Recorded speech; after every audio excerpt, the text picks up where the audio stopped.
ನಟ ಮತ್ತು ಸಾಮಾಜಿಕ ಹೋರಾಟಗಾರರಾಗಿರುವಂತಹ ಕಿಶೋರ್ ಅವರು ಇದ್ದಾರೆ. ಧನ್ಯವಾದ. ಏನಾದ್ರೂ ರಾಜಕೀಯಕ್ಕೆ ಬರೋದು ಆಸಕ್ತಿ ಇದೆಯಾ? ಹಾಗೆ ಹೇಳಲಿಕ್ಕೆ ಆಗೋದಿಲ್ಲ. ಘೋಷಿತ ಬಹಿಷ್ಕಾರ ಅನ್ನುವ ರೀತಿಯಲ್ಲಿ ಎಲ್ಲಾದ್ರೂ ಸಿನಿಮಾ ಕ್ಷೇತ್ರದಲ್ಲಿ ಆಗಿದೆಯಾ? ಉಳ್ಳವರು ಶಿವಾಲಯವ ಮಾಡುವರು, ನಾನೇನ ಮಾಡಲಿ ಬಡವನಯ್ಯ. ಯುಗ ಪುರುಷರ ಕೊರತೆ ಕಾಣಿಸ್ತಾ ಇದೆಯಾ ಈಗ? ಅಂಬೇಡ್ಕರ್ ಹೇಳಿದ್ರಲ್ಲ, be educated, be organise, be agitated. ಬಿಡತಿಯ ಟೌನ್ಶಿಪ್ ವಿಷಯ ಬಹಳ ದೊಡ್ಡ ಮಟ್ಟದಲ್ಲಿ ಚರ್ಚೆ ಆಗ್ತಾ ಇದೆ. ಕಿಶೋರ್ ಅದ್ರ ಪರವಾಗಿ ನಿಲ್ತಾರ ಅಥವಾ ರೈತರ ಪರವಾಗಿ ನಿಲ್ತಾರ? ಖಂಡಿತ ರೈತ ಪರವಾಗಿ ನಿಲ್ತೇನೆ. ಧರ್ಮೇಂದ್ರ ಪ್ರಧಾನ್ ಅವರು ರಾಜೀನಾಮೆಯನ್ನ ನೀಡಬೇಕು. ರಾಜಕೀಯ ಮಾನ ಮರೆಯಲ್ಲದೆ ನಿಜವಾದ ದೇಶದ್ರೋಹಿಗಳಂದ್ರೆ ಅವರೇ ಅಲ್ಲ, ಅದನ್ನ ಅವರು ಚುನಾವಣಾ ತಂತ್ರಗಾರಿಕೆ ಅಂತಾರ. ಅವರು ನಾವು ಪ್ರಜಾಪ್ರಭುತ್ವದಲ್ಲಿ ಇರೋದಕ್ಕೆ ಯೋಗ್ಯರಲ್ಲ. 21 ವಿದ್ಯಾರ್ಥಿಗಳು ತೀರಿದ್ರು, ಆತ್ಮಹತ್ಯೆ ಮಾಡ್ಕೊಂಡ್ರು, ಒಂದು ಕನಿಷ್ಠ ಸೌಜನ್ಯವನ್ನ ತೋರಿಸ್ಲಿಲ್ಲ. ಅಯೋಗ್ಯ, ಸಂವೇದನಾಹೀನ, ಕ್ರೂರ ಪ್ರಧಾನಿಗಳು. ಇಲ್ಲಿ ಭಾರತದಲ್ಲಿ ಮುಸ್ಲಿಮ್ರು ಭಯೋತ್ಪಾದಕರು ಅಂತ ದ್ವೇಷಿಸುವವರು ಇಸ್ರೇಲ್ ಯಾವ ಕಂಟ್ರಿ, ಅಲ್ಲಿ ಹೋಗಿ ತಪ್ಕೊಳ್ತಾರೆ ಇವರು. ಯಾವುದೇ ಪ್ರಪಂಚದ ಯಾವುದೇ ದೇಶಗಳಲ್ಲೂ ಇಷ್ಟು ಸುಳ್ಳುಕೋರ ಪ್ರಧಾನಿ ಇರ್ಲಿಕ್ಕೆ ಸಾಧ್ಯ ಇಲ್ಲ ಅನ್ಸುತ್ತೆ. ತುಂಬಾ ಸುಳ್ಳುಕೋರ ಪ್ರಧಾನಿ, ಮಾತು ಸುಳ್ಳು. ಕಿಶೋರ್ ಅವರು ಈ ತರದೆಲ್ಲ ಮಾತಾಡ್ತಿರುವಂತಹ ಸಂದರ್ಭದಲ್ಲಿ ರಾಹುಲ್ ಗಾಂಧಿ ಮಾತಾಡಿದ ಹಾಗೆ ಮಾತಾಡ್ತಿದಾರಲ್ಲ. ಇವ್ರು ಹಂಗೆ ಆಪರೇಷನ್ ಸಿಂಧೂರ್ ಅಂತ ಶುರು ಮಾಡಿದ್ರು. ಶುರು ಮಾಡ್ಬಿಟ್ಟು ಏನಾಯ್ತು ಕೊನೆಗೆ? ಕಾಂಗ್ರೆಸ್ನವರು ಮಾತನಾಡಿದ ಹಾಗೆ ಮಾತಾಡ್ತಿದಾರಲ್ಲ. ಇವರು ಕಾಂಗ್ರೆಸ್ ಪರವಾ, ಬಿಜೆಪಿ ವಿರುದ್ಧವಾ? ಸರ್ವ ಜನಾಂಗದ ಶಾಂತಿಯ ತೋಟ, ರಸಿಕರ ಕಂಗಳ ಸೆಳೆಯುವ ನೋಟ, ಹಿಂದೂ ಕ್ರೈಸ್ತ ಮುಸಲ್ಮಾನ ಪಾರಸಿಕ ಜೈನ ನೃತ್ಯ.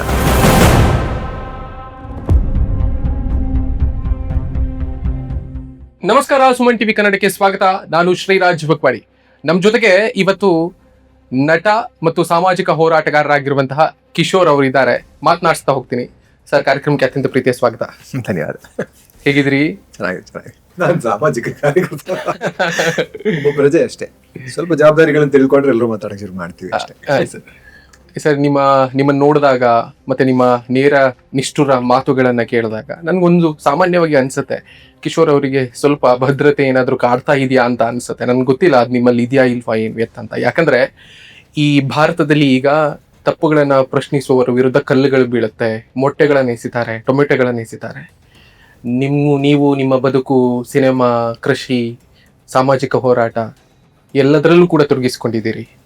ಏನನ್ಸುತ್ತೆ? ಏನು ಭದ್ರತೆ ಏನಿಲ್ಲ, ಒಂಥರ ಅದೆಲ್ಲಾನು ಸರಿ ಅಂತ ಅವ್ರಲ್ಲಿ ಅಕ್ನಾಲೇಜ್ ಮಾಡ್ತಾ ಇದ್ದಾರೆ ಅನ್ಸುತ್ತೆ. ಅದಕ್ಕೆ ನಾವು ಮಾತಾಡ್ತಾ ಇರೋದು ಸತ್ಯ ಅನ್ನೋದಕ್ಕೆ ಒಂದು ಸರ್ಟಿಫಿಕೇಟ್. ಅವ್ರು ಬೈಯೋದು, ಅವ್ರು ಹೊಡೆಯೋ ಟೊಮೆಟೊಗಳು, ಮೊಟ್ಟೆಗಳೆಲ್ಲವೂ ಸರ್ಟಿಫಿಕೇಟ್ ಅಷ್ಟೇ. ಅಭದ್ರತೆ ಅವರನ್ನ ಕಾಡ್ತಾ ಇದೆ, ಭಯ ಅವರನ್ನ ಕಾಡ್ತಾ ಇದೆ. ಯಾಕೆಂದ್ರೆ ಅಸತ್ಯದ ಪರ ಇರೋರು, ಅಧರ್ಮದ ಪರ ಇರೋರು, ಹಿಂಸೆಯ ಪರ ಇರೋರೆಲ್ಲ ಅದನ್ನ ಮಾಡ್ತಾ ಇರ್ತಾರೆ. ನಾವು ನಿಲ್ಲದೆ ಮಾತಾಡ್ತಾ ಇರ್ಬೇಕಷ್ಟೇ, ನಿಲ್ಲಿಸದೆ ಮಾತಾಡ್ತಾ ಇರ್ಬೇಕು. ಯಾಕೆಂದ್ರೆ ಇದು ನಮ್ಮ ದೇಶ, ನಮ್ಮೆಲ್ಲರನ್ನ ಸೇರಿ ದೇಶ. ನಾವು ಪ್ರಜೆಗಳಾಗಿ ನಮ್ಮ ದೇಶ ಇದೆ. ಪ್ರಜೆಗಳ ಜವಾಬ್ದಾರಿ ಇದು ನಮ್ಮ ದೇಶವನ್ನ ಒಂದು ಒಳ್ಳೆ ದೇಶವನ್ನಾಗಿ ಮಾಡೋದು, ಮುಂದಿನ ಪೀಳಿಗೆಗೆ ಒಂದು ಒಳ್ಳೆ ವಾತಾವರಣವನ್ನ, ಒಂದು ಸ್ವಸ್ಥ ಸಮಾಜವನ್ನ ಉಳಿಸಿ ಹೋಗೋದು. ಕಟ್ಟಕ್ಕಾಗುತ್ತೋ ಗೊತ್ತಿಲ್ಲ, ಅಟ್ಲೀಸ್ಟ್ ಇರೋ ಅಷ್ಟನ್ನಾರು ಉಳಿಸೋಣ ಅಂತ ಪ್ರಯತ್ನ ಅದನ್ನ ಮಾಡ್ತಾನೆ ಇರ್ಬೇಕು. ದೇಶದಲ್ಲಿ ಒಂದ್ ಕಡೆ ಬಡವರು, ಆಮೇಲೆ ವಿದ್ಯಾರ್ಥಿಗಳು, ಕಾರ್ಮಿಕ ವರ್ಗ, ರೈತ ವರ್ಗ ಇವರೆಲ್ಲರೂ ಕೂಡ ಪರದಾಡ್ತಿದ್ದಾರೆ ಬದುಕಿಗೋಸ್ಕರ. ಇನ್ನೊಂದ್ ಕಡೆಯಲ್ಲಿ ಅದೇ ಧಾರ್ಮಿಕ ರಾಜಕಾರಣ ಇದನ್ನೆಲ್ಲ ಹೇಳ್ತಾನೆ ಚುನಾವಣೆಯನ್ನ ಎದುರಿಸಿ ಅಧಿಕಾರವನ್ನ ಹಿಡಿದು ಮಂದಿರ ಕಟ್ಟಿ ಅಲ್ಲಿ ಯಾರೋ ಭಕ್ತರು ಕೊಟ್ಟಂತಹ ದೇಣಿಗೆಗಳನ್ನ ಕದ್ದು ಈಗ ಅವರು ತಮ್ಮ ಬದುಕಲ್ಲಿ ಐಷಾರಾಮಿ ಜೀವನವನ್ನ ನಡೆಸ್ತಾ ಇದ್ದಾರೆ. ಎಂಥ ದುರಂತ ಈ ಭಾರತ ಕಾಣ್ತಾ ಇದೆ ಅಂತ. ನಿಜ. ರಾಮನಿಗೆ ಇಷ್ಟು ದೊಡ್ಡ ದುರಂತ ಬರಬಾರ್ದಾಗಿತ್ತು. ರಾಮನ ಹೆಸರಿನಲ್ಲಿ ಇಷ್ಟೊಂದು ಅನ್ಯಾಯ ಆಗೋಯ್ತಲ್ಲ. ಅವತ್ತೇ ಬಸವಣ್ಣ ಹೇಳಿದ್ರು, ಉಳ್ಳವರು ಶಿವಾಲಯವ ಮಾಡುವರು, ನಾನೇನ ಮಾಡಲಿ ಬಡವನಯ್ಯ. ನನ್ನ ದೇಹವೇ ದೇಗುಲ, ಕಾಲೇ ಕಂಬ, ಶಿರವೇ ಹೊನ್ನ ಕಳಸವಯ್ಯ. ಸೊ ಅಷ್ಟೊಂದು ಶತಮಾನಗಳ ಹಿಂದೆ ಹೇಳಿದ್ದನ್ನು ನಾವು ಇನ್ನೂ ಅರ್ಥ ಮಾಡ್ಕೊಂಡಿಲ್ವಲ್ಲ, ನಮ್ಮ ದುರಂತ ಅದು. ಅದನ್ನ ಬಳಸ್ಕೊಳ್ಳೋರು ಇದ್ದೇ ಇರ್ತಾರೆ. ಈ ತರ ದೊರಡೆಕೋರರು, ರಾಮಾಂತರನೇ ದರೋಡೆ ಮಾಡಿದಂಥ ಜನ ರಾಮನ ದರೋಡೆ ಮಾಡೋದು, ರಾಮನ ಹೆಸರನ್ನ ದರೋಡೆ ಮಾಡೋದ್ರಲ್ಲಿ ಏನು ಅದೇನು ಹೆಚ್ಚನಲ್ಲ. ಅವಂಥವ್ರು ಇದ್ದೇ ಇರ್ತಾರೆ. ಧರ್ಮದ ಹೆಸರನ್ನ ಬಳಸ್ಕೊಳ್ಳೋರು ಇದ್ದೇ ಇರ್ತಾರೆ. ಯಾಕಂದ್ರೆ ಧರ್ಮ ನಮ್ಮ ಸ್ಟ್ರೆಂತ್ ಜೊತೆಗೆ ನಮ್ಮ ವೀಕ್ನೆಸ್ ಕೂಡ. ನಮ್ಮ ದೇವರು ನಮ್ಮ ಹೇಗೆ ನಮ್ಮ ಶಕ್ತಿಯೋ ಹಾಗೆ ನಮ್ಮ ವೀಕ್ನೆಸ್ ಕೂಡ. ಅದನ್ನ ವೀಕ್ನೆಸ್ ಆಗಿ ಬಳಸ್ಕೊಂಡಾಗ ಏನ್ ಮಾಡಕ್ಕಾಗಲ್ಲ. ಅದನ್ನೇ ಅಧರ್ಮ ಅಂತ ಹೇಳಿ. ಅಧರ್ಮನ ಮಾಡೋದಕ್ಕೆ, ಅಧಿಕಾರ ಹಿಡಿಯೋದಕ್ಕೆ ರೆಡಿಯಾಗಿರುವಾಗ ಜನ ಇದರಿಂದ ತಪ್ಪಿಸ್ಕೊಳ್ಳೋದು ಹೇಗೆ? ಅರಿವಿನಿಂದ ಸಾಧ್ಯ. ಅರಿವಿಗೂ ನಾವು ಹಿಂದೆ ತಿರುಗಿ ನೋಡಿದ್ರೆ ಹೀಗೆ ಬಸವಣ್ಣನಂತವ್ರು ಬೇಕಾದಷ್ಟು ಚೆನ್ನಾಗಿ ಕಾಣಿಸ್ತಾರೆ. ಹೌದು. ಸೊ ಅವರಿಂದ ನಾವು ಪ್ರೇರೇಪಣೆಗೊಂಡು ಅರಿವನ್ನು ಮೂಡಿಸ್ಕೊಂಡು ಇಂಥವ್ರನ್ನೆಲ್ಲ ದೂರ ಇಡಬೇಕು, ಅಧಿಕಾರದಿಂದ ದೂರ ಇಡಬೇಕು, ಸಾಧ್ಯ ಆದ್ರೆ ಬದಲಾವಣೆ ಮಾಡಬೇಕು. ಅಂತ ಯುಗ ಪುರುಷರ ಕೊರತೆ ಕಾಣಿಸ್ತಾ ಇದೆಯಾ ಈಗ? ಒಬ್ಬೊಬ್ಬರಲ್ಲೂ ಇದ್ದಾರೆ, ಒಬ್ಬ ಪ್ರಜೆಯಲ್ಲೂ ಇದನ್ನ ಯುಗ ಪುರುಷ. ಇವತ್ತು ಪ್ರತಿಭಟನೆ ಮಾಡ್ತದಲ್ಲ ಮಕ್ಕಳು, ಆ ಮಕ್ಕಳ ಒಳಗಡೆ ಎಲ್ಲದರಲ್ಲೂ ಅರಿವು ಮೂಡಿದೆ, ಒಂದು ಲೆವೆಲ್ಗೆ ಅರಿವು ಮೂಡಿದೆ. ಅವರೆಲ್ಲರೂ ಪ್ರಯತ್ನ ಪಡ್ತಾ ಹೋದ್ರೆ ಅಂದ್ರೆ ಇದು ಸಂಘಟಿತವಾಗುದು. ಅಂಬೇಡ್ಕರ್ ಹೇಳಿದ್ರಲ್ಲ, be educated, be organise, be agitated. ಅದನ್ನ ನಿಜವಾಗ್ಲೂ ನಮ್ಗೆ ತುಂಬಾ ರಿಲೆವೆಂಟ್, ಯಾವತ್ತಿಗೂ ರಿಲೆವೆಂಟ್, ಕಂಟಿನ್ಯೂಸ್ ಆಗ್ಬೇಕು. ನಾನು ಅದೇ ಮಾತಾಡ್ತಾನೆ ಹೇಳ್ತಾ ಇದ್ದೀನಿ CJP ಪ್ರೊಟೆಸ್ಟ್ ನಲ್ಲಿ.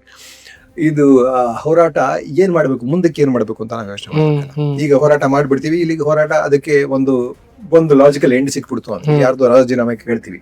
ಒಂದ್ ಕಡೆ ಅನ್ಯಾಯ ಆಗಿದೆ, ಅನ್ಯಾಯಕ್ಕೋಸ್ಕರ ಇದೊಂದು ಪರಿಹಾರ ಕೇಳ್ತೀವಿ, ರಾಜೀನಾಮೆ ಕೇಳ್ತೀವಿ, ಅಲ್ಲಿಗೆ ಮುಗಿದೋಯ್ತಾ? ಇದಕ್ಕೆ ಮೂಲ ಕಾರಣ ಯಾರು? ಅದು ಹಿಂದಿನ ವ್ಯವಸ್ಥೆ ತಾನೆ. ಆ ವ್ಯವಸ್ಥೆಯನ್ನ ಅದರ ಉತ್ತರದಾಯಿತ್ವವನ್ನ ನಾವು ನಿಗದಿ ಮಾಡೋದು ಹೇಗೆ? ಅವ್ರನ್ನ ಕಂಟಿನ್ಯೂಸ್ ಆಗಿ ಅವ್ರನ್ನ ಕ್ವೆಶ್ಚನ್ ಮಾಡ್ತಾನೆ ಇರ್ಬೇಕು. ಸೊ ಇದೊಂದು ನಿರಂತರ ಹೋರಾಟ, ನಿರಂತರ ರೀತಿನ ಒಂದು ಪರಿಸ್ಥಿತಿಯಲ್ಲಿ ನಾವ್ ಇರ್ಬೇಕಾಗತ್ತೆ. ಪ್ರಜಾಪ್ರಭುತ್ವ ಆರೋಗ್ಯಕರವಾಗಿ ಕೆಲಸ ಮಾಡಬೇಕು ಅಂದ್ರೆ ಇದು ಪ್ರಜೆಗಳ ಪ್ರಭುತ್ವ ಅಲ್ಲ. ನಾನು ಎಲ್ಲಾ ಕಡೆನೂ ಅದನ್ನೇ ಹೇಳೋದು, ಪ್ರಜೆಗಳು ನಮ್ಗೆ ಯಾಕೆ ರಾಜಕೀಯ ಅಂತ ಕೂತ್ಕೊಂಡ್ರೆ ಇಂಥ ಅಯೋಗ್ಯರಿಂದ, ಭ್ರಷ್ಟರಿಂದಾನೇ ನಾವು ತುಳಿತಕ್ಕೊಳಗಾಗಿ ಹಾಗೆ ಇರ್ತೀವಿ. ನಮ್ಮ ದೇಶಕ್ಕೆ ಎಷ್ಟೇ ಸಾಧ್ಯತೆಗಳಿದ್ರು, ಸಂಪನ್ಮೂಲ ಅಷ್ಟೊಂದು ಸಂಪದ್ಭರಿತವಾದಂತ ದೇಶ ನಮ್ದು. ನೈಸರ್ಗಿಕ ಸಂಪನ್ಮೂಲ ಆಗಿರ್ಬೋದು, ಜನಸಂಪನ್ಮೂಲ ಆಗಿರ್ಬೋದು, ಎಲ್ಲವೂ ಅದ್ಭುತವಾಗಿದೆ. ಅತ್ಯಂತ ಬುದ್ಧಿವಂತರೆಲ್ಲ ಇದ್ದಂತ ಜಾಗ. ಇವತ್ತು ಇಲ್ಲಿ ಕುತ್ಕೊಂಡು ನಾವು ಗೂಗಲ್ ನ ಹೆಡ್ ಇಂಡಿಯನ್ನು, ಅದರ ಹೆಡ್ ಇಂಡಿಯನ್ನು, ಆ ದೇಶದ ಪ್ರಧಾನಿ ಇಂಡಿಯನ್ನು, ಆ ದೇಶದ ರಾಜಕೀಯದಲ್ಲಿ ಇಂಡಿಯನ್ ಇದ್ದಾನೆ ಕೊಂಡಾಡ್ತೀವಿ, ಅದ್ರ ಬಗ್ಗೆ ಖುಷಿ ಪಟ್ಕೊಂತೀವಿ. ಆದ್ರೆ ಅವರೆಲ್ಲ ಇಲ್ಲೇ ಇದ್ದು ಏನೆಲ್ಲ ಮಾಡಬಹುದಾಗಿತ್ತು. ಜೊತೆಗೆ ಇಲ್ಲೂ ಬೇಕಾದಷ್ಟು ಅದೇ ತರದ ಜನ ಇದ್ದಾರೆ. ಯಾಕೆ ಮಾಡಕ್ ಆಗ್ತಾ ಇಲ್ಲ? ಪೂರಕವಾದ ವಾತಾವರಣ ಇಲ್ಲ. ಆ ಪೂರಕವಾದ ವಾತಾವರಣ ನಾವೇ ಕ್ರಿಯೇಟ್ ಮಾಡ್ಕೊಳ್ಳ. ಹೌದು, ವಾತಾವರಣ ಇಲ್ಲ. ಯಾಕೆ? ಅದಕ್ಕೆ ಕಾರಣ ಏನು ಅಂತ ನಾವು ಹುಡುಕೊಂಡ್ರೆ ನಾವೇ ಕ್ರಿಯೇಟ್ ಮಾಡ್ಕೊಂಡಿಲ್ಲ, ನಾವು ಜವಾಬ್ದಾರರಾಗಿಲ್ಲ. ಯಾಕಂದ್ರೆ ಪ್ರಜಾಪ್ರಭುತ್ವದಲ್ಲಿ ಪ್ರಜೆ ಯಾವತ್ತು ಬೇಜವಾಬ್ದಾರ ಆಗ್ತಾನೋ ಅಲ್ಲಿಗೆ ಪ್ರಜಾಪ್ರಭುತ್ವ ಸತ್ತೋಗುತ್ತೆ. ಪ್ರಜಾಪ್ರಭುತ್ವ ಗೆಲ್ಲಬೇಕು ಅನ್ನೋದಾದ್ರೆ ಪ್ರಭುತ್ವ ಸೋಲ್ಬೇಕಲ್ಲ. ಪ್ರಭುತ್ವ ಈ ದಮನಕಾರಿ ನೀತಿಯನ್ನ ಪಾಲಿಸ್ತಾ ಇದೆ. ಅಲ್ಲಿ ಕೊಟ್ಟಿರದೇ ಸಮಸ್ಯೆ, ಅವ್ರ ಕೈ ಕೊಟ್ಟಿರದೇ ಸಮಸ್ಯೆ. ರಾಜಕಾರಣಿಗಳು ಬರೀ ಇದರ ಸೇವಕರಷ್ಟೇ. ಪ್ರಜಾಪ್ರಭುತ್ವ ಅಂದ್ರೆ ಪ್ರಜೆ ಇದೆ ಪ್ರಭುತ್ವ. ಸೊ ಇಲ್ಲಿ ಪ್ರಜೆನೇ. ಪ್ರಭು ಸುಮ್ನೆ ಕುತ್ಕೊಂಡ್ಬಿಟ್ರೆ ಏನ್ ಕೆಲಸ ಆಗತ್ತೆ? ಅದನ್ನೇ ಎಕ್ಸಾಂಪಲ್ ಕೊಡ್ತಾರೆ. ಈಗ ಯಾರನ್ನೋ ಕೆಲ್ಸಕ್ಕೆ ಇಟ್ಕೊಂತೀರಾ ಅಂತ ಇಟ್ಕೊಳ್ಳಿ. ನೀವೇ ಸುಮ್ನೆ ಕೂತ್ಕೊಂಡ್ಬಿಟ್ರೆ ಅವ್ರನ್ನ ಕೇಳಿದೆ, ಪ್ರಶ್ನೆ ಮಾಡಿದೆ, ಅವನೊಂದಷ್ಟು ದಿವಸ ಕೆಲಸ ಮಾಡ್ತಾನೆ, ಆಮೇಲೆ ನೋಡ್ತಾನೆ ನೀವೇನು ಕೇಳ್ತಾ ಇಲ್ಲ, ನಾನೇ ಕೆಲಸ ಮಾಡೋಣ, ಇವೆಲ್ಲ ಕಳ್ತನ ಮಾಡೋಣ ನಾಕೈದು ಅಂತ ಕಳ್ತನ ಮಾಡ್ಕೊಂಡು ಹೋಗ್ತಾನೆ. ಅದೇ ಮಾಡ್ತಾ ಇದಾರೆ ಈಗ ಪ್ರಭುಗಳು. ನಾವೇ ಅಂತ ನಾವು ತಿಳ್ಕೊಬೇಕು. ನಮ್ಗೆ ಯಾಕೆ ರಾಜಕೀಯ ಅಂತ ಕೂತಿರೋದೇ ನಮ್ಗೆ ದೊಡ್ಡ ಸಮಸ್ಯೆ. ಆಕ್ಚುಲ್ ಆಗಿ ಪ್ರಜಾಪ್ರಭುತ್ವ ನಮಗೆ ಬೇಕು ಅಂದ್ರೆ ನಾವು ಜಾಗೃತರಾಗಿರ್ಬೇಕು, ಸದಾ ಜಾಗೃತರಾಗಿರ್ಬೇಕು, ಸದಾ ಪ್ರಶ್ನೆ ಕೇಳ್ತಾ ಇರ್ಬೇಕು. ಅದು ಬಿಟ್ಟು ನಾವ್ ಯಾಕೆ ರಾಜಕೀಯ ಅಂತ ಅಂದ್ಕೊಟ್ರೆ ನಾವು ಪ್ರಜಾಪ್ರಭುತ್ವದಲ್ಲಿ ಇರೋದಕ್ಕೆ ಯೋಗ್ಯರಲ್ಲ, ನಾವು ಅಯೋಗ್ಯರು. ನಮಗೆ ನಾವು ಹೋಗಿ ಯಾವ್ದಾದ್ರು ಸರ್ವಾಧಿಕಾರಕ್ಕೆ ಹೋಗಿ ಸೇರ್ಕೊಂಡು ಅವ್ರ ಕೈ ಮಾಡಿಸ್ಕೊ ಅದೇ ಮಾಡ್ತಾ ಇದೀವಿ. ಹೆಚ್ಚು ಕಡಿಮೆ ಅವ್ರ ಕೈ ಕೊಟ್ಬಿಟ್ಟಿದೀವಿ. ಇನ್ನ 360 ಸಿಕ್ಬಿಟ್ರಂತೂ ಮುಗಿದೋಯ್ತು ಕತೆ. ಸರ್ವಾಧಿಕಾರ ಬಂದಂತೆ ಆಲ್ರೆಡಿ ಬಂದಿದೆ ಅಂತ ಅನ್ಸುತ್ತಾ ಇದೆ. ಆದ್ರೆ ಎಲ್ಲಾ ಪಕ್ಷಗಳನ್ನು ನೋಡಿದ್ರೆ ಕೆಲವು ಪಕ್ಷಗಳು, ನಾನು ಇವಾಗಿರೋ ವಿರೋಧ ಪಕ್ಷನ ಯಾಕೆ ನಾನು ನಿಜವಾಗ್ಲೂ ಮೆಚ್ಚಬೇಕು ಅಂತ ಹೇಳ್ತೀನಿ ಅಂದ್ರೆ, ನಮ್ಮ ಮೇಲೆ ಇರೋ ಹಂಗೆ ಯಾವತ್ತೂ ಒಂದ್ ದಿವಸ ಒತ್ತಡ ಇಲ್ಲ ಅವ್ರ ಮೇಲೆ. ಡೈಲಿ ಒತ್ತಡ ಇದೆ. ಅದು ದಿನ ಬೆಳಗಾದ್ರೆ ಭಯ ಅವ್ರನ್ನ ಕಾಡ್ತಾ ಇದೆ, ಒತ್ತಡ ಕಾಡ್ತಾ ಇದೆ. ದಿನ ಬೆಳಗಾದ್ರೆ ಪೂರ್ತಿ ವ್ಯವಸ್ಥೆನೇ ಕೈ ಹಿಡ್ಕೊಂಡ್ಬಿಟ್ಟಿದ್ದಾರೆ. ಜುಡಿಷಿಯರಿ ಅವ್ರ ಕೈಲಿದೆ, ಇಡಿ ಅವ್ರ ಕೈಲಿದೆ, CBI ಅವ್ರ ಕೈಲಿದೆ, ಚುನಾವಣಾ ಚುನಾವಣಾ ಪ್ರಾಧಿಕಾರನೇ ಅವ್ರ ಕೈಲಿದೆ. ಎಲ್ಲಾನು ಅವ್ರ ಕೈಗೆ ಮಾಡ್ಕೊಂಡ್ಮೇಲೆ ಇವ್ರು ಹೆಂಗೆ ಇನ್ನೂ ಹೋರಾಡ್ತಾ ಇದಾರೆ ಅನ್ನೋದೇ ನನ್ಗೆ ನಿಜವಾಗ್ಲೂ ಆಶ್ಚರ್ಯ. ಇನ್ನೂ ಸಿದ್ಧಾಂತಗಳು ಗಂಟುಕೊಂಡು ಧೈರ್ಯ ನಿಂತಿದ್ದಾರೆ ಅಂದ್ರೆ ಅವ್ರ ಜೊತೆ ನಾವು ನಿಂತ್ಕೋಬೇಕು. ಅವ್ರಿಗೆ ಏನಿದೆ, ಆರಾಮಾಗಿ ಕೋಟ್ಯಾಂತರ ರೂಪಾಯಿ ಕೊಡ್ತಾರೆ. ಈಗಾಗಲೇ ಸುಮಾರು ಜನ ಪಕ್ಷಾಂತರ ಮಾಡಿ ಹೋದ್ರಲ್ಲ, ಶಿವಸೇನೆಯಿಂದ, TMC ಇಂದ, AAP ಇಂದ, ಎಲ್ಲಾ ಪಕ್ಷದಿಂದ ಹೋಗಿ ಸೇರ್ಕೊಂಡಾಯ್ತು ಬಿಜೆಪಿ ಸುಮಾರು ಜನ. ರಾಜಕೀಯ ಮಾನ ಮರಿ ಇಲ್ಲದೆ ನಿಜವಾದ ದೇಶದ್ರೋಹಿಗಳು ಅಂದ್ರೆ ಅವರೇ ಅಲ್ಲ. ಅದನ್ನ ಅವರು ಚುನಾವಣಾ ತಂತ್ರಗಾರಿಕೆ ಅಂತಾರ, ಅವರು ಮಾಸ್ಟರ್ ಸ್ಟ್ರೋಕ್ ಅವ್ರಿಗೆ. ಅದನ್ನ ನಿಜವಾಗ ದೇಶ ಅಂದ್ರೆ ಏನು? ಜನಗಳಿಂದಾನೇ ದೇಶ.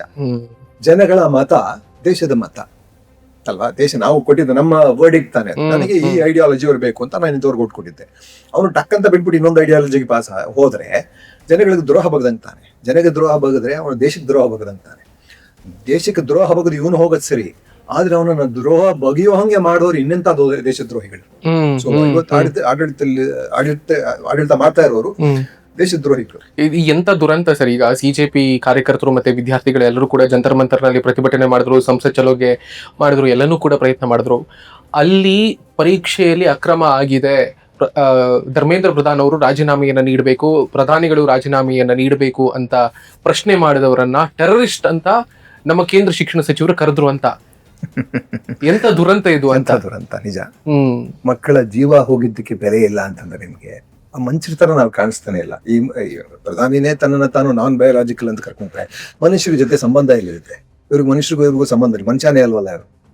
ದೇವಲೋಕದಿಂದ ಹಿಡಿದು ದೇವತೆಗಳ ಜೊತೆ ಮಾತ್ರ ಇರೋ ಸಂಬಂಧ. ದೇವತೆಗಳಿಗೆ ಏನಾದ್ರು ತೊಂದರೆ ಆದ್ರೆ ಮೋಸ್ಟ್ಲಿ ಇವ್ರು ಏನಾದ್ರು ಮಾಡ್ಬೋದೇನೋ, ಮನುಷ್ಯರಿಗಂತೂ ಖಂಡಿತ ಮಾಡಲ್ಲ. ಯಾಕಂದ್ರೆ ಅದು ಸಾಲಾಗಿ ನಮಗೆ ಸುಮಾರು ಪ್ರತಿಭಟನೆಗಳನ್ನು ನೋಡಿದ್ವಿ. ರೈತರ ಪ್ರತಿಭಟನೆಯಿಂದ ಹಿಡಿದು ಸತ್ಯಪಾಲ್ ಮಲಿಕ್ ಹೇಳಿದ್ರಲ್ಲ, ನನಗೋಸ್ಕರ ಸತ್ರ ಅಂತ ಕೇಳಿದಾರೆ. ಅಫಿಷಿಯಲ್ ಆಗಿ ಡಾಕ್ಯುಮೆಂಟ್ ಆಗಿಲ್ಲ, ಹಾಗಾಗಿ ನಾವು ಸತ್ಯ ಅಂತ ತೆಗೆದು ಹಾಕ್ಬೋದು. ಬಟ್ ಅದಾದ ನಂತರ ಆದ ಎಲ್ಲ ಪ್ರತಿಭಟನೆಗಳು ನೋಡಿ, ಮಹಿಳಾ ಪೈಲ್ವಾನರ ಪ್ರತಿಭಟನೆ, ಒಲಿಂಪಿಕ್ ಮೆಡಲಿಸ್ಟ್ಗಳು ಅವರು, ಅವ್ರನ್ನ ನಡೆಸ್ಕೊಳ್ಳುವಂತ ವಿಧಾನ ಏನು, ರೋಡಲ್ಲಿ ಎಳೆದಾಡಿದ್ವಿ ಇವರು ಪೊಲೀಸ್ ಇವರು ಗುಲಾಮ ಪೊಲೀಸ್. ಆರೋಪ ಬಂದಿರೋದು ಯಾರ ಮೇಲೆ? ಆರೋಪ ಬಂದವನು ಅವನ್ನ ಮುಟ್ಲೂ ಇಲ್ಲ ಅವರು. MP ಟಿಕೆಟ್ ಕೊಡಲಿಲ್ಲ, ಅಷ್ಟೇ ಮಗನು ಕೊಟ್ಟು ಒಂದು ಕನಿಷ್ಠ ಪಕ್ಷ ಒಂದು ಟ್ವೀಟ್ ಮಾಡಿ ಹೇಳಿಲ್ಲ. ನಿಜ, ಹೌದು. ಇವತ್ತು ಸಹ ಮೇ 5ಕ್ಕ ನೀಟ್ ಪೇಪರ್ ಮೇನಾ, ಇಂದ ಮೇ ಜೂನ್ ಜುಲೈ ಇಷ್ಟು ದಿವಸ ಆದ್ರೂ ಒಂದು ಪದನೂ ಆಡಿಲ್ಲ. ಅಂದ್ರೆ ಈಗ ಒಂದು ದೇಶದ ಪ್ರಧಾನಿ ಅಂತಂದ್ರೆ, ಅಥವಾ ಪ್ರಧಾನಿಯೋ ನೀವು ರಾಷ್ಟ್ರ ಯಾರೋ ಶಿಕ್ಷಣ ಸಚಿವರಾಗಿರ್ಲಿ ಅಥವಾ ಪ್ರಧಾನಿ ಅಂತ ಇಟ್ಕೊಳ್ಳಿ, ಪ್ರಧಾನಿ ಪೂರ್ತಿ ದೇಶದ ಜವಾಬ್ದಾರಿ ನನ್ನ ಮೇಲಿದೆ, ನಾನು ಪ್ರಧಾನಿ ಆಗಿದ್ದಾರೆ. ಸೊ ಅದರಲ್ಲಿರೋ ಪ್ರಜೆಗಳೆಲ್ಲರೂ ನನ್ನವರು, ಅದರಲ್ಲಿರೋ ಮಕ್ಕಳೆಲ್ಲರೂ ನನ್ನ ಮಕ್ಕಳು. ಇವತ್ತು ಸತ್ತವರು ನಮ್ಮ ಮಕ್ಕಳಲ್ಲ ಅಂತ ಹೆಂಗ್ ಹೇಳ್ತೀವಿ ನಾವು? ಅದೇ ನಮ್ಮ ಮಕ್ಕಳಿಗೆ ಆಗಿದ್ದರೆ ನಾವು ತಡ್ಕೊಳಕ್ ಆಗ್ತೀವಿ. ಆ ಕುಟುಂಬಗಳೇ ನಾಶ ಆಗೋಗಿವೆ. ಸೊ ಮಕ್ಕಳನ್ನ ಕಳ್ಕೊಂಡ್ವಿ. ನಮ್ಮ ಪುರಾಣದಲ್ಲಿ ಇದಿಲ್ಲ, ಪುತ್ರ ಶೋಕಕ್ಕಿಂತ ದೊಡ್ಡ ಶೋಕ ಒಂದಿಲ್ಲ ಅಂತ. ಮಕ್ಕಳನ್ನ ಕಳ್ಕೊಂಡ್ಮೇಲೆ ಅವ್ರು ಹೆಂಗ್ ಬದುಕ್ತಾರೆ ಅವರಪ್ಪ ಅಂತ ಜೀವನ ಪೂರ್ತಿ ಅದು ಕಾಣಲ್ಲ ಅವ್ರನ್ನ. ಅದ್ರ ಬಗ್ಗೆ ನೀವು ಒಂದು ಮಾತನ್ನು ಹೇಳಿಲ್ಲ ಅಂದ್ರೆ ನಿಮಗೆ ಯಾವ ಯೋಗ್ಯತೆ ಇದೆ ಆ ಪದವಿಯಲ್ಲಿ ಕೂತ್ಕೊಳ್ಳೋದಕ್ಕೆ? ಖಂಡಿತ ಯೋಗ್ಯತೆ ಇಲ್ಲ. ತುಂಬಾ ಅಯೋಗ್ಯ ಪ್ರಧಾನಿ ನಾವಿವತ್ತು, ಅಯೋಗ್ಯ, ಸಂವೇದನಾಹೀನ, ಕ್ರೂರ ಪ್ರಧಾನಿ ಇವರು. ನಿಜವಾಗ್ಲು ಸರಿ, ಎಲ್ಲಿಯವರೆಗೆ ಮೌನ, ವಿವೇಕದ ಮೌನ ಸರಿ, ಆದ್ರೆ ಜಾಣ್ಮೆಯ ಮೌನ ಎಷ್ಟು ಮಟ್ಟಿಗೆ ಸರಿ ಅಂತ ಗೊತ್ತಿಲ್ಲ. ಅವ್ರ ಎಲ್ರು ಹೇಳ್ತಾ ಇರೋದೇನಂದ್ರೆ, ಇವ್ರಿಗೆ ಇದೆಲ್ಲ ಬೇಕಾಗಿಲ್ಲ, 360 ಸ್ಕೋರ್ ಮಾಡಕ್ ಟ್ರೈ ಮಾಡ್ತಾ ಇದಾರೆ ಇವ್ರು ಅಷ್ಟೇ. ಪಕ್ಷಗಳನ್ನ ಹೊಡೆದು ಈ ಸಲ ಸಂಸತ್ ಡಿಲಿಮಿಟೇಷನ್ ತರಬೇಕು ಅನ್ನೋದೇ ಉದ್ದೇಶ. ಹಂಗಾಗಿ ಅಂತಂದು ಬಿಟ್ರೆ ಇದು ಯಾವ್ದಕ್ಕೂ ಕೇರ್ ಮಾಡ್ಬೇಕಾಗಿಲ್ಲ. ಈಗಾಗ್ಲೇ ಇವ್ರಿಗೆ ನಿನ್ನೆ ನಾನು ಮಕ್ಕಳ ಹತ್ರ ಮಾತಾಡ್ತಾ ಹೇಳ್ತಾ ಇದ್ದೆ, ಇದಕ್ಕೆ ಕಾರಣ ನಾವೇ. ಧರ್ಮದ ಹೆಸರಿನಲ್ಲಿ ಓಟ್ ಹಾಕಿದ ನಾವೇ ಇದಕ್ಕೆ ಕಾರಣ. ಸೊ ನಮ್ಮ ನೋವಿಗೆ, ನಮ್ಮ ಸೋಲಿಗೆ, ನಮ್ಮ ಎಲ್ಲ ಸಮಸ್ಯೆಗಳಿಗೆ ಕಾರಣ ನಾವೇನೆ. ನಮ್ ಕೈಲಿದೆ ಅಧಿಕಾರ, ನಾವು ಅಧಿಕಾರನ ಸರಿಯಾಗಿ ಬಳಸ್ಕೋಬೋದಾಗಿತ್ತು. ನಾವ್ ಯಾರನ್ನ ಓಟ್ ಹಾಕಿ ಗೆಲ್ಸಿದ್ವಿ? ಹಿಂದೂ ಮುಸ್ಲಿಂ ಅಂದವ್ರನ್ನ ಓಟ್ ಹಾಕಿ ಗೆಲ್ಸಿದ್ವಿ. ಅದೇ ದೇಶದ ಮಕ್ಕಳು ಎಲ್ಲರೂ ನನ್ನ ಪ್ರಜೆಗಳು ಆಗಿರ್ಬೇಕಾದ ಪ್ರಧಾನಿ, ಆಕ್ಟಿಂಗ್ ಪ್ರೈಮ್ ಮಿನಿಸ್ಟರ್ ಇವರು. ಅವಾಗ ಆ ಪದವಿಯಲ್ಲಿ ಕುತ್ಕೊಂಡು ಇವರು ಮುಸ್ಲಿಮರನ್ನ, ದೇಶದ ಮುಸ್ಲಿಮರನ್ನ 20% ಜನರನ್ನ, ದೇಶದ ಜನರನ್ನ, ದೇಶಕ್ಕೆ ಕಾಂಟ್ರಿಬ್ಯೂಟ್ ಮಾಡ್ತಾ ಇರೋ ಜನರನ್ನ, ಅವ್ರು ದುಡ್ಡಿಲ್ಲೇ ನಡೆಯುತ್ತೆ. 20% ಜನ ಎಷ್ಟು ಟ್ಯಾಕ್ಸ್ ಕಟ್ಟಲ್ಲ, ಇಂಡೈರೆಕ್ಟ್ ಟ್ಯಾಕ್ಸ್ ಅಂತಾನೆ ಇಟ್ಕೊಳ್ಳಿ, ಎಷ್ಟು ಟ್ಯಾಕ್ಸ್ ಕಟ್ಟಲ್ಲ, ಎಷ್ಟು ಸೇವೆ ಮಾಡಿಲ್ಲ. ಈ ದೇಶದಲ್ಲಿ ಹುಟ್ಟಿದವ್ರು, ಈ ದೇಶದಲ್ಲೇ ಬೆಳೆದವ್ರು, ಈ ದೇಶಕ್ಕೋಸ್ಕರನೇ ಸತ್ತವ್ರು ಎಷ್ಟು ಜನ ಇಲ್ಲ. ಅವರನ್ನ ನೀವು ಘುಸ್ಪೇಟಿಯಾ ಅಂತೀರಾ, ಅವರನ್ನ ಹೆಚ್ಚು ಮಕ್ಕಳನ್ನ ಹುಟ್ಟಿಸೋರು ಅಂತೀರಾ, ಅಂತಂದ್ರೆ ಆಡ್ಕೊಂತೀರಾ ಅಂದ್ರೆ, ಈ ತಾರತಮ್ಯ ಮಾಡೋರಿಗೆ ಯಾವ ಯೋಗ್ಯತೆ ಇದೆ ಆ ಪದವಿಗೆ ಹತ್ತೋದಕ್ಕೆ, ಆ ಪದವಿಯಲ್ಲಿ ಕೂರೋದಕ್ಕೆ? ದೊಡ್ಡ ದುರಂತ, ನಮ್ಮ ದೇಶದ ದೊಡ್ಡ ದುರಂತ ಅಂದ್ರೆ ಈ ತರ ಅಧಿಕಾರಕ್ಕೋಸ್ಕರ ಏನ್ ಬೇಕಾದ್ರೂ ಮಾತಾಡುವಂತ, ಅಧಿಕಾರಕ್ಕೋಸ್ಕರ ಏನ್ ಬೇಕಾದ್ರೂ ಮಾಡುವಂತ ಮನುಷ್ಯನ ನಾವು ದೇಶದ ಪ್ರಧಾನಿ ಕೋಸ್ಕೊಂಡಿದ್ವಿ. ದೇಶಕ್ಕೋಸ್ಕರ ಏನ್ ಮಾಡ್ತಾರ? ದೇಶದ ಕಲ್ಪನೆನೇ ಅವ್ರಿಗೆ ಗೊತ್ತಿಲ್ಲ. ದೇಶದ ಕಲ್ಪನೆ ಏನು ಅಂತಾನೆ ನನಗೆ ನಿಜವಾಗ್ಲೂ ಅವರ ದೇಶದ ಕಲ್ಪನೆ ಏನು ಅಂತ ಕೇಳಬೇಕು. ಪ್ರಶ್ನೆ ಕೇಳಕ್ಕೂ ಯಾರು ಇಲ್ವಲ್ಲ, ಪ್ರಶ್ನೆ ತಗೊಳ್ಳೋದೇ ಇಲ್ವಲ್ಲ. ಇವಾಗ ಎಲ್ಲಾ ದೇಶದಲ್ಲೂ ಪ್ರಸಿದ್ಧಿ ಬೇರೆ ಆಗಿದ್ದಲ್ಲ, ಪ್ರಶ್ನೆ ತಗೊಳ್ಳಲ್ಲ ಅವರು ಅಂತ. ಇದು ಏನೋ ಪ್ರಶಸ್ತಿಗಳು ಕೂಡ ಬಂದಿದೆ, ತಗೋತಾರೆ, ಮೈ ತುಂಬಾ ಪ್ರಶಸ್ತಿಗಳನ್ನ ಹಾಕೊಂಡಿದ್ದಾರೆ. ಅದೇ ಒಟ್ನಲ್ಲಿ ಇವ್ರಿಗೆ ಗೊತ್ತಿಲ್ಲ. ಅದೇ ನಿಜವಾಗ್ಲೂ ಇವರೇ ದೇವ್ರು ಇರ್ಬೇಕು. ದೇವ್ರಂದ್ರೆ ಹಿಂಗೆ ಇರ್ಬೇಕು. ಈ ರೀತಿಯಾಗಿ ದ್ವೇಷವನ್ನ ಬಿತ್ತುವಂತಹ ರಾಜಕಾರಣ ಭಾರತದಲ್ಲಿ ಮತ್ತೆ ಮತ್ತೆ ಅಧಿಕಾರವನ್ನ ಹಿಡಿಯುತ್ತೆ ಅನ್ನೋದಾದ್ರೆ ವಿಪಕ್ಷಗಳ ಸೋಲು ಕೂಡ ಹೌದಲ್ವಾ? ಅದು ಹಾಗೆ ಹೇಳಿ ಆಗೋದಿಲ್ಲ. ನೀವು ಹೆಂಗೆ ಅಂದ್ರೆ ಪ್ರಜಾಪ್ರಭುತ್ವ ಆಯ್ತು, ಫೈನಲಿ ಡಿಸಿಷನ್ ಮೇಕರ್ ಪ್ರಜೆನೆ. ಜೊತೆಗೆ ಮೆಜಾರಿಟಿ ಅಪೀಸ್ಮೆಂಟ್ ಇದು ಈಸಿ. ಇವ್ರು ಮೈನಾರಿಟಿ ಅಪೀಸ್ಮೆಂಟ್ ಮಾಡ್ತಾ ಇದ್ರು ಕಾಂಗ್ರೆಸ್ನವರು, ಮುಂಚಿನ ಸರ್ಕಾರಗಳು ಎಲ್ಲ ಹೇಳ್ತಾರೆ. ನಾನು ಕಾಂಗ್ರೆಸ್ ಅಂತ ಹೇಳುದು, ಕಾಂಗ್ರೆಸ್ ರಾಜಕೀಯ ಪಕ್ಷವಾಗಿಲ್ಲ, ಕಾಂಗ್ರೆಸ್ ಐಡಿಯಾಲಜಿ ಬಗ್ಗೆ ಮಾತಾಡಿದ್ರೆ ನಾವು ಕಾಂಗ್ರೆಸ್ ಮುಂಚಿನ ಸ್ವಾತಂತ್ರ್ಯ ಹೋರಾಟದಿಂದ ಬಂದಿದೆ. ಎಲ್ಲರೂ ಸರ್ವರು ಸಮಾನರು ಅನ್ನೋ ಒಂದು ಸೋಷಿಯಲಿಸ್ಟ್ ಸಮಾಜವಾದವನ್ನ ಇಟ್ಕೊಂಡೇ ಬಂದದ್ದು ಕಾಂಗ್ರೆಸ್. ಆ ಸಮಾಜವಾದವನ್ನ ಇವರು ಮೈನಾರಿಟಿ ಅಪೀಸ್ಮೆಂಟ್ ಅಂತ ಕರೀತಾರೆ. ನೀವು 20% ಜನಗಳನ್ನ ಮೆಚ್ಚಿಸಿ ಓಟ್ ತಗೊಳ್ಳೋದು ಬೆನಿಫಿಷಿಯಲ್, 80% ಜನಗಳನ್ನ ಮೆಚ್ಚಿ ಓಟ್ ತಗೊಳ್ಳೋದು ಬೆನಿಫಿಷಿಯಲ್. ಎಕ್ಸಾಕ್ಟ್ಲಿ. ಸೊ ಅಪೀಸ್ಮೆಂಟ್ ಮಾಡ್ತಾರೋ ಅವರಲ್ಲ ಇವರು. ಜೊತೆಗೆ ಮನಮೋಹನ್ ಸಿಂಗ್ ಅವರ ಹೇಳಿದ ಒಂದು ಹೇಳಿಕೆಯನ್ನ ಇವ್ರು ಇಟ್ಕೊಂಡು ದೊಡ್ಡದಾಗಿ ರಾಜಕೀಯ ಮಾಡಿದ್ರು. ಏನಂದ್ರೆ ಅವರು ದೇಶದ ಸಂಪನ್ಮೂಲಗಳ ಹಕ್ಕು, ಅದರ ಮೇಲಿನ ಮೊದಲ ಅಧಿಕಾರ ದಲಿತರಿಗೆ, ಎಲ್ರಿಗೂ ಹೇಳಿದ್ರು, ದಲಿತರಿಗೆ, ಮೈನಾರಿಟೀಸ್ಗೆ, ಯಾರು ಬಲಹೀನರಾಗಿರ್ತಾರೋ ಅವ್ರಿಗಿರುತ್ತೆ ಅಂತ ಅಂದ್ಬಿಟ್ಟು. ತುಂಬಾ ಸಿಂಪಲ್ ಆಕ್ಚುಯಲ್ ಆಗಿ ಇರಬೇಕು. ಈ ರಿಸರ್ವೇಶನ್ ಕಾನ್ಸೆಪ್ಟ್ ಹೋದೇನೆ, ರಿಸರ್ವೇಶನ್ ವಿರುದ್ಧ ಮಾತಾಡೋರು ಇದನ್ನೇ ಇಟ್ಕೊಂಡೇ ಮಾತಾಡೋದು. ಸೊ ಈಗ ಒಂದು ಮನೆ ಅಂತ ಇಟ್ಕೊಂಡ್ರೆ, ಒಂದು ಮಗು ಸ್ವಲ್ಪ ವೀಕ್ ಆಗಿದೆ ಅಂದ್ರೆ ಯಾರಿಗೆ ನಾವು ಹೆಚ್ಚಿಗೆ ಆಹಾರ ಕೊಟ್ಟು ಅದನ್ನ ಒಂದು ಸಮಕ್ಕೆ ತರೋಕೆ ಟ್ರೈ ಮಾಡ್ತೀವಿ, ಎಲ್ಲ ನಮ್ಮ ಮಕ್ಕಳಿದ್ದಾರೆ. ನಾವು ಇನ್ನೊಂದು ಮಗು ಮೇಲಿನ ದ್ವೇಷಕ್ಕೋಸ್ಕರ ಅದಕ್ಕೆ ಕಡಿಮೆ ಕೊಡೋದಿಲ್ಲ. ಇನ್ನು ಒಂದು ಮಗು ವೀಕ್ ಆಗಿದೆ, ಅದು ಬಲಿಷ್ಠವಾದ ಮಗುವನ್ನಷ್ಟೇ ಬಲಿಷ್ಠವಾಗಬೇಕು ಅಂತ ಇದಕ್ಕೆ ಹೆಚ್ಚಿಗೆ ಆಹಾರ. ಅಷ್ಟೆಲ್ಲಾ ಮಾಡಿನೂ ಅದರಲ್ಲಿರೋ ಆಕ್ರಮಣಗಳಿಂದ ಇವತ್ತಿಗೂ ಮುಸ್ಲಿಮರು ಬಡವರಾಗಿ ಉಳ್ಕೊಂಡಿದ್ದಾರೆ. ನಾನು ಮೊನ್ನೆ ಅದೊಂದು ಶೂಟಿಂಗ್ ಲೊಕೇಶನ್ ನೋಡ್ಬೇಕು ಅಂತ ಚನ್ನಪಟ್ಟಣ, ನಾನು ಹುಟ್ಟಿದ ಊರು, ನಾನು ಹುಟ್ಟಿದ ಮನೆ ಎಲ್ಲ ನೋಡ್ಕೊಂಡು ಸುತ್ತ ಅದ್ ಹೆಂಗೆ ನಮ್ಮ ಮನೆ ಗೊತ್ತಿಲ್ಲ, ಅವೆಲ್ಲವೂ ನನ್ನನ್ನು ಇನ್ಫ್ಲೂಯೆನ್ಸ್ ಮಾಡಿದೆ ಏನೋ ಅಂತ ಅನ್ಸುತ್ತೆ. ನಮ್ಮ ಮನೆ ಮಧ್ಯ ಹಿಂಗ್ ಸೀದಾ ಹೋದ್ರೆ ಆ ಕಡೆ ಒಂದು ಬ್ರಾಹ್ಮಣರ ಹೀಗೆ ಅಗ್ರಹಾರ ಬರುತ್ತೆ, ವರದಾ ಸ್ವಾಮಿ ದೇವಸ್ಥಾನ ಅಂತಿದೆ, ಅಲ್ಲಿ ಅಗ್ರಹಾರ ಬರುತ್ತೆ. ಹೋಗೋ ದಾರಿಯಲ್ಲಿ ಆ ಕಡೆ ಈ ಕಡೆ ಒಂದಷ್ಟು ಜನ ಅವರೆಲ್ಲ ಒಂದಷ್ಟು ಜನ ಎಲ್ಲ ಇವರು ಇದ್ದಾರೆ, ಸಮುದಾಯಗಳು, ಒಕ್ಕಲಿಗರು, ದಲಿತರು ಎಲ್ಲರೂ ಇದ್ದಾರೆ. ಇನ್ನೊಂದ್ ಕಡೆ ಹೋದ್ರೆ ಒಂದಷ್ಟು ಜನ ಮರಾಠಿಗಳು, ಯಾವಾಗ ಬಂದು ಅವರಲ್ಲಿ ನೆಲೆಸೋದು ಗೊತ್ತಿಲ್ಲ. ಸುಮಾರು ಜನ ಅವರಲ್ಲಿ ಇದು ಬಣ್ಣದ ಗೊಂಬೆಗಳ ಕಾರ್ಖಾನೆಗಳನ್ನ ಇಟ್ಕೊಂಡಿದ್ರು. ಈ ಕಡೆಗೆ ಮುಸ್ಲಿಮರ ಏರಿಯಾ, ಕರೆಕ್ಟ್ ಮಧ್ಯದಲ್ಲಿ ಬಾರ್ಡರ್ ಇದ್ದಂಗೆ ನಮ್ಮನೆ ಮಧ್ಯದಲ್ಲಿ ಒಂದು ರೋಡ್ ಬರುತ್ತೆ, ಆ ರೋಡ್ ಡೆಡ್ ಎಂಡ್ ಅಲ್ಲಿ ಇತ್ತು. ಸೊ ಅಲ್ಲಿ ಹೋದ್ರೆ ನಮಗೆ ಬೇಕಾಯ್ತು ಒಂದು ಹಳೆ ನಾಟಿ ಹೆಂಚಿನ ಮನೆಗಳು ಬೇಕಾಯ್ತು. ಸೊ ನಾನು ಸುಮ್ನೆ ಅಲ್ಲಿ ಅದ್ರ ಊರಿನ ಸುತ್ತಮುತ್ತ ಅವ್ರಿಗೆ ಯಾರೋ ಹೇಳಿದ್ರು ಡೈರೆಕ್ಟರ್ಗೆ, ಅವ್ರ ಒಂದು ಊರಿದೆ ಅಲ್ಲಿ ಪಕ್ಕದಲ್ಲಿ, ಅಲ್ಲಿದೆ ಅಂತಂದ್ರು. ನಾನು ಚನ್ನಪಟ್ಟಣ ಪಕ್ಕನೇ ಅಂತ ಸುಮ್ನೆ ನೋಡ್ಬಿಟ್ಟು ನಮ್ಮನೆ ಹತ್ರ ನಾನು ಏರಿಯಲ್ ವ್ಯೂ ಹಾಕಿದೆ. ನಾಟಿ ಹೆಂಚುಗಳು ಕಾಣಿಸ್ತಾ ಇತ್ತು. ಸುಮ್ಮನೆ ಸ್ಟ್ರೀಟ್ ವ್ಯೂ ನೋಡೋಣ ನೋಡಿದ್ರೆ ಸುಮಾರು ಮನೆಗಳು ಕಾಣಿಸ್ತದೆ. ಸರಿ ಹೋಗೋಣ ಅಂತ ಈ ಸಲ ಹೋಗಿ ನೋಡಿದಾಗ ಸುಮಾರು ಅದೇ ಹಳೇ ಕಾಲದ ನಾಟಿ ಹೆಂಚಿನ ಮನೆಗಳು, ಚಿಕ್ಕ ಚಿಕ್ಕ ಮನೆಗಳು, ಪುಟ್ ಮನೆಗಳು ಸುಮಾರಿವೆ. ಅವೆಲ್ಲವೂ ಮುಸ್ಲಿಮರ ಮನೆಗಳು. ಮಿಕ್ಕಿದ ಮನೆಗಳೆಲ್ಲವೂ ಬದಲಾಗಿ ಹೋಗಿವೆ. ನಾನು ಎಷ್ಟು 40 ವರ್ಷದ ಹಿಂದೆ, 35 ವರ್ಷದ ಹಿಂದೆ ನೋಡಿದ್ದ, 30 ವರ್ಷದ ಹಿಂದೆ ನೋಡಿದ್ದ, ಆಲ್ಮೋಸ್ಟ್ 10 ವರ್ಷ ತನಕ ಹೋಗ್ತಾ ಇದೆ ನಮ್ಮ ತಾತ ತಿರ್ಕೊಳ್ಳೋ ತನಕ. ಈ 30 ವರ್ಷದಲ್ಲಿ ಅವ್ರಿಗೇನು ಸೌಲಭ್ಯಗಳು ತಲುಪೇ ಇಲ್ಲ. ಸೊ ಹೆಂಗ್ ಅಪೀಸ್ಮೆಂಟ್ ಆಗಿದೆ ಅಂತ ಹೇಳ್ತೀರಾ? ಅಪೀಸ್ಮೆಂಟ್ ರಾಜಕೀಯ ಸ್ವಲ್ಪ ಆಗಿರ್ಬೋದು ಬಿಟ್ರೆ, ಜೊತೆಗೆ ಅದರಿಂದ ಎಂತ ದೊಡ್ಡ ಬದಲಾವಣೆನೂ ಆಗಿಲ್ಲ, ಅಥವಾ ಇವರಿಗೆ ಅದರ ಇದನ್ನು ಫಲನೂ ಸಿಕ್ಕೋದಿಲ್ಲ. ಕಾಂಗ್ರೆಸ್ ಅದು ಸಿಕ್ಬಿಟ್ಟಿದೆ ಅಂತ ಕ್ಲೇಮ್ ಮಾಡೋದಕ್ಕೆ, ಹಿಂದೂ ಖತ್ರೆ ಮೇ ಅಂತ ಹೇಳುವಂತ ಏನು ಸಿಕ್ಕಿಲ್ಲ. ಪಾಪ ಅವ್ರು ಮುಸ್ಲಿಮರು ಇದ್ದಾಗೆ ಇದ್ದಾರೆ, ಬಡವರಾಗೆ ಇದ್ದಿದ್ದಾರೆ. ಅವರಲ್ಲಿ ಒಳಗೊಳಗಳೇನೇ ಶೋಷಣೆ ಮುಸ್ಲಿಂ ಹೆಣ್ಣುಮಕ್ಕಳ ವಿರುದ್ಧ. ಆಮೇಲೆ ಇವ್ರ ಸರ್ಕಾರದಿಂದಲೂ ಅವ್ರಿಗೆ ಬೇಕಾದಂತಹ ಯೋಜನೆಗಳನ್ನ ಮಾಡಿದಾರಲ್ಲ ಸರ್. ಹೌದು, ಯಾಕಂದ್ರೆ ಓಡ್ಬೇಕಂದ್ರೆ ಎಲ್ಲ ಮಾಡ್ತಾರೆ. ಇದರಲ್ಲೇ ಹೋಗಿ ಬಂಗಾಳದಲ್ಲಿ ಹೋಗಿ ಮಾಂಸ ತಿನ್ನಿ ಅಂತೆಲ್ಲ ಅಂದ್ರು. ಎಲೆಕ್ಷನ್ ಮುಗಿತಿದ್ದಂಗೆ ವೆಜಿಟೇರಿಯನ್ ಫುಡ್ ನ ಸ್ಕೂಲ್ ಅಲ್ಲಿ ಮಕ್ಳು ಕೊಡಬೇಕು, ಪ್ರೋಟೀನ್ ತಿಂದವ್ರೇನು, ಇದರಲ್ಲೇ ಪ್ರೋಟೀನ್ ಇದೆ, ವೆಜಿಟೇರಿಯನ್ ಫುಡ್ ಅಲ್ಲೇ ಪ್ರೋಟೀನ್ ಇದೆ, ಏನೇನೋ ಶುರುವಾಗಿದೆ ಮನುವಾದ ಅಂತ ತಗೊಂಡ್ಬರೋದಕ್ಕೆ. ಸಾತ್ವಿಕ ಆಹಾರ. ಅದರಲ್ಲಿರೋ ಮುಖ್ಯಮಂತ್ರಿನೇ ರೆಡ್ ಹ್ಯಾಂಡ್ ಆಗಿ ಆನ್ ಕ್ಯಾಮರಾ ಲಂಚ ತಗೊಳ್ಳೋದ ಸಿಕ್ಕಾಕೊಂಡು ಅವನ್ನ ಇವ್ರ ಪಕ್ಷಕ್ಕೆ ಸರ್ಕೊಂಡು ತಗೊಂಡ್ಬಂದು ವಾಷಿಂಗ್ ಮಿಷಿನ್ ಅಲ್ಲಿ ವಾಶ್ ಮಾಡಿ ಮುಖ್ಯಮಂತ್ರಿ ಮಾಡಿ ಕೂರಿಸಿದ್ದಾರೆ. ಇಂಥ ಭ್ರಷ್ಟರಿಂದ ಇನ್ನೇನ್ ಸಾಧ್ಯ? ಧರ್ಮ ಆಧ್ಯಾತ್ಮಿಕತೆ ಇಂದ ಇರಬೇಕು, ಅದು ಹಾಗೇ ಅದು ಪಾಲನೆ ಆಗ್ಬೇಕು ಅನ್ನುವಂತಹ ವಿಷಯ ಎಲ್ಲವೂ ಕೂಡ ಗೊತ್ತಿರುವಂತದ್ದು ಇರುವಂತಹ ಸಂದರ್ಭದಲ್ಲಿ ಧರ್ಮದ ಅಫೀಮನ್ನ ಬಲವಂತವಾಗಿ ಯುವಕರ ಮನಸ್ಸಿಗೆ ಇಂಜೆಕ್ಟ್ ಮಾಡ್ತಾ ಇರುವಂತಹ ಕಾಲಘಟ್ಟದಲ್ಲಿ ನಾವಿದ್ದೇವೆ. ಇದು ಎಂತ ದಗಾಬಾಜಿತನ ಅಂತ ಅನ್ಸಲ್ವಾ ನಿಮ್ಗೆ? ನಾನು ಅದನ್ನು ಹೇಳ್ತಾ ಇರ್ತೀನಿ ಎಲ್ಲ ಕಡೆ. ಧರ್ಮ ಅಂದ್ರೆ ನನಗೆ ಕಾಣಿಸೋದು ಅಧರ್ಮದ ವಿರುದ್ಧದ ಪದ ಅಂತ, ಹಂಗೆ ಡಿಫೈನ್ ಮಾಡ್ತೀನಿ. ನಾನು ಉಲ್ಟಾ ರಿವರ್ಸ್ ಬಂದು ಡಿಫೈನ್ ಮಾಡ್ತೀನಿ. ಧರ್ಮ ಅಂದ್ರೆ ವಿರುದ್ಧದ ಪದ ಅಧರ್ಮ ಅಲ್ವಾ. ಅಧರ್ಮ ಅಂದ್ರೆ ಏನು? ಕೆಟ್ಟ ಕೆಲಸ ಅಲ್ಲ ಅಧರ್ಮ. ಸೊ ಅಧರ್ಮ ಕೆಟ್ಟ ಕೆಲಸ ಆದ್ರೆ, ಧರ್ಮ ಒಳ್ಳೆ ಕೆಲಸ ಅಷ್ಟೇ. ಸೊ ಒಳ್ಳೆದನ್ನು ಮಾಡೋದೇ ಧರ್ಮ. ಈ ಹಿಂದೂ ಮುಸ್ಲಿಂ ಕ್ರಿಶ್ಚಿಯನ್ ಅದೆಲ್ಲ ಧರ್ಮವೇ ಅಲ್ಲ ಅಂತ ಅನ್ಸುತ್ತೆ. ಅದೇ ನನಗೆ ಗೊತ್ತಿಲ್ಲ, ನನಗೆ ಅವನ್ನ ಧರ್ಮ ಅಂತ ಹೇಳೋದಕ್ಕೆ ಜೀವನ ಪದ್ಧತಿ ಅಂತ ಇಟ್ಕೊಳ್ಳೋಣ. ಹೌದು, ಅಷ್ಟೇ. ಜೀವನ ಪದ್ಧತಿ ಯಾರೋ ಒಂದಷ್ಟು ಜೀವನ ಪದ್ಧತಿಗಳೇ ಅದು. ಧರ್ಮಕ್ಕೆ ಈಗ ಹಿಂದೂ ಅಂತ ಆಗೋದು ಯಾಕೆ ಅಂದ್ರೆ ಅದರ ದೇವರುಗಳಿಂದ, ಮುಸ್ಲಿಂ ಅಂತ ಆಗೋದು ಅದರ ದೇವರಿಂದ. ಇಲ್ದಿದ್ರೆ ಎಲ್ಲರೂ ಹೇಳೋದೇನು ಒಳ್ಳೆ ಕೆಲಸ ಮಾಡುವಂತ. ಸೊ ಎಲ್ಲರೂ ಒಳ್ಳೆ ಕೆಲಸ. ಸೊ ನಾವು ನಮ್ಮ ಜೀವನ ಪದ್ಧತಿಯನ್ನ ತಗೊಂಡೋಗಿ ಧರ್ಮ ಅಂತ ಮಾಡ್ಕೊಂಡು ಅದರ ಹೆಸರನ್ನ ಅದು ಏನಕ್ಕೆ ಬೇಕಾಗಿತ್ತು? ನಮಗೆ ದೇವರು ಬೇಕಾಗಿದ್ದು ಒಂದು ಮಾನಸಿಕ ಸ್ಥೈರ್ಯಕ್ಕೋಸ್ಕರ. ನಾನು ಇವತ್ತು ನನಗೆ ನಂಬಿಕೆ ಇಲ್ಲ, ಆದ್ರೂ ಬೇರೆಯವ್ರ ನಂಬಿದ್ರೆ ನಾನು ಬಿಟ್ಬಿಡ್ತೀನಿ. ನಂಬಿಕೆ ಪರವಾಗಿಲ್ಲ, ಕ್ವೆಶ್ಚನ್ ಮಾಡಕ್ ಹೋಗಲ್ಲ, ಅವ್ರು ಏನು ಹೇಳಕ್ ಹೋಗಲ್ಲ. ನನಗೆ ನಂಬಿಕೆ ಇಲ್ಲ, ನನ್ನನ್ನು ಬಿಟ್ಬಿಡಿ ನಾನು ಅಂತ ಹೇಳ್ತೀನಿ. ನಿಮ್ಗೆ ಯಾವತ್ತು ಅದು ಸರಿಯಲ್ಲ ಅನ್ಸುತ್ತೋ, ಅದರಲ್ಲಿ ಏನು ಅಲ್ಲ ಅಥವಾ ಅದರಲ್ಲಿ ಲಾಜಿಕ್ ಕೊಡುತ್ತೀರ, ಅವತ್ತು ನಿಮಗೆ ಬೇಕಾಗಿದ್ದು ನೀವು ಡಿಸೈಡ್ ಮಾಡ್ಬೋದು ಅಂತ. ಸೊ ಸುಮಾರು ಜನಕ್ಕೆ ಅಷ್ಟೊಂದೆಲ್ಲ ಯೋಚನೆ ಮಾಡೋದಕ್ಕೆ ಅವಕಾಶಗಳು ಇಲ್ಲದೇ ಇರುವಂತವ್ರಿಗೆ ಮಾನಸಿಕ ಸ್ಥೈರ್ಯ ಕೊಡುತ್ತೆ ದೇವರು ಅನ್ನೋ ಒಂದು ಕಲ್ಪನೆ. ಅಂದ್ರೆ ಅದು ತುಂಬಾ ಲಾಜಿಕಲ್ ಅಂತ ನನಗೆ ಅನ್ಸುತ್ತೆ. ಜೊತೆಗೆ ದೇವರಿಗಿಂತ ನನಗೆ ನಂಬಿಕೆ ಇರೋದು ಆ ನಂಬಿಕೆ ಮೇಲೆ.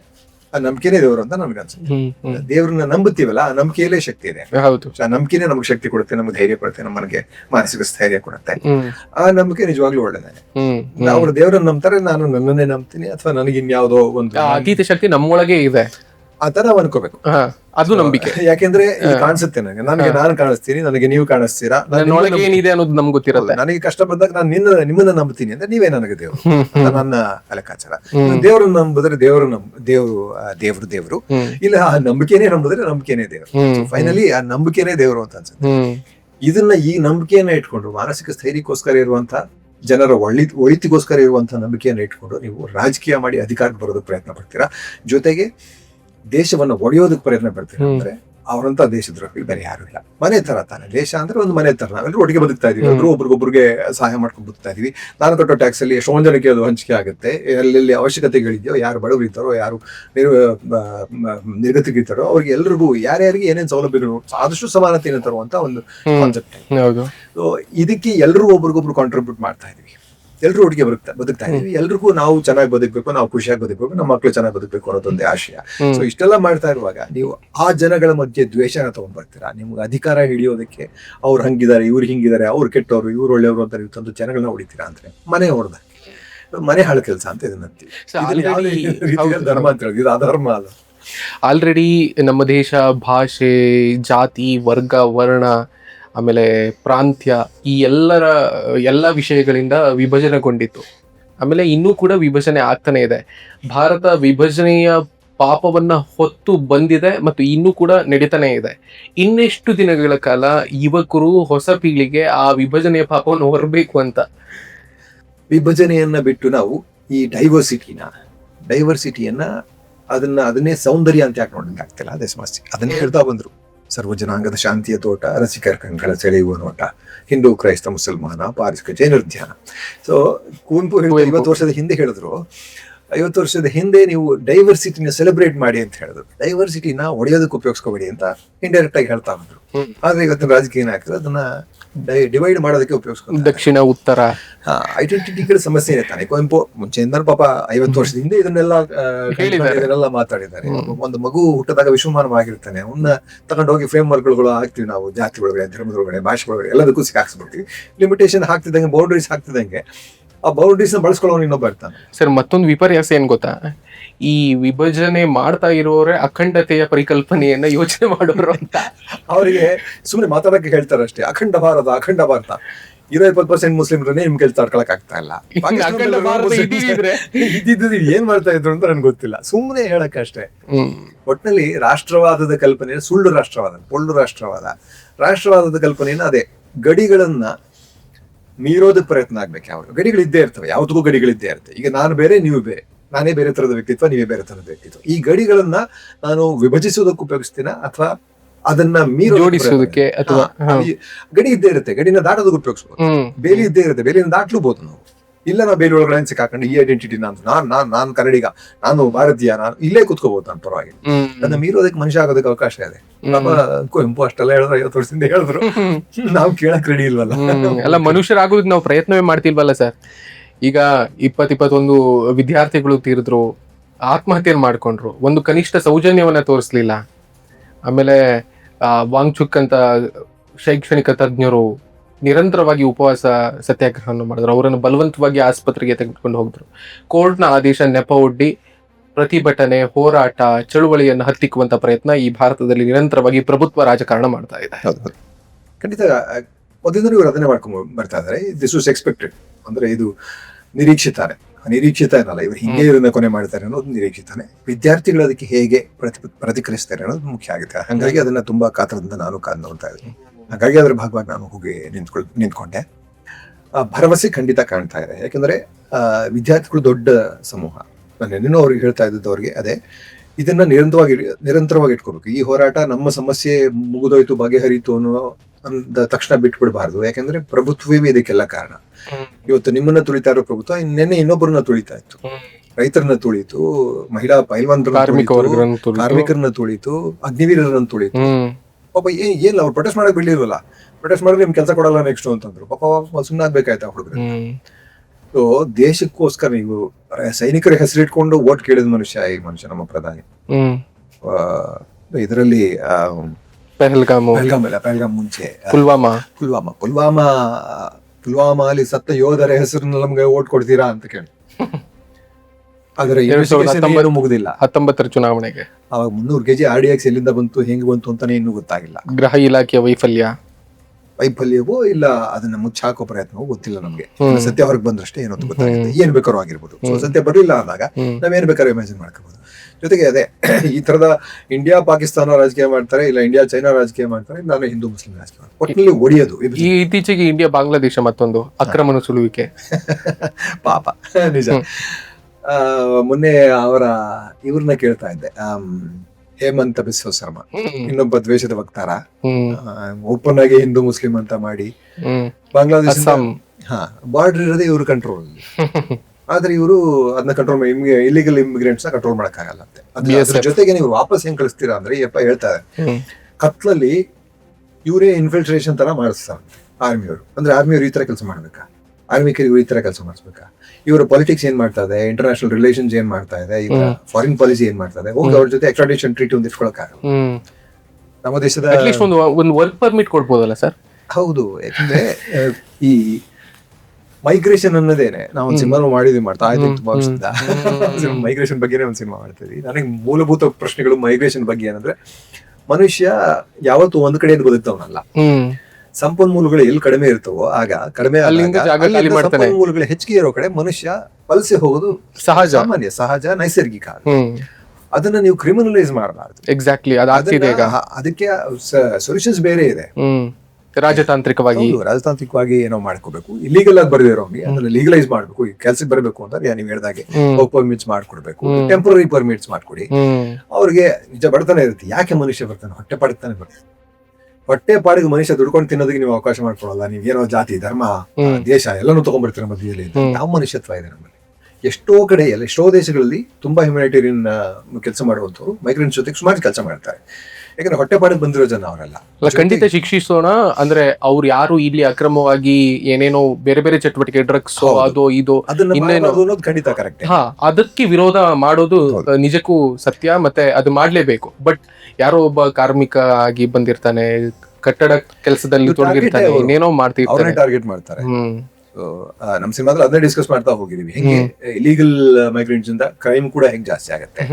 ಬಟ್ ಕ್ರೈಮ್ ಮಾಡೋರ್ನ ಮಾತ್ರ ಇಟ್ಕೊಂಡು ನಾವ್ ಎಲ್ಲರನ್ನೂ ಕ್ರಿಮಿನಲ್ಸ್ ಅಂತ ಹೇಳಕ್ಕಾಗಲ್ಲ. ಬಂದಿರೋ ಜನರು ಬೇಕಾದಷ್ಟೇ. ಇಲ್ಲಿಂದಾನೇ ನಮ್ಮ US ಗೆ ಎಷ್ಟು ಜನ ಹೋಗಿದ್ರು, ಎಲ್ಲರನ್ನು ಕೈ ಕೋಳ ಹಾಕ್ಬಿಟ್ಟು ಕರ್ಕೊಂಡ್ ಬಂದ್ರಲ್ಲ.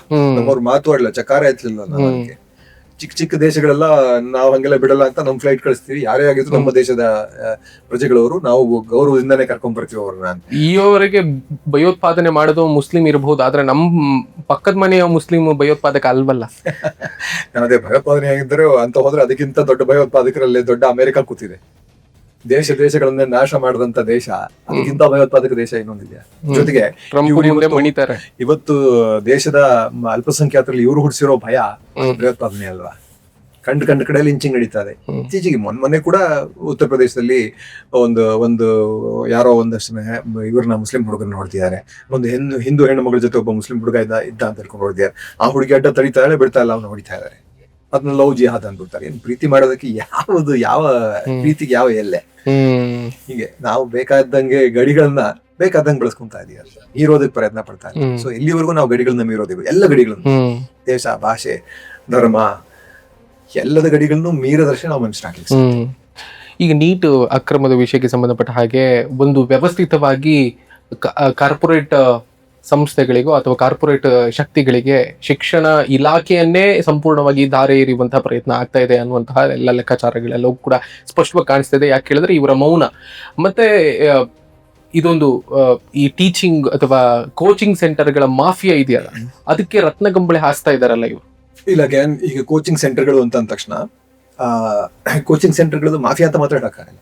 ಆಲ್ಟರ್ನೇಟ್ ಎಜುಕೇಶನ್ ಕೊಡ್ತಾ ಇರುವಂತ ಕೋಚಿಂಗ್ ಸೆಂಟರ್ಗಳು ಇದೆ ಅಲ್ಲ, ಕೆಲವು ಇಷ್ಟ ಇದೆ ಅಲ್ಲ. ಅದೇ ಈಗ ಅಲ್ಲೂ 2-3 ವಿಭಾಗಗಳು, ಜಾತಿಗಳಿವೆ ಅಲ್ಲ. ಅದೇ ನಮ್ಗೆ ಪತ್ರಕರ್ತ, ಒಳ್ಳೆ ಪತ್ರಕರ್ತ, ಕೆಟ್ಟ ಪತ್ರಕರ್ತ, ಅಥವಾ ಪ್ರಶ್ನೆ ಮಾಡುವ ಪತ್ರಕರ್ತ, ಮಾಡದೇ ಇರುವ ಪತ್ರಕರ್ತ, ಒಳ್ಳೆ ನಟ ಅಲ್ಲ, ಆ ತರದ ಒಂದು ಬೈಫರ್ಗೇಷನ್ ಆತರ. ಹೌದು. ಸೊ ಕೋಚಿಂಗ್ ಸೆಂಟರ್ಗಳು ಯಾಕೆ ಬೇಕಾಗ್ತವೆ?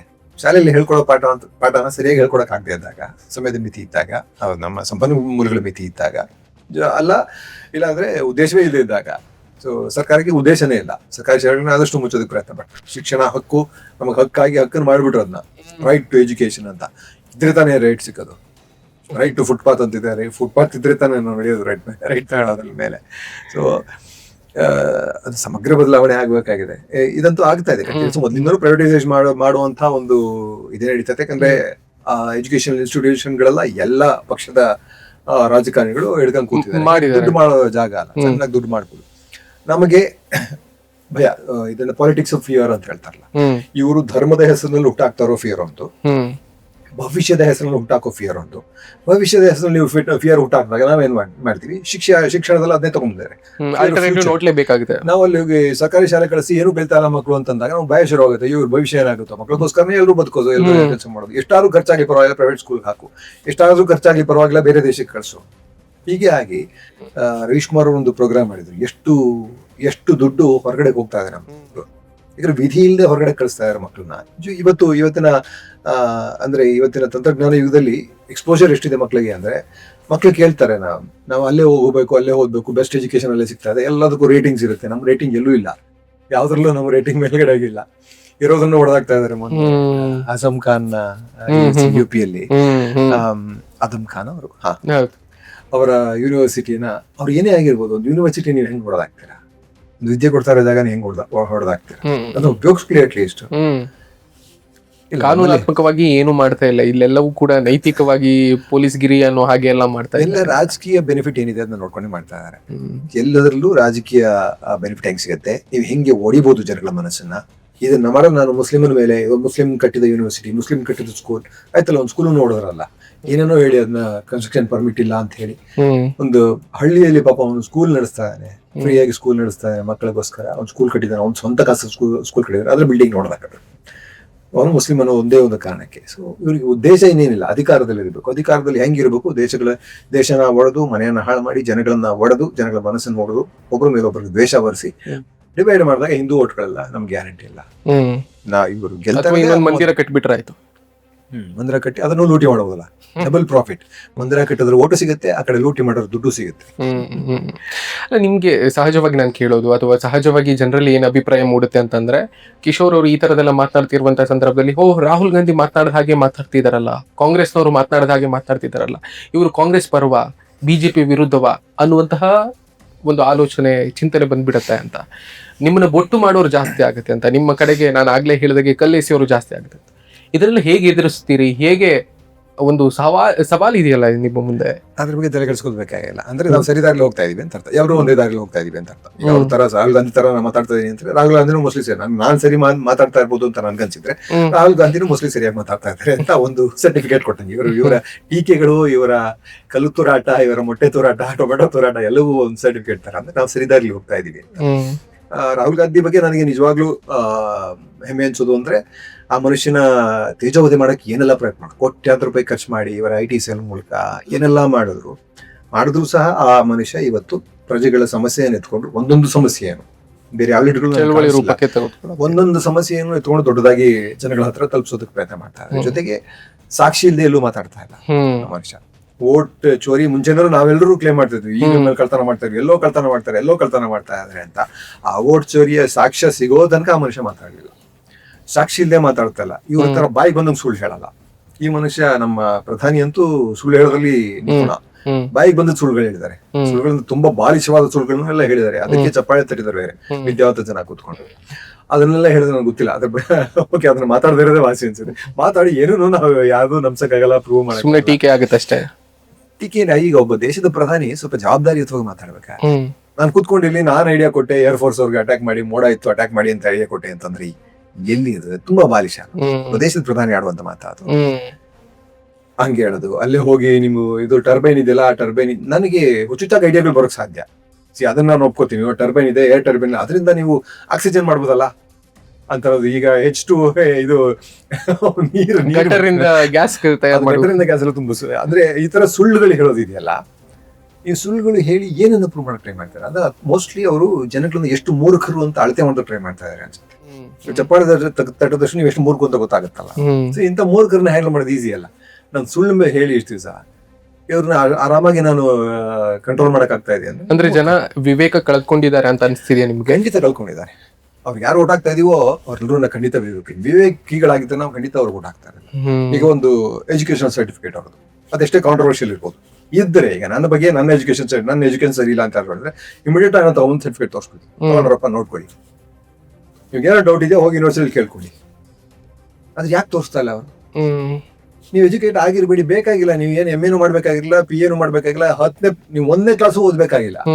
ನಿಮ್ಗೆ ದೇಶವನ್ನ ನಡೆಸೋ ಯೋಗ್ಯತೆ ಇದೆ, ನಾವು ಖಂಡಿತ ನಿಮಗೆ ನಿಮ್ಮನ್ನ ಪ್ರಧಾನಿಯಾಗಿ ಒಪ್ಕೊಳ್ಳೋಕೆ ರೆಡಿ ಇದೀವಿ. ಬಟ್ ಯಾಕೆ ಸುಳ್ಳು ಹೇಳ್ತೀರಿ?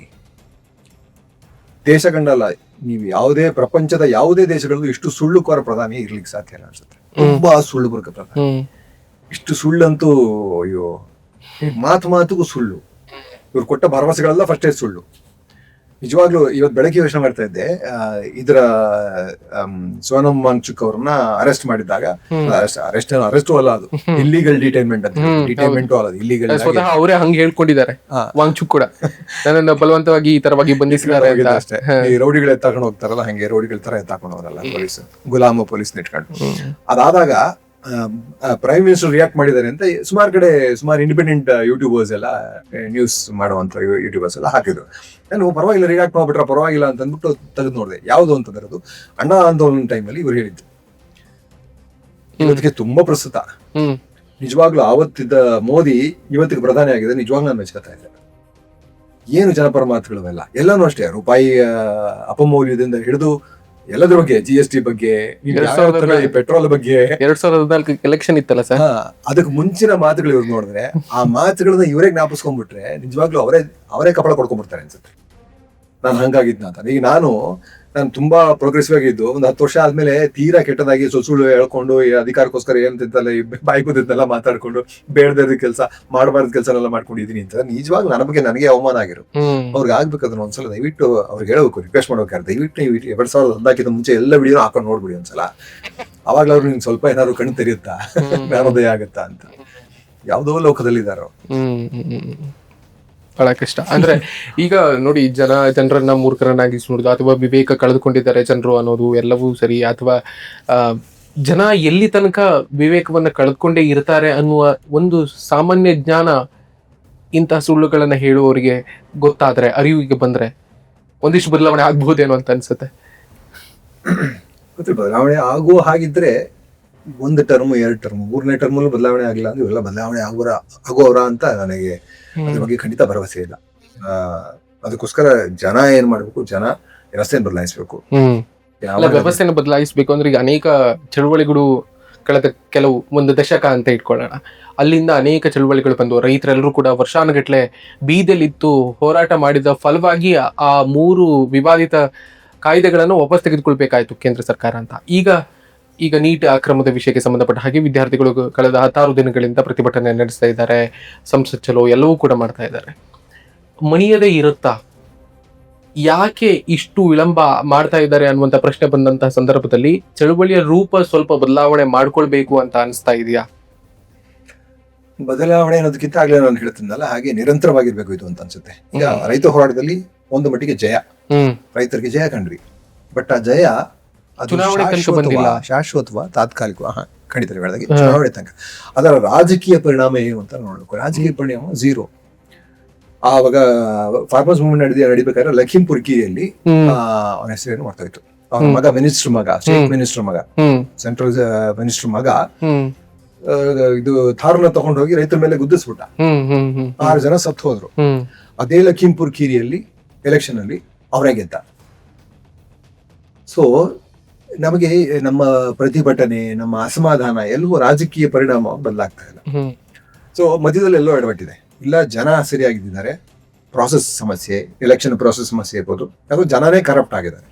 ಸೊ ಜನ ಬರೀ ದುಡ್ಡು ತಗೊಂಡು ಓಟ್ ಹಾಕ್ತಾರೆ. ಅವನು ಎಷ್ಟೇ ಅತ್ಯಾಚಾರಿ ಆಗಿರ್ಬೋದು, ಅವನು ಎಷ್ಟೇ ಜನಗಳನ್ನ ಕೊಲೆ ಮಾಡ್ಬೋದು. ಅಮಾಯಕ ರೈತರು ಪ್ರೊಟೆಸ್ಟ್ ಮುಗಿಸ್ಬಿಟ್ಟು ವಾಪಸ್ ಹೋಗ್ತಾ ಇದ್ದವ್ರ ಮೇಲೆ ಹಿಂದೆಯಿಂದ ಜೀಪ್ ಹಚ್ಚಿ ಸಾಯಿಸ್ತಾ ಅವನು. ಆ ತರ ಕೆಲಸ ಮಾಡೋರ್ಗೆ ಅವ್ರನ್ನೇ ನಾವು ಮತ್ತೆ ಗೆಲ್ಲಿಸ್ತೀವಿ ಅಂದ್ರೆ ನಾವು ಸಮಸ್ಯೆಯಲ್ಲಿದೆ ಅಂತ ಹುಡುಕಬೇಕಾಗುತ್ತೆ. ಸೊ ನಮ್ಮ ಚಳುವಳಿಗಳ ಎಲ್ಲವೂ ಅದೇ ನಿನ್ನೆ ಅವ್ರಿಗೆ ಅದೇ ಹೇಳ್ತಾ ಇದ್ದೆ, ನಮ್ಮ ಪ್ರೊಟೆಸ್ಟ್ ಬಂದು ಓಟಿನವರೆಗೂ ಇರಬೇಕು. ಮತ್ತೆ ಓಟಿನವರೆಗೂ ಇರಬೇಕು. ಸೊ ಎಲೆಕ್ಷನ್ ಟು ಎಲೆಕ್ಷನ್ ನಾವು ಜಾಗೃತವಾಗಿ ಪ್ರೊಟೆಸ್ಟ್ ಮಾಡ್ತಾನೆ ಇಲ್ಲದೆ ಹೋದ್ರೆ, ಕಂಟಿನ್ಯೂಸ್ ಆಗಿ ಪ್ರಶ್ನೆ ಮಾಡದೆ ಹೋದ್ರೆ ಇವ್ರ ಬದಲಾವಣೆ ಖಂಡಿತ ಒಂದು ಸಿದ್ಧಾಂತ ಸೋಲುವ ತನಕ ಒಂದು ಚಳವಳಿ ಇರಬೇಕು, ಮತ್ತೆ ಅಧಿಕಾರಕ್ಕೆ ಬರುವ ಇನ್ನೊಂದು ಸಿದ್ಧಾಂತ ಮತ್ತೆ ಇದೇ ಸಿದ್ಧಾಂತವನ್ನ ಪಾಲಿಸಿದ್ರೆ ಅದಕ್ಕೂ ಕೂಡ ವಿರೋಧ ಮಾಡುವಂತಹ ಚಳವಳಿ ರೂಪುಗೊಳ್ಳಬೇಕು ಅನ್ನೋದು. Has to be a continuous process. ಪ್ರತಿಭಟನೆ ಅನ್ನೋದು ಯಾಕಂದ್ರೆ ನಾವೇ ಪ್ರಜಾಪ್ರಭುಗಳಾಗಿ ತಪ್ಪುಗಳನ್ನು ಪ್ರಶ್ನಿಸುವುದು ನಿರಂತರವಾಗಿರ್ಬೇಕು. ನಿರಂತರವಾಗಿಲ್ಲ ಅದ್ರ ಜೊತೆಗೆ ಎಲ್ಲಾ ಇಶ್ಯೂಸ್ ಅನ್ನು ಜೀವಂತವಾಗಿ ಇಟ್ಕೋಬೇಕು ನಾವು. ಇವತ್ತು ಇವ್ರು ಮಾಡಿದ ಅನ್ಯಾಯನ ನಾಳೆ ಒಂದೇನೋ ಒಳ್ಳೆ ಕೆಲಸ ಮಾಡ್ಬಿಟ್ಟ ಅಂತ ಮರೆದ್ಬಿಟ್ಟು ಹೊಟ್ಟವ್ರೆ, ಈ ಅನ್ಯಾಯ ಮತ್ತೆ ಯಾವತ್ತೂ ಮತ್ತೆ ರಿಪೀಟ್ ಮಾಡ್ತಾರೆ. ಅದೇ ಮಾಡ್ತಾ ಇರೋದು. ಸೊ ಅವ್ರಿಗೆ ಗೊತ್ತಾಗ ಹೋಗಿದೆ, ಜನಗಳಿಗೆ ಮರವು ತುಂಬಾ ಹೆಚ್ಚಿನ ಜ್ಞಾಪಕ ಶಕ್ತಿ ಇಲ್ಲ, ಸಮಸ್ಯೆಗಳು ತುಂಬಾ ದಿವಸ ಜ್ಞಾಪಕ ಇಟ್ಕೊಳ್ಳಲ್ಲ. ರೈತರಿಗೆ ಏನ್ ಮಾಡಿದ್ರು, ಅವತ್ತು 770 ಜನ ಎಷ್ಟೋ ರೈತರು ಸತ್ರು. ಆ ರೈತರು ನಾವು ಜ್ಞಾಪಕ ಇಟ್ಕೊಂಡ್ವಾ, ಮತ್ತೆ ಇವ್ರನ್ನ ಓಟ್ ಹಾಕಿ ಗೆಲ್ಸಿದ್ವಿ. ನನಗೋಸ್ಕರ ಸತ್ರ ಅಂತ ಕೇಳಿದ ಮನುಷ್ಯ ಇವ್ರನ್ನ ಓಟ್ ಹಾಕಿ ಗೆಲ್ಸಿದ್ವಿ ನಾವು. ಅದಾದ ನಂತರ ಮಹಿಳಾ ಪೈಲ್ವಾನರ ಬಗ್ಗೆ ಒಂದು ಮಾತಾಡಲಿಲ್ಲ. ಮಣಿಪುರದ ಬಗ್ಗೆ ಇವತ್ತಿಗೂ ಹತ್ಕೊಂಡು ಇರ್ತಾ ಇದೆ. ಒಂದೇ ಒಂದ್ಸಲ ಹೋಗಿದ್ದೀವಿ ಮನುಷ್ಯ, ಅದು ಒಂದು ಮಾತಾಡೋದಕ್ಕೆ ಎಷ್ಟೋ ಆ ವಿಡಿಯೋ ಈಚೆ ಬರ್ಬೇಕಾಯ್ತು. ಆ ಹೆಣ್ಣು ಮಕ್ಕಳನ್ನ ಬೆತ್ತಲಿಯಾಗಿ ಬೀದಿಯಲ್ಲಿ ನಡೆಸ್ಕೊಂಡ ವಿಡಿಯೋ ಈಚೆ ಬರ್ಬೇಕಾಯ್ತು. ಅಷ್ಟು ಅಮಾನುಷವಾಗಿದ್ದೀವಿ ನಾವು. ಈಗ ನಡೀತಾ ಇರೋದು ಕೇಂಬ್ರಿಡ್ಜ್ ಎಲ್ಲ ಕಡೆ ಮಾತೇ ಆಡ್ತಾ ಇಲ್ಲ. ಹೌದು, ಇದನ್ನ ಮಾತೇ ಆಡ್ತಾ ಇಲ್ಲ. ನಡೆದ್ರು ಮಾತಾಡ್ತಾ ಇಲ್ಲ. ಎಲ್ಲೋ ಹೋಗಿ ಮಜಾ ಮಾಡ್ಕೊಂಡು ಎಲ್ಲೆಲ್ಲೋ ಅವಾರ್ಡ್ ತಗೊಂಡು ಅವ್ರ ಕೈ ಕುಲ್ಕೊಂಡು ಅವ್ರನ್ನ ನಕ್ಕೊಂಡು ಅವ್ರನ್ನ ಕೆಕೆ ಅಂತ ನಕ್ಕೊಂಡು ಅವ್ರನ್ನ ತಬ್ಕೊಂಡು ಅವ್ರಿಗೊಂದು ದೊಡ್ಡ ಪಡೆಯನ್ನ ಸುತ್ತ ಕಟ್ಕೊಂಡಿದ್ದಾರೆ. ಮೀಡಿಯಾ, ಗೋಧಿ ಮೀಡಿಯಾ ಇದೆ, ಅವ್ರನ್ನೇ ಅವ್ರನ್ನ ಸಮರ್ಥಿಸ್ಕೊಳ್ಳುವಂತ, ಅವ್ರ ಮಾತನ್ನೆಲ್ಲ ಸಮರ್ಥಿಸ್ಕೊಳ್ಳುವಂಥದ್ದು, ಮಿಕ್ಕಿದವ್ರನ್ನೆಲ್ಲ ದೇಶದ್ರೋಹಿಗಳು ಅನ್ನುವಂಥದ್ದು. ಎಲ್ಲರನ್ನೂ ದೇಶದ್ರೋಹಿಗಳನ್ನೇ ಮಾಡೋದು. ಮಧ್ಯಪ್ರಾಚ್ಯದ ಬಿಕ್ಕಟ್ಟಿಗೆ ಸಂಬಂಧಪಟ್ಟ ಹಾಗೆ ನೀವು ಅದನ್ನ ಬಹಳ ಖಂಡಿಸಿದ್ರಿ. ನಮ್ಮ ಸರ್ಕಾರ ಅಥವಾ ನರೇಂದ್ರ ಮೋದಿ ನೇತೃತ್ವದ ಸರ್ಕಾರ ಯಾವ ರೀತಿಯಾಗಿ ನಡೆದುಕೊಳ್ತು ಅನ್ನುವುದರ ಬಗ್ಗೆ. ಅಲಿಪ್ತ ನೀತಿಯನ್ನ ಪಾಲಿಸುವಂತಹ ಕನಿಷ್ಠ ಜ್ಞಾನವೂ ಇಲ್ಲದೆ ಇರುವ ರೀತಿಯಲ್ಲಿ ನಮ್ಮ ಸರ್ಕಾರ ನಡೆದುಕೊಳ್ತು. ಅದರಿಂದ ಎಷ್ಟರ ಮಟ್ಟಿಗೆ ಆರ್ಥಿಕ ಬಿಕ್ಕಟ್ಟು ಎದುರಾಯಿತು, ಆಮೇಲೆ ಅನಿಲ ಬಿಕ್ಕಟ್ಟು ಎದುರಾಯಿತು. ಅದೆಲ್ಲವನ್ನು ಕೂಡ ಗಮನಿಸಿದ್ರೆ ಮತ್ತೆ ಬೆಲೆ ಏರಿಕೆ ಜಾಸ್ತಿ ಆಗ್ತಾ ಇದೆ, ಹಣದುಬ್ಬರ ಜಾಸ್ತಿ ಆಗ್ತಾ ಇದೆ, ರೂಪಾಯಿ ಮೌಲ್ಯ ಕುಸಿತಾ ಇದೆ, 100 ರೂಪಾಯಿಗೆ ಬಂದು ತಲುಪ್ತು ಡಾಲರ್ ಬೆಲೆ. ಸೊ ಎಲ್ಲಿ ಹೋಗ್ತಾ ಇದೆ ಭಾರತ?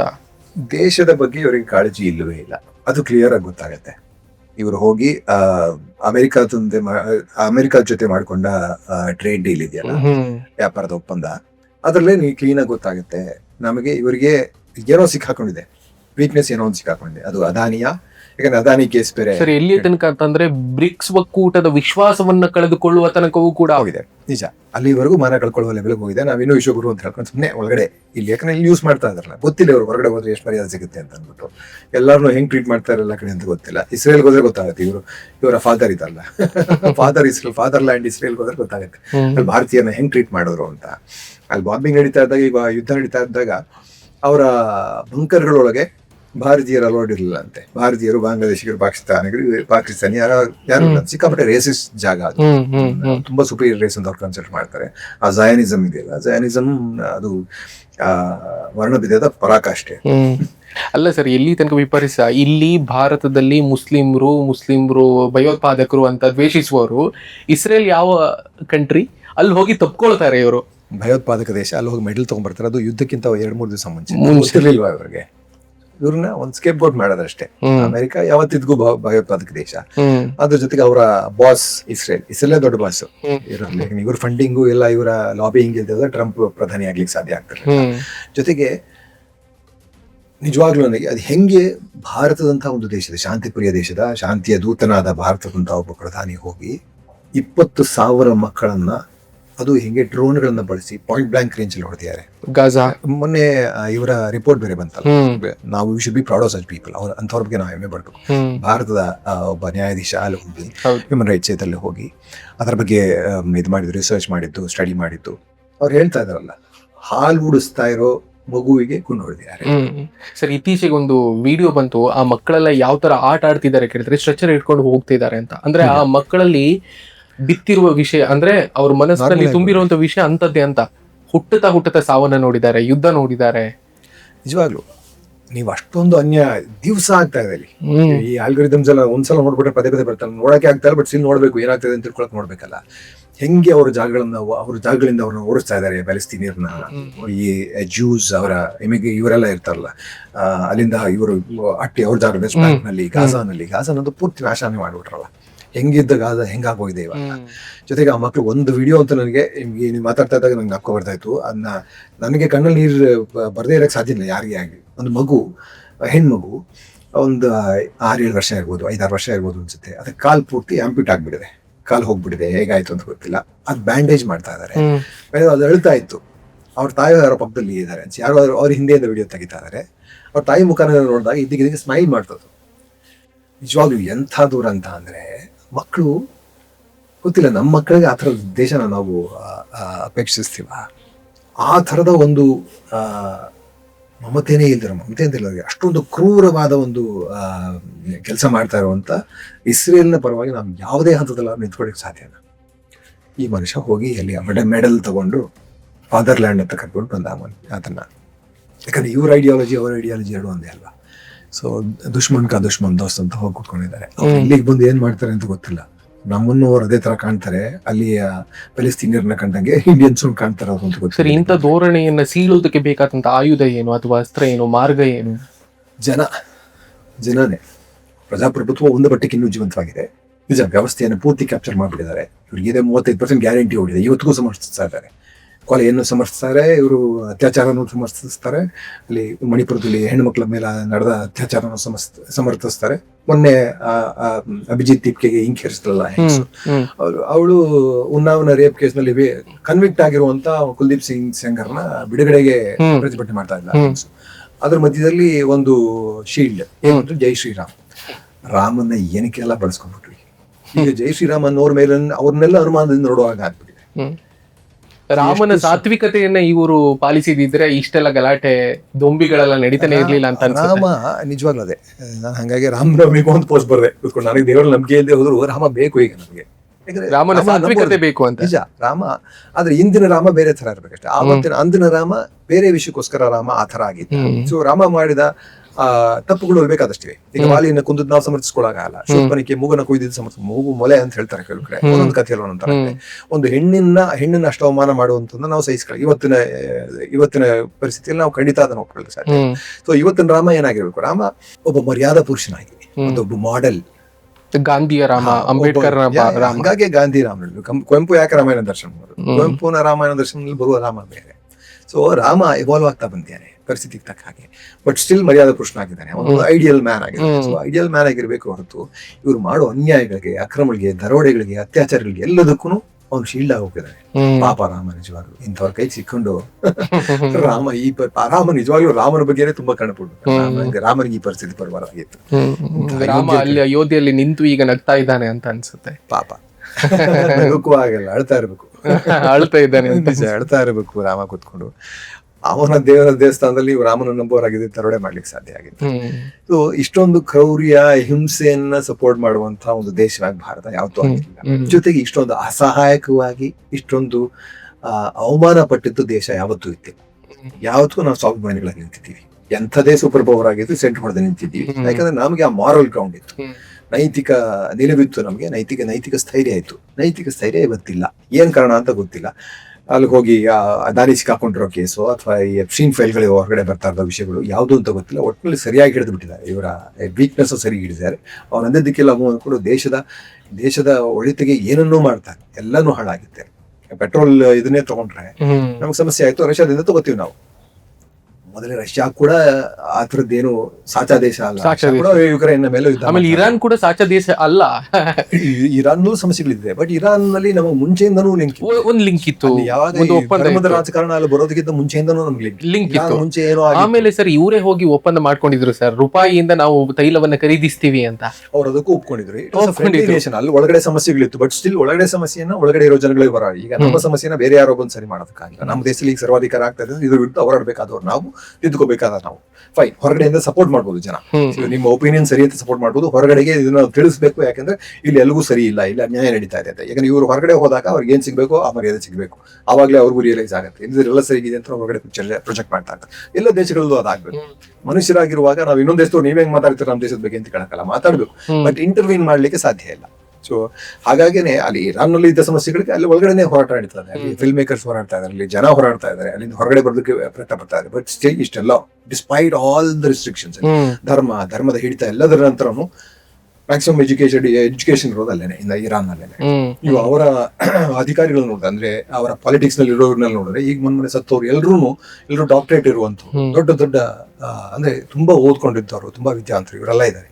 ಸೊ ಫೈನ್, ಅದೆಲ್ಲ ಬಿಡೋಣ ಒಂದ್ ಕಡೆ. ಅದನ್ನ ಬಿಟ್ಟು ಇರಾನ್ ಜೊತೆ ಇದ್ದ ಸಂಬಂಧವನ್ನ ಹಾಳು ಮಾಡ್ಕೊಂಡು ನೀವು ಒಬ್ಬ ಜಿನೋಸೈಡ್ ಮಾಡುವಂತ ದೇಶ, ಜನಗಳನ್ನ ಧರ್ಮದ ಆಧಾರದ ಮೇಲೆ ಕೊಲ್ತಿರುವಂತ ಮಕ್ಕಳನ್ನ, ಚಿಕ್ಕ ಮಕ್ಕಳ ಹಸುಗಳನ್ನ ಕೊಲ್ತಿರುವಂತ ಒಂದು ದೇಶದ ಜೊತೆ ಹೋಗಿ ನಿಂತ್ಕೊಂತೀರಾ ಅಂದ್ರೆ ಏನು ಕಾರಣ ಇರ್ಬೋದು? ಜೊತೆಗೆ ಈ ಮನುಷ್ಯ ಇಲ್ಲಿ ಇವ್ರು ಮಾಡಿದ್ದೆಲ್ಲ ಇಮೇಜ್ ರಾಜಕಾರಣ ಅಂತಾರೆ.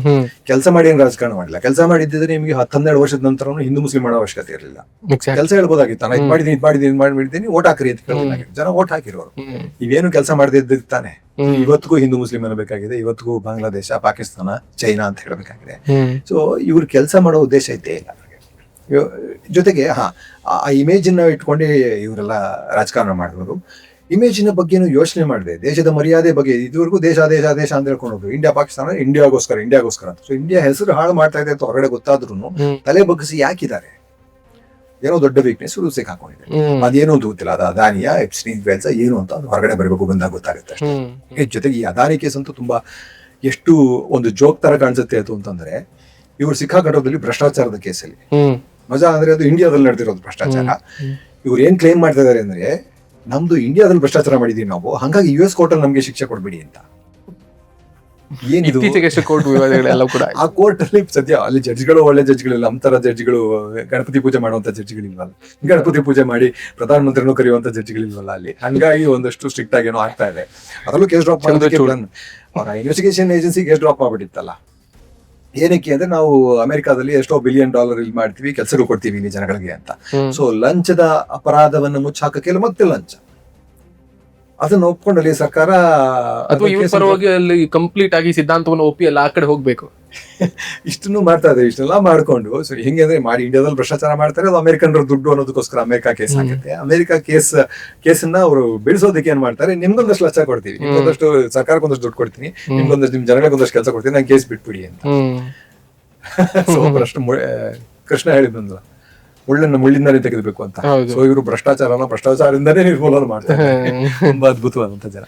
ಯಾವ್ದಂತ ಗೊತ್ತಿಲ್ಲ, ಒಟ್ಟಿನಲ್ಲಿ ಇಮೇಜ್ಗೆ ಹೆದರುವಂತಹ ಮನುಷ್ಯ, ಇಮೇಜ್ ಅನ್ನು ಲೆಕ್ಕಿಸದೆ ತಲೆ ಬಗ್ಗಿಸಿ ಅಮೆರಿಕಾಗೆ ಮಣಿತೀವಿ, ಇಸ್ರೇಲ್ಗೆ ಮಣಿತೀವಿ ಅಂದ್ರೆ ಇವರದ್ದು ಭಯಂಕರ ವೀಕ್ನೆಸ್ಗಳ ಜೊತೆಗೆ ಸೇರ್ಕೊಂಡಿದೆ ಅನ್ಸುತ್ತೆ. ಪ್ರೊಫೆಷನ್ ಈಚೆ ಬರ್ತಾ ಇದಾರೆ, ಅದನ್ನು ಹೇಳ್ತಾ ಇದಾರೆ. ಮುಂಚೆ ಇವರೆಲ್ಲ ಹೇಗೆ ಅಮೆರಿಕ ಹೋಗಿದ್ರು, ಯಾಕೆ ಹೋಗಿದ್ರು, ಅವಾಗ ಸುಬ್ರಹ್ಮಣ್ಯನ್ ಸ್ವಾಮಿ, ಪೂರ್ಣಿಮಾ ಕಿಶ್ವರು ಎಲ್ಲರೂ ಕೂಡ ಇವರ ಲೀಡರ್ಶಿಪ್ ಟ್ರೈನಿಂಗು ಹಳೆ ಕಥೆಗಳೆಲ್ಲ ಬರ್ತಾವೆ. ನಿಜವಾದ ಸತ್ಯ ಮಿಕ್ಕಿದವ್ರನ್ನೆಲ್ಲ ಚೈನಾ ಏಜೆಂಟ್ ಅಂತ ಕರೀತಾರೆ. Sonam Wangchuk China agent, Rahul Gandhi China agent, ಎಲ್ಲರೂ ಚೈನಾ ಏಜೆಂಟ್. ಆದ್ರೆ ಬಿಜೆಪಿ ನಿಮ್ಗೂ ಬಂದಿರುತ್ತೆ ಸರ್ ಆ ತರದೊಂದು ಟೀಕೆಗಳು. ಗೊತ್ತಿಲ್ಲ, ಚೈನಾ ಅಂದಿದ್ವಿ, ಪಾಕಿಸ್ತಾನಿ, ದೇಶದ್ರೋಹಿ. ಅದೇ ಅಲ್ಲಿಂದ ಏನು ದುಡ್ಡು ಬಂದಿಲ್ವಲ್ಲ, ಹಂಗಾಗಿ ಪರವಾಗಿಲ್ಲ. ದುಡ್ಡು ಬಂದ್ರೆ ಅದು ಆಗುತ್ತೆ. ನ್ಯೂಸ್ ಕ್ಲಿಕ್ ನೆಲ್ಲ ಮುಚ್ಚೇ ಬಿಟ್ರಲ್ಲ. ಆದ್ರೆ ನಾವು ಅವ್ರ ಜೊತೆ 50% ನಮ್ಮ ಇದು ಆಯಾತ ನಡೀತಾ ಇರೋದು ಅಲ್ಲಿ ಇದರಿಂದಾನೆ. ನಾನು ಇಲ್ಲಿ ನಿಮ್ಮ ಮುಂದೆ ಕೂತು ಈ ರೀತಿಯ ಚರ್ಚೆ ಮಾಡಿದಂತ ಸಂದರ್ಭದಲ್ಲಿ ಈ ವಿಡಿಯೋ ಅಪ್ಲೋಡ್ ಆದ ಬಳಿಕ ಜನ ನನ್ನನ್ನು ಇವನು ದೇಶದ್ರೋಹಿ, ಇವನು ಆ ಪಕ್ಷದವನು, ಇವನು ಆ ಸಿದ್ಧಾಂತದವನು, ಇವನು ಹಿಂದೂ ವಿರೋಧಿ ಹಂಗೆ ಅಂತ ಹೇಳ್ತಾರೆ ಅನ್ನೋ ಅರಿವು ಇದ್ದೇ ನಾನು ಈ ರೀತಿಯ ವಿಷಯಗಳನ್ನು ಮಾತಾಡ್ತೀನಿ. ನಾನು ನಿಮ್ಮ ತೋಟದಲ್ಲಿ ಥ್ಯಾಂಕ್ಸ್ ಹೇಳ್ಬೇಕು. ಸೊ ಪತ್ರಿಕೋದ್ಯಮ ಪ್ರಜಾಪ್ರಭುತ್ವದ ಒಂದು ಸ್ತಂಭ ಅಂತ ಹೇಳ್ತೀವಿ. ಆ ಸ್ತಂಭ ಇವತ್ತು ಮಾರಾಟ ಆಗೋಗ್ಬಿಟ್ಟಿದೆ ಮೇನ್ ಸ್ಟ್ರೀಮ್ ನಲ್ಲಿ. ಸೊ ಅದರಿಂದ ಹೊರಗಡೆ ಬಂದು ಅಥವಾ ಮೇನ್ ಸ್ಟ್ರೀಮ್ ನಲ್ಲಿ ಇದ್ದು ಅದನ್ನ ತಳ್ಕೊಂಡಿರೋದಿದೆಯಲ್ಲ, ಸಿಕ್ಕಾಪಟ್ಟೆ ಕಷ್ಟದ ಕೆಲಸ, ನನಗೆ ಅರ್ಥ ಆಗುತ್ತೆ. ಸೊ ನೀವೆಲ್ಲ ಈ ತರ ಧೈರ್ಯ ಮಾಡ್ತಾರೆ, ನಿಜವಾಗ್ಲೂ ಖುಷಿ ಅನ್ಸುತ್ತೆ. ಹಾಗಾಗಿ ಹೊರಬಂದೆ ನಾನು ಇವತ್ತು. Thank you so much sir. ತುಂಬಾ ಅವಶ್ಯಕತೆ ಇದೆ ನಿಮ್ ತರ ಮಾಧ್ಯಮಗಳು. ಜನಗಳಿಗೆ ಸತ್ಯ ತಲುಪಿಸೋದು ಮುಖ್ಯ ಅಲ್ಲ, ಮಾಧ್ಯಮದ ಕೆಲಸ ಅದೇ. ಸತ್ಯ ಆಗ್ಬೋದು, ಸತ್ಯ ತಲುಪಿಸ್ಬೇಕು, ಜನಗಳ ಧ್ವನಿ ಆಗ್ಬೇಕು ಮಾಧ್ಯಮ, ಸರ್ಕಾರದ ಧ್ವನಿ ಅಲ್ಲ. ಸರ್ಕಾರದ ಧ್ವನಿ ಆದ್ರೆ ಗೋಧಿ ಮೀಡಿಯಾ ಆಗ್ಬಿಡುತ್ತೆ. ಸಿನಿಮಾ ಕೂಡ ಅಷ್ಟೇ, ಸರ್ಕಾರದ ಧ್ವನಿ ಆಗು, ಜನಗಳ ಧ್ವನಿ ಆದ್ರೆ ಸಿನಿಮಾ ನಿಜವಾದ ಸಿನಿಮಾ, ಇಲ್ದಿದ್ರೆ ಅದು ಪ್ರಾಪಗಂಡ ಸಿನಿಮಾ. ಕುತೂಹಲವಾಗಿ ಯಾಕೆ ನಿಮ್ಮ ಬಗ್ಗೆ ಒಂದು ವಿಷಯ ಕಾಡುತ್ತೆ ಅಂತ ಅಂದ್ರೆ, ಒಂದಿಷ್ಟು ಜನ ಇತ್ತೀಚಿನ ದಿನಗಳಲ್ಲಿ ನಾನು ಲೆಫ್ಟಿಸ್ಟು ಅಲ್ಲ, ರೈಟಿಸ್ಟು ಅಲ್ಲ, ನಾನು ನಡುಪಂಥದವನು ಅಂತ ಹೇಳ್ತಿರುವಂತ ಸಂದರ್ಭದಲ್ಲಿ ನೀವು ಒಂದು ಕಡೆಯಲ್ಲಿ ಮಾತಾಡ್ತಿರುವಂತ ವಿಷಯಗಳೆಲ್ಲವೂ ಕೂಡ ಗಮನಿಸ್ತಾ ಹೋದ್ರೆ ಒಂದು ಕಡೆಯ ವಾದಕ್ಕೆ ನೀವು ವಾಲ್ಕೊಂಡಿದ್ದೀರಿ ಅಂತ ಕಾಣಿಸ್ತಾ ಇದೆ. ಅದನ್ನ ನೀವು ಒಪ್ಕೊಳ್ಳೋದಕ್ಕೆ ರೆಡಿ ಇದ್ದೀರಾ? ನೀವು ಏನ್ ಮಾತಾಡ್ತಾ ಇದ್ದೀರಿ ಅದನ್ನ ಒಂದು ಲೇಬಲ್ ಮಾಡ್ತಾರಲ್ಲ ಸರ್, ನೀವು ಈ ತರದ ವಿಷಯಗಳನ್ನ ಮಾತನಾಡುವ ಒಂದು ಪ್ರಗತಿಪರ ಚಿಂತನೆಗಳನ್ನ ಮಾಡುವವರನ್ನೆಲ್ಲರನ್ನು ಕೂಡ ಎಡಪಂಥೀಯರು ಅಂತ ಹೇಳ್ತಾರೆ. ಎಡಪಂಥಿ ಆಗೋದ್ರಲ್ಲಿ ತಪ್ಪೇನಿದೆ. ಒಂದು ತುಂಬಾ ಚೆನ್ನಾಗಿ ಕನ್ನಡದ ಹುಡುಗ ಯಾರೋ ಒಬ್ಬ ಶಾಕ್ಯ ಅಂತ ಏನೋ ಇದು ಇನ್ಸ್ಟಾಗ್ರಾಮ್ ಅಲ್ಲಿ ಯೂಟ್ಯೂಬ್ ಚಾನಲ್ ಏನೋ ಮಾಡ್ಕೊಂಡಿದ್ದ ಹುಡುಗ, ತುಂಬಾ ಚೆನ್ನಾಗಿ ಅದನ್ನ ಇದ್ರಲ್ಲಿ ಹಾಕ್ಬಿಟ್ಟು ಗೂಗಲ್ ಹಾಕ್ಬಿಟ್ಟು ಗೊತ್ತಾಗ್ಬಿಡುತ್ತೆ. ತುಂಬಾ ಸರಿ ಸಿಕ್ಕಿದೆ. ಚಿಂತನೆಗಳು ಅಂತ ಲೆಫ್ಟಿಸ್ಟ್ ಅಂದ್ರೆ ಏನು ಅಂತ ಹಾಕಿದಾರೆ. ಇದು ಇದು ಇದು ಎಲ್ಲ ಸಮಾನತೆ, ಹೌದು, ನಾನು ಇದನ್ನು ಮಾಡಿದ್ದೀನಿ. ಸಾಮಾಜಿಕ ನ್ಯಾಯ ಎಲ್ಲ ಇದೆ. ನಾನು ಲೆಫ್ಟಿಸ್ಟ್ ಅಪ್ಪ, ಇದೆಲ್ಲ ನಾನು ಹೇಳ್ಕೊಂಡು ಒಳ್ಳೇದು ತಾನೇ ಇದು. ಇದಲ್ದೇ ಪರವಾಗಿಲ್ಲ, ನೀವೇನೇ ಆಗಿರಿ ಬೈಕಳಿ, ನಾನು ಲೆಫ್ಟಿಸ್ಟೇನೆ ಅಂತ. ಸೊ ಲೆಫ್ಟಿಸ್ಟ್ ಐಡಿಯಾಲಜಿ, ಕಮ್ಯುನಿಸಂ, ಸಮಾಜವಾದ ಎಲ್ಲವನ್ನು ವಿಲನೈಸ್ ಮಾಡೋ ಪ್ರಯತ್ನ ಅಷ್ಟೇ. ಸೊ ಇವರ ರಾಷ್ಟ್ರವಾದನೇ, ಆ ರಾಷ್ಟ್ರವಾದದ್ರು ಬರೀ ಪೊಳ್ಳು ರಾಷ್ಟ್ರವಾದ ಇದು. ನಿಜವಾದ ರಾಷ್ಟ್ರವಾದ ಈಗ ಅಖಂಡ ಭಾರತ ಮಾಡ್ತೀವಿ ಅಂತ ಸಾಧ್ಯನಾ? ಅಥವಾ ಬರೀ ಇದನ್ನ ಹಿಂದೂ ರಾಷ್ಟ್ರ ಮಾಡ್ಬಿಡ್ತೀವಿ ಅಂತಾರೆ ಸಾಧ್ಯನಾ? 20% ಮುಸ್ಲಿಂ ಏನ್ ಮಾಡ್ತೀರಾ? ಕೊಂದು ಹಾಕ್ಬಿಡ್ತೀರಾ? ಸಾಧ್ಯನಾ ನಿಮ್ ಕೈಯಲ್ಲಿ? ನನ್ನ ಜೀವದ ಅಪಾಯ ಬದಗಿ ಒಂದೇ, ಇವರು ಅದನ್ನೇ ಮಾಡ್ತಾ ಇದಾರೆ. ಆಕ್ಚುಲಿ ಅದನ್ನೇ ಟ್ರೈ ಮಾಡ್ತಾ ಇದಾರೆ. ಮುಸ್ಲಿಮರನ್ನ ಕೆಣಕಿ ಕೆಣಕಿ ಕೆಣಕಿ ಕೆಣಕಿ ಅವ್ರನ್ನ ವೈಲೆನ್ಸ್ಗೆ ತಿರ್ಗಿಸೋ ಪ್ರಯತ್ನ ಆಗುತ್ತೆ ನನಗೆ ಕಾಣಿಸ್ತಾರ. ಸೊ ಅವ್ರನ್ನ ವೈಲೆನ್ಸ್ ತಿರ್ಗಿ ಅಲ್ಲಿ ಇಸ್ರೇಲ್ ನಲ್ಲಿ ಮಾಡಿದ್ದು ಹಂಗೆ ಅಲ್ಲ. ಇಸ್ರೇಲ್ ಮಾಡಿದಾಗ ಹಮಾಸ್ ಹುಟ್ಕೊಂತು. ಅಲ್ಲಿ ಹಮಾಸ್ಗೆ ಇವರೇ ಫಂಡಿಂಗ್ ಮಾಡಿದ್ರು. ನೇತಾನ್ಯಾಹುನೇ ಫಂಡಿಂಗ್ ಮಾಡಿದ ನಮ್ಮ ಹಮಾಸ್ಗೆ ಕಂಟಿನ್ಯೂಸ್ ಆಗಿ. ಇವರಿಗೆ ಒಂದು ಕಷ್ಟ, ಒಂದು ಸಮಸ್ಯೆ ಯಾವಾಗ್ಲೂ ಇರ್ಬೇಕಲ್ಲ. ಈಗ ಹೇಳೋದಕ್ಕೆ ಪಾಕಿಸ್ತಾನ ಜೊತೆ ಏನೋ ಒಂದು ನಡೀತಾ ಇರ್ಬೇಕಲ್ಲ. ಇವ್ರು ಹಂಗೆ ಆಪರೇಷನ್ ಸಿಂಧೂರ್ ಅಂತ ಶುರು ಮಾಡಿದ್ರು. ಶುರು ಮಾಡ್ಬಿಟ್ಟು ಏನಾಯ್ತು ಕೊನೆಗೆ? ಟ್ರಂಪ್ ಹೇಳಿದ್ ಕೇಳ್ಕೊಂಡು ಯುದ್ಧ ನಿಲ್ಸಿದ್ರು. ಅದ್ರ ಬಗ್ಗೆ ಒಂದು ಮಾತಿಲ್ಲ. ಟ್ರಂಪ್ ಒಂದು 25-30 ಕಡೆ ಹೇಳ್ದ, ನಾನೇ ಯುದ್ಧ ನಿಲ್ಸ್ತೇನೆ. ನನ್ನ ಮಾತು ಕೇಳಿದ್ರೆ ನಾನು ಅಂದ್ರೆ ಸುಮ್ಮನೆ ಇರ್ತಾನು. ಎಲ್ಲ ಕಡೆ ಎದುರು ಬೆಳೆದ್ರೆ ಹೇಳಿದಾನೆ, ಎದುರು ಕೂರ್ಸ್ಕೊಂಡು ಹೇಳಿದಾನೆ. ಸರ್, ಟ್ರಂಪ್ ಮೋದಿಯನ್ನ ನಾನು ಈಗ ಬೇಕಾದ್ರೂ ತೆಗ್ದು ಹಾಕ್ಬಹುದು ಅನ್ನೋದನ್ನ ಮಾತನಾಡಿದ್ದಾರೆ. ಹೇಳ್ದಲ್ಲ, ಅವ್ರದೆಲ್ಲ ಗೊತ್ತು ನನ್ ಕತೆ ಅಂತ. ಪ್ರಧಾನಮಂತ್ರಿ ಹುದ್ದೆಯಿಂದ ಮೋದಿಯನ್ನ ಈಗ ಕೂಡ ಬೇಕಾದ್ರೂ ನಾನು ಹೇಳಿದ್ರೆ ಮಾಡಿಸ್ತೀನಿ ಅನ್ನುವ ಲೆಕ್ಕಾಚಾರದಲ್ಲಿ ಟ್ರಂಪ್ ಮಾಡ್ತಿರುವಂತ ಸಂದರ್ಭದಲ್ಲಿ ಯಾರು ಟ್ರಂಪ್ ಸ್ವಲ್ಪ ಹೇಳಿ ಸಾಕಾಗಿದೆ ನಮ್ಗೆ ಈ ತರ ದೇಶದ ರಾಜಕೀಯ. ಸೊ ಅಲ್ಲಿಗೆ ನಿಜವಾಗ್ಲೂ ಆಪರೇಷನ್ ಸಿಂಧೂರಿ ರಾಷ್ಟ್ರವಾದದ ಬಗ್ಗೆ ಮಾತಾಡ್ತಾ ಇದ್ದಾರೆ. ರಾಷ್ಟ್ರವಾದನ ಇಟ್ಕೊಂಡು ಇವ್ರು ಹೆಂಗೆ ರಾಜಕೀಯ ಮಾಡ್ತಾ ಇದ್ದಾರೆ? ರಾಷ್ಟ್ರವಾದ ದೇಶದ ಒಳಿತಿಗೆ ಅಲ್ವೇ ಇಲ್ಲ, ಇವರು ಅಧಿಕಾರ ಹೇಳ್ಕೊಳ್ಳೋದಕ್ಕಷ್ಟೇ ರಾಷ್ಟ್ರವಾದ. ಸೊ ಹಂಗಾಗಿ ಇದು ಪೊಳ್ಳು ರಾಷ್ಟ್ರವಾದ. ಮಾಡಿದ್ದು ಏನು? ದೇಶದ ಬಗ್ಗೆ ಮಾತಾಡ್ತಾ, ನಾವು ಸೈನ್ಯದ ಬಗ್ಗೆ ಮಾತಾಡ್ತಾ ಹಂಗೆ ಅಲ್ಲಿ ಪುಲ್ವಾಮಾನಲ್ಲಿ ಬ್ಲಾಸ್ಟ್ ಬಗ್ಗೆ ಏನು ಗೊತ್ತಿಲ್ಲ, ಇನ್ವೆಸ್ಟಿಗೇಷನ್ ಇಲ್ಲ. ತಗೊಂಬಂದವನು ಅದ್ರ ಲಿಂಕ್ ಕರ್ಕೊಂಬಂದವನು ಯಾರೋ ಒಬ್ಬ, ಅವನು ಜೈಲಿನಲ್ಲಿ ಇಲ್ಲ, ಮಾಯ ಆಗೋಗ್ಬಿಡುತ್ತೆ, ಏನಾದ ಅಂತ ಗೊತ್ತಿಲ್ಲ. ಆ 300 kg RDXಲಿಂದ ಬಂದದ್ದು ಗೊತ್ತಿಲ್ಲ. ಓಟ ಮಾತ್ರ ಗುಡ್ಡೆ ಹಾಕೋಣ ಅದರ ಹೆಸರಲ್ಲಿ. ನೆಕ್ಸ್ಟ್ ಪುಲ್ವಾಮಾ ಆಯ್ತು. ಪುಲ್ವಾಮಾ ಹೆಸರು ಆಪರೇಷನ್ ಸಿಂಧೂರ್ ಅಂತಂದ್ರು. ಪುಲ್ವಾಮಾ ಬಂದ್ ಅಟ್ಯಾಕ್. ಅದು ಎಷ್ಟು ತಮಾಷೆ ಅಂತಂದ್ರೆ, ಗೋವಾ ಬಾರ್ಡರ್ ಇಂದ ಈಚೆ ಕರ್ನಾಟಕಕ್ಕೆ ಒಂದ್ ಬಾಟಲ್ ತರ್ಬೇಕಂತಂದ್ರೆ ಎಷ್ಟು ಇನ್ಸೆಕ್ಷನ್ ಮಾಡ್ತಾರೆ ಅಂತ ತಗೊಂಬರಕ್ಕಾಗತ್ತಾ? ಆಗದೇ ಇಲ್ಲ. ಅಂತದ್ರಲ್ಲಿ ಇವ್ರಿಗೆ ಬಂದು ಈಸಿಯಾಗಿ ಕೊಂದುಬಿಟ್ಟು ಹೋಗ್ಬಿಡ್ತಾರೆ. ಅವ್ರು ಇನ್ನೂ ಸಿಕ್ಕಿಲ್ಲ. ಯಾರ್ಯಾರೋ ಹೆಸರು ಸುಮ್ನೆ ಮಹಾದೇವ್ ಅಂತಂದು ಸುಳ್ಳು ಬುಳ್ಳು ನೋಡ್ಕೊಂಡು ಕೊನೆಗೆ ಅದು ಫೇಕ್ ಅಂತ ಗೊತ್ತಾಯ್ತು, ಸುಳ್ಳು ಬಗ್ಳಿದ್ರು ಅಂತ ಗೊತ್ತಾಯ್ತು. ಆಪರೇಷನ್ ಸಿಂಧೂರ್ ಅಂತ ಮಾಡಿದ್ರು. ಅದ್ರಲ್ಲಿ ನಮ್ಮ ಎಷ್ಟು ರಫೇಲ್ ಹೋಯ್ತು ಅಂತ ಇದುವರೆಗೂ ಮಾತಿಲ್ಲ. ಕೊನೆಗೆ ಯಾರೋ ಏರ್ ಫೋರ್ಸ್ ನ ಒಬ್ಬ, ಎಷ್ಟು ಜಾಣ್ಮೆ ನೋಡಿ ಸರ್, ಮಿಲಿಟರಿಯಿಂದಲೇ ಆ ಸಿಂಧೂರಕ್ಕೊಂದು ಹಿಂದುತ್ವ ಧರ್ಮವನ್ನ ಬಣ್ಣ ಹಚ್ಚಿದ್ರು, ಸಿಂಧೂರದ ಬಣ್ಣ ಹಚ್ಚಿ ಅದನ್ನು ಮಾಡಿದ್ರು. ಅದನ್ನು ರಾಜಕೀಯವಾಗಿ ಉಪಯೋಗಿಸ್ಕೊಳ್ಳಕ್ಕೆ ಎಲ್ರಿಗೂ ಸಿಂಧೂರ ಹಂಚ್ತೀವಿ ಅಂತ ಹೋದ್ರು. ಆಮೇಲೆ ಅದು ಗಂಡಂದಿರ್ ಮಾತ್ರ ಕೊಡೋದು ಸಿಂಧೂರ ಅಂತ ಏನೋ ಆಗಿ ಅದಾಗಿ ಮತ್ತೆ ಮಿಸ್ಫೈರ್ ಆಗುತ್ತೆ ಅಂತ ಬಿಟ್ರು ಅಷ್ಟೇ. ಸಿನಿಮಾಗಳಿಂದ ರಾಜಕೀಯ ಒಟ್ಟಲ್ಲಿ ನೀವು ಸಾಯಿರಿ ಬದುಕ್ರಿ ಏನೇ ಆಗಿರಿ ಅವ್ರಿಗೆ ಯಾವ್ದು ಮುಖ್ಯ ಇಲ್ಲ. ನೀವು ಮನುಷ್ಯರೇ ಇಲ್ಲ, ಅವ್ರಿಗೆ ವೋಟ್ ಅಷ್ಟೇ. ನಿಮ್ಮಿಂದ ಅಧಿಕಾರ ಸಿಗುತ್ತಾ, ವೋಟ್ ಸಿಗುತ್ತಾ, ಅಷ್ಟಕ್ಕೆ ಏನ್ ಬೇಕಾದ್ರು ಮಾಡ್ತಾರೆ. ಯಾವ ಹೊಲಸು ಮಟ್ಟಕ್ಕೂ ಬೇಕಾದ್ರೂ ಅವ್ರು ಹೋಗ್ತಾರೆ. ಗೊತ್ತಾಗುತ್ತಲ್ಲ. ಆಪರೇಷನ್ ಸಿಂಧೂರ್ ಅಂತ ಇಟ್ಕೊಂಡ್ರೆ ನಮ್ಗೆಲ್ಲ ಅದು ದೇಶದ ವಿಷಯ, ಅವ್ರಿಗೆ ಅದಲ್ಲ. ಅವ್ರಿಗೆ ಅಧಿಕಾರದ ವಿಷಯ ಅಷ್ಟೇ. ಮುಂದಿನ ಚುನಾವಣೆ ನೋಡ್ತಾರೆ ಅಂತ. ಎಲ್ದಿರ ಎಷ್ಟು ರಫೇಲ್ ಹೋಯ್ತು ಅಂತ ಯಾಕೆ ಮಾತಾಡಲ್ಲ? ಈಗ ನಾವು ನಮ್ಮ ಪರಿಸ್ಥಿತಿ, ನಾವು ನಮ್ಮ ಮಿಲಿಟರಿ ಸ್ಟ್ರೆಂತ್ ಎಲ್ಲಿದೆ ಅಂತ ಕಂಡುಹಿಡ್ಕೊಳ್ತಾ ಹೆಂಗೆ? ಎಷ್ಟು ರಫೇಲ್ ಹೋದು ಅಂತ ಇವತ್ತು ಬಗ್ಗೆನೂ ಮಾತಾಡಿಲ್ಲ. ಇವತ್ತವರೆಗೂ ಮಾತಾಡಿಲ್ಲ. ಟ್ರಂಪ್ ಹೇಳ್ತಾನೆ 5 ಹೋಯ್ತು 6 ಹೋಯ್ತು ಅಂತ. ಪಾಕಿಸ್ತಾನ ಹೇಳುತ್ತೆ, ನಾವು ಒಂದು ಮಾತು ಇಲ್ಲ. ಪ್ರಶ್ನೆ ಮಾಡಿದಂತ ಸಂದರ್ಭದಲ್ಲಿ ರಫೇಲ್ ನ ದಾಖಲೆಗಳು ಸುಟ್ಟು ಹೋಗುತ್ತೆ, ಚುನಾವಣೆಯ EVM ಮಿಷಿನ್ಗಳು ಸುಟ್ಟು ಹೋಗುತ್ತೆ, ಪೇಪರ್ಗಳು ಲೀಕ್ ಆಗುತ್ತೆ, ಎಲ್ಲ ಸುಟ್ಟು ಹೋಗುತ್ತೆ, ಎಲ್ಲ ಸುಟ್ಟು ಹಾಕ್ಬಿಡ್ತಾರೆ. ಕಣ್ಣೆದುರಿಗೇನೆ ಭ್ರಷ್ಟಾಚಾರ ಮಾಡ್ತಾ ಇದಾರೆ.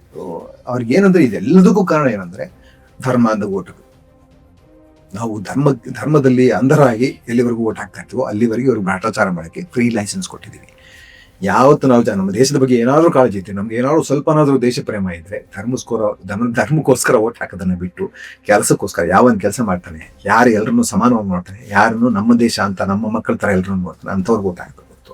ಆ ತರದ ಐಡಿಯಾಲಜಿ ಇರೋ ಪಕ್ಷಗಳಿಗೆ ಓಟ್ ಹಾಕ್ಬೇಕು. ನಾವು ಈ ತರದ ಧರ್ಮಾಂಧತೆಯಿಂದ ಓಟ್ ಹಾಕಿದ್ರೆ ನಿಜವಾಗ್ಲೂ ಮೂರ್ಖತನ ಅದು. 300 ವರ್ಷ ಮೊಘಲರು ಆಳಿದಾಗ ಹಿಂದೂ ಡೇಂಜರ್ ಇರ್ಲಿಲ್ಲ. ಇವ್ರು ಬಂದ ತಕ್ಷಣ ಹಿಂದೂ ಇಲ್ಲಿಂದ ಡೇಂಜರ್ ಬಂದ್ಬಿಟ್ಟ. ಇಷ್ಟು ದಿವಸ ಇವ್ರು ಬರೋ ತನಕ ಡೇಂಜರ್ ಇರಲಿಲ್ಲ. ಸ್ವಾತಂತ್ರ್ಯ ಆದ ನಂತರ ಈಗ ಎಲ್ಲಿಂದ ಡೇಂಜರ್ ಬಂದ. ಸೊ ಇವ್ರದೆಲ್ಲ ಪೊಳ್ಳು ರಾಜಕೀಯ, ಪೊಳ್ಳು ರಾಷ್ಟ್ರವಾದ, ಸುಳ್ಳು ರಾಷ್ಟ್ರವಾದ. ಅದಕ್ಕೊಂದು ಆಡ್ ಆನ್ ಮಾಡೋದಾದ್ರೆ, ಬಾಬರ್ ಈ ದೇಶದ ದೇವಸ್ಥಾನಗಳನ್ನ ಲೂಟಿ ಹೊಡೆದ, ಅದ್ ಹೊಡೆದ, ಇದು ಹೊಡೆದ, ಅದ್ ಮಾಡ್ದ, ದೇವಸ್ಥಾನಗಳು ಹೊಡೆದ ಅಂತಂದ್ರು. ಇವತ್ತು ರಾಮ ಮಂದಿರದ ದೇಣಿಗೆಗಳನ್ನ ಲೂಟಿ ಮಾಡಿದ್ದಾರೆ. ಅದಕ್ಕೆ ನಮ್ಮ ಸಿನಿಮಾ ನಟರು ಒಂದಷ್ಟು ಜನ ಹೇಳ್ತಾ ಇದಾರೆ, ಮತ್ತೆ ಬಾಬರ್ಗೆ ಹೋಗ್ತಾರ, ಮತ್ತೆ ಬಾಬರು ಗಜ್ನಿ ಅಂತೆಲ್ಲ ಶುರು ಮಾಡ್ತಾರೆ. ಅವತ್ತು ರಾಜ ಅಷ್ಟೇ, ದೇಶಕ್ಕೂ ಅದಕ್ಕೂ ಸಂಬಂಧ ಇಲ್ಲ. ಅವತ್ತು ಭಾರತ ದೇಶನೇ ಆಗಿರ್ಲಿಲ್ಲ. ಆವಾಗ ಯಾವ ರಾಜ್ಯ ಯಾರ್ಯಾರ ಕೈಲಿ ಇರ್ತಿತ್ತೋ ಅವನಿಗೆ ಅದೇ ದೇಶ. ಅವನ ದೇಶನ ವಿಸ್ತಾರ ಮಾಡ್ಕೊಳಕ್ಕೆ, ಅವನ ದೇಶನ ಸ್ಟ್ರಾಂಗ್ ಮಾಡ್ಕೊಳಕ್ಕೆ, ಅವನ ರಾಜ್ಯನ ಸ್ಟ್ರಾಂಗ್ ಮಾಡ್ಕೊಳಕ್ಕೆ ಏನ್ ಬೇಕಾದ್ರೂ ಮಾಡ್ತಾ ಇದ್ದ. ಈಗ ಅದೇ ಹೋಗಿ ಈಗ ಟಿಪ್ಪು ಸುಲ್ತಾನ್ ಬಗ್ಗೆ ಹೇಳ್ತಾರೆ, ಅಲ್ಲಿ ಹೋಗಿ ಹಿಂದೂಗಳನ್ನ ಹೊಡೆದ ಅಂತ ಅನ್ಬಿಟ್ಟು, ಅದೇ ಬಂದು ಅವನು ಇಲ್ಲಿ ಶ್ರೀರಂಗಪಟ್ಟಣದಲ್ಲಿ ದೇವಸ್ಥಾನಕ್ಕೆ ದೇಣಿಗೆ ಕೊಡ್ತಾನೆ, ಶೃಂಗೇರಿಯಲ್ಲಿ ದೇವಸ್ಥಾನ ಕೊಡ್ತಾನೆ. ಅವನ ರಾಜ್ಯದಲ್ಲಿ ಒಂದ್ ಜನ ನೋಡ್ಕೊತಾ ಇದ್ದಾರೆ. ಅವನಿಗೆ ನನ್ನ ರಾಜ್ಯ ಬೇರೆಯವ್ರ ರಾಜ್ಯ ಅಷ್ಟೇ. ಅವನಿಗೆ ಇಲ್ಲಿ ಇದ್ರೊಳಗಡೆ ಡಿವಿಷನ್ ಮಾಡಕ್ ಗೊತ್ತಿರಲಿಲ್ಲ. ಇವ್ರ ಒಳಗಡೆ ಮನೆ ಹಾಳು ಕೆಲಸ ಅವ್ರಿಗೆ ಗೊತ್ತಿರಲಿಲ್ಲ. ಯಾವ ರಾಜ್ಯನಿಗೂ ಮನೆ ಹಾಳು ಕೆಲಸ ಗೊತ್ತಿಲ್ಲ. ಅವನು ಇದು ಹೊರಗಡೆ ಹೋಗಿದ್ದೆ ಲೂಟಿ ಮಾಡ್ತಾ ಇದ್ದ. ಆ ರಾಜ್ಯರೆಲ್ಲ ಹಂಗೆ ಹೊರಗಡೆ, ಯಾಕಂದ್ರೆ ನಮ್ಮ ರಾಜ್ಯದಲ್ಲಿ ಒಳ್ಳೆ ಹೆಸರು ಇರ್ಬೇಕು. ಇವನು ಧರ್ಮ ಅಂತ ಅಲ್ಲ, ಇವನು ಎಲ್ಲರಿಗೂ ಎಲ್ಲ ಧರ್ಮ ಸಮಾಧಾನ, ಒಳ್ಳೆ ಹೆಸರು ತಗೋಬೇಕಷ್ಟೇ. ರಾಜ್ಯಕ್ಕೆ ಇನ್ನೇನ್ ಕೆಲಸ, ಆಡಳಿತ ಮಾಡ್ಬೇಕು, ಒಳ್ಳೆ ಹೆಸರು ಇರ್ಬೇಕು. ಇವ್ರು ಒಳ್ಳೆ ಹೆಸರು ಇರ್ಬೇಕಾಗಿಲ್ವಲ್ಲ. ಇವ್ರಿಗೆ ಇದು ಬಹುಸಂಖ್ಯಾತವಾದ ಅಂತ, ಬಹುಸಂಖ್ಯಾತರನ್ನ ನೀವು ಇದ್ ಮಾಡ್ಕೊಂಡು ಡಿವೈಡ್ ಮಾಡ್ಕೊಂಡಿದ್ದೆ. ಡಿವೈಡ್ ಅಂಡ್ ರೂಲ್ ಬ್ರಿಟಿಷರ ತರ ಇವರು, ಗಿಂತ ಮೋಸ ಇವರು. ಸುಮ್ಮನೆ ಕುತೂಹಲಕ್ಕೆ, ಸಾಮಾಜಿಕ ವಲಯದಲ್ಲಿ ನಿಮ್ಮ ಬಗ್ಗೆ ಇರುವಂತಹ ಒಂದು ಪ್ರಶ್ನೆ ಏನ್ ಕೇಳಿದ್ರೆ, ಈ ಎಲ್ಲ ನಡೆ ನುಡಿ ನಿಷ್ಠುರತೆ ಇದೆಲ್ಲವೂ ಕೂಡ 2029 ರಾಹುಲ್ ಗಾಂಧಿ ಪ್ರಧಾನಿ ಆಗುವವರೆಗೆ ಮಾತ್ರನಾ ಅಥವಾ ಮುಂದುವರಿಯುತ್ತಾ? ಖಂಡಿತ ಮುಂದುವರಿಲೇಬೇಕು. ನಾನೇನೇ ಅದರಲ್ಲೂ ಹೇಳ್ತದೆ ಆ ಮಕ್ಳಿಗೆ, ಯಾಕಂದ್ರೆ ನಾವೆಷ್ಟು ದಿವಸ ಇರ್ತೀವಿ ಇಲ್ಲ ಅಂತ ಗೊತ್ತಿಲ್ಲ. ಈಗೆಲ್ಲ ಈ ಕೋವಿಡ್ ವ್ಯಾಕ್ಸಿನ್ ಹೊಡೆತದಲ್ಲಿ ಯಾವಾಗ ಎಲ್ಲಿ ಮುಗಿಯುತ್ತೆ ನಮ್ ಜೀವನ ಅಂತ ಗೊತ್ತಿಲ್ಲ. ಎಲ್ರಿಗೂ ನನ್ನ ದೇಶದ ಪ್ರಜೆಗಳು ಎಲ್ಲರೂ ಮನವಿ ಮಾಡ್ಕೊಳ್ಳೋದಷ್ಟೇ, ಅದು ಇವತ್ತಿನ ಯುವ ಜನತೆ ಇದೆಯಲ್ಲ, ಯಾಕಂದ್ರೆ ಅವರೇ ನಮ್ಮ ಮುಂದಿನ ಭವಿಷ್ಯ. ತುಂಬಾ ಸಂಪದ್ಭರಿತವಾದಂತ ನಾಡು ನಮ್ದು. ಎಲ್ಲ ರೀತಿಯಲ್ಲೂ ನೈಸರ್ಗಿಕ ಸಂಪನ್ಮೂಲ ಆಗಿರ್ಲಿ, ಜನ ಸಂಪನ್ಮೂಲ ಆಗಿರ್ಲಿ, ತುಂಬಾ ಅದ್ಭುತವಾದಂತ ದೇಶ. ಅಷ್ಟೊಂದು ಡೈವರ್ಸಿಟಿಯಲ್ಲಿ ಒಟ್ಟಿಗೆ ಇರುವಂತಹ ಮನುಷ್ಯತ್ವ ಎಲ್ಲಿ ನೀವು ನೋಡ್ತೀರಾ? ತುಂಬಾ ಕಡಿಮೆ. ಅಂದ್ರೆ ಬೇರೆ ಕಡೆ ಕಲ್ಚರಲ್ ಡಿಫ್ರೆನ್ಸಸ್ ಇದೆ, ಬಟ್ ಇಷ್ಟೊಂದು ಭಾಷೆ, ಇಷ್ಟೊಂದು ಕಲ್ಚರಲ್ ಡೈವರ್ಸಿಟಿ. 100 ಕಿಲೋಮೀಟರ್ ಹೋದ್ರೆ ಒಂಥರ ಭಾಷೆನೇ ಬದಲಾಗುತ್ತೆ. ಕನ್ನಡನೇ ಇದ್ರೆ ಕನ್ನಡನೇ ಬದಲಾಗೋಗ್ಬಿಡುತ್ತೆ. ಇಲ್ಲಿ ಕನ್ನಡ ಅಲ್ಲಿ ಅರ್ಥ ಆಗಲ್ಲ, ಅಲ್ಲಿ ಕನ್ನಡ, ಮಂಗಳೂರು ಕನ್ನಡ, ಉತ್ತರ ಕರ್ನಾಟಕದ ಕನ್ನಡ ನಮ್ಗೆ ಅರ್ಥ ಆಗಲ್ಲ. ಸೊ ಅಷ್ಟೊಂದು ಅರ್ಥ ಆಗದೆ ಇರುವಂತಹ ಭಾಷೆಗಳು, ಭಾಷಾ ವೈವಿಧ್ಯ, ಜೀವ ವೈವಿಧ್ಯ, ಸಂಸ್ಕೃತಿಯ ವೈವಿಧ್ಯ, ಇಷ್ಟೊಂದೆಲ್ಲ ಇದು ನಾವು ಒಟ್ಟಿಗೆ ಇದ್ದಿದ್ವಲ್ಲ. ಎಷ್ಟು ಬ್ರಿಟಿಷ್ ಬಿಟ್ಟು ಹೋಗ್ತಾ ಹೇಳಿದ್ರಂತಲ್ಲ, ಇದೆಲ್ಲ 3 ದಿವಸದಷ್ಟೇ ನಿಮ್ ದೇಶ ಹಿಂದಿ ಚಿತ್ರಣ ಆಗ್ಬಿಡುತ್ತೆ ಅಂತ. ಬಟ್ ಇಷ್ಟು ವರ್ಷ ಇದೀವಿ, ಅದು ದೊಡ್ಡ ಸಾಧನೆ. ನೀವು ಉಳ್ಕೊಂಡ್ರೆ ನಮ್ಮ ಪ್ರೀತಿಯಿಂದ, ಒಬ್ಬರಿಗೊಬ್ಬರು ಕೊಡುವಂತ ಗೌರವದ ಭಾವನೆಯಿಂದ. ಅದ್ರ ನಮ್ಮ ಸಂಸ್ಕೃತಿಯಲ್ಲಿ ಇದ್ದಿದೆ. ಆ ಸಂಸ್ಕೃತಿಯನ್ನು ಹಾಳು ಮಾಡಕ್ಕೆ ಜನ ಬಂದ್ ಕೂತಿದ್ದಾರೆ. ಇವ್ರನ್ನ ದಯವಿಟ್ಟು ಕಡೆಗಣಿಸಿ ನಮ್ಮ ಹಳೆಯ ಸಂಸ್ಕೃತಿ ನೆನೆಸ್ಕೊಳ್ಳಿ, ಒಟ್ಟಿಗೆ ಇದ್ದಂತ ನೆನೆಸ್ಕೊಳ್ಳಿ. ಜೊತೆಗೆ ಮಾನವರಾಗುತ್ತಾನೆ ಮುಖ್ಯ. ಒಬ್ಬ ಮನುಷ್ಯನಿಗೆ ಏನ್ ಮುಖ್ಯ? ಅವನು ಖುಷಿಯಾಗಿರ್ಬೇಕು. ಅವನು ಒಂದ್ ಸುತ್ತ ಇರೋ ಜನ ಖುಷಿಯಾಗಿರ್ಬೇಕು. ಅವನು ಒಂದ್ ಮನೆ, ಒಂದ್ ಮಕ್ಳು, ಒಂದ್ ಫ್ರೆಂಡ್, ಸ್ನೇಹಿತರು, ಸಂಬಂಧಿಕರು ಎಲ್ಲರೂ ಖುಷಿಯಾಗಿರೋದಕ್ಕೆ ಏನ್ ಕಷ್ಟನೇ ಮಾಡ್ಬೇಕು. ನಾವು ಹುಟ್ಟಿದ ಒಂದು ಜೀವಿಯಾಗಿ ಮನುಷ್ಯರಾಗೋದಕ್ಕೆ ಪ್ರಯತ್ನ ಮಾಡ್ಬೇಕು ಅಂತ. ಮನುಷ್ಯರಾಗಿದ್ರೆ ಸಾಕು. ವಿಶ್ವಮಾನ್ ಅವರು ಹಾಗೆ ಆಗೋಗ್ಬಿಡ್ತಾರೆ ಬೈ ನೇಚರ್. ಕುವೆಂಪು ಹೇಳಿದಾಗೆ ಹುಟ್ಟದಾಗ್ಲೇ ವಿಶ್ವಮಾನವರಾಗಿರ್ತೀವಿ. ಸುಮ್ಮನೆ ಇಲ್ದಿರೋ ಲಿಮಿಟೇಷನ್ಸ್ ಎಲ್ಲಾನು ಮೈ ಮೇಲೆ ಹಾಕೊಂಡು, ಎಲ್ಲದೂ ಅಷ್ಟೇ. ಯಾವುದೇ ಗಡಿಗಳನ್ನು ಮೀರೋದೇ ನಮ್ಮ ದೇಶ, ಮೀರಿ ಮನುಷ್ಯರಾಗೋದು ಉದ್ದೇಶ ಆಗ್ಬೇಕು. ಮನುಷ್ಯರಾದ್ರೆ ಸಾಕು. ಇನ್ನೊಬ್ಬ ಮನುಷ್ಯನ ಗೌರವದಿಂದ ಕಾಣ್ತೀವಿ, ಇನ್ನು ಎಲ್ಲ ಜೀವಿಯನ್ನು ಗೌರವದಿಂದ ಕಾಣ್ತೀವಿ. ಎಲ್ಲ ಜೀವಿಗಳನ್ನ ಗೌರವದಿಂದ ಕಾಣ್ತಾ ಹೋದ್ರೆ ಖಂಡಿತ ಒಳ್ಳೆ ದಿನಗಳು ನೋಡ್ಬೋದು. ನಿಜವಾಗ್ಲೂ ಎಲ್ಲರೂ ಖುಷಿಯಾಗಿರ್ಬೋದು.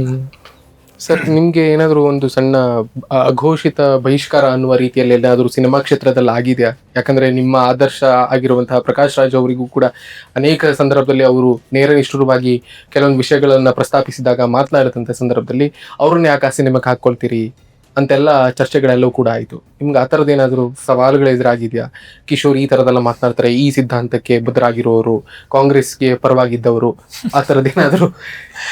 ಕಾಂಗ್ರೆಸ್ ಪರ ಅಂತಲ್ಲ, ನಾನು ಜನಪರ ಅಂತ ಹೇಳ್ಕೊಳಕ್ ಇಷ್ಟಪಡ್ತೀನಿ. ಜನಪರವಾದ ಯಾವ್ದೇನಿಲ್ಲ ನಾನು ತಗೊಳ್ತೀನಿ ಅಂತ. ಯಾಕಂದ್ರೆ ನನಗೆ ಒಂದು ಕಲಾ ಮಾಧ್ಯಮದಲ್ಲಿದ್ದು, ಸಿನಿಮಾದಂತ ಕಲಾ ಮಾಧ್ಯಮದಲ್ಲಿದ್ದು, ಜನಗಳ ಜೊತೆ ನಮ್ಮ ಒಡನಾಟ ಡೈರೆಕ್ಟ್ ಆದಂತ ಒಡನಾಟ. ನಾನು ಸಿನಿಮಾ ಜನ ನೋಡ್ಲಿಲ್ಲ ಅಂತಂದ್ರೆ ನನ್ನ ಇಂಟ್ರಾಕ್ಷನ್ ಆಗೋದು, ನನ್ನ ಕೆಲಸನೇ ಆಗೋದಿಲ್ಲ. ಎಕ್ಸಾಕ್ಟ್ಲಿ, ನನ್ನ ಕೆಲಸ ಸಂಪೂರ್ಣ ಆಗೋದೇ ಬಂದು ಜನಗಳ ಹೋಗಿ ಸೇರೋದ್ರಿಂದ, ಜನಗಳ ಪ್ರತಿಕ್ರಿಯೆಯಿಂದ. ಅದೊಂದು ಸೈಕಲ್, ಅದು ಆಗ್ತಾನೆ ಇರ್ಬೇಕು ಕಂಟಿನ್ಯೂಸ್ ಆಗಿ.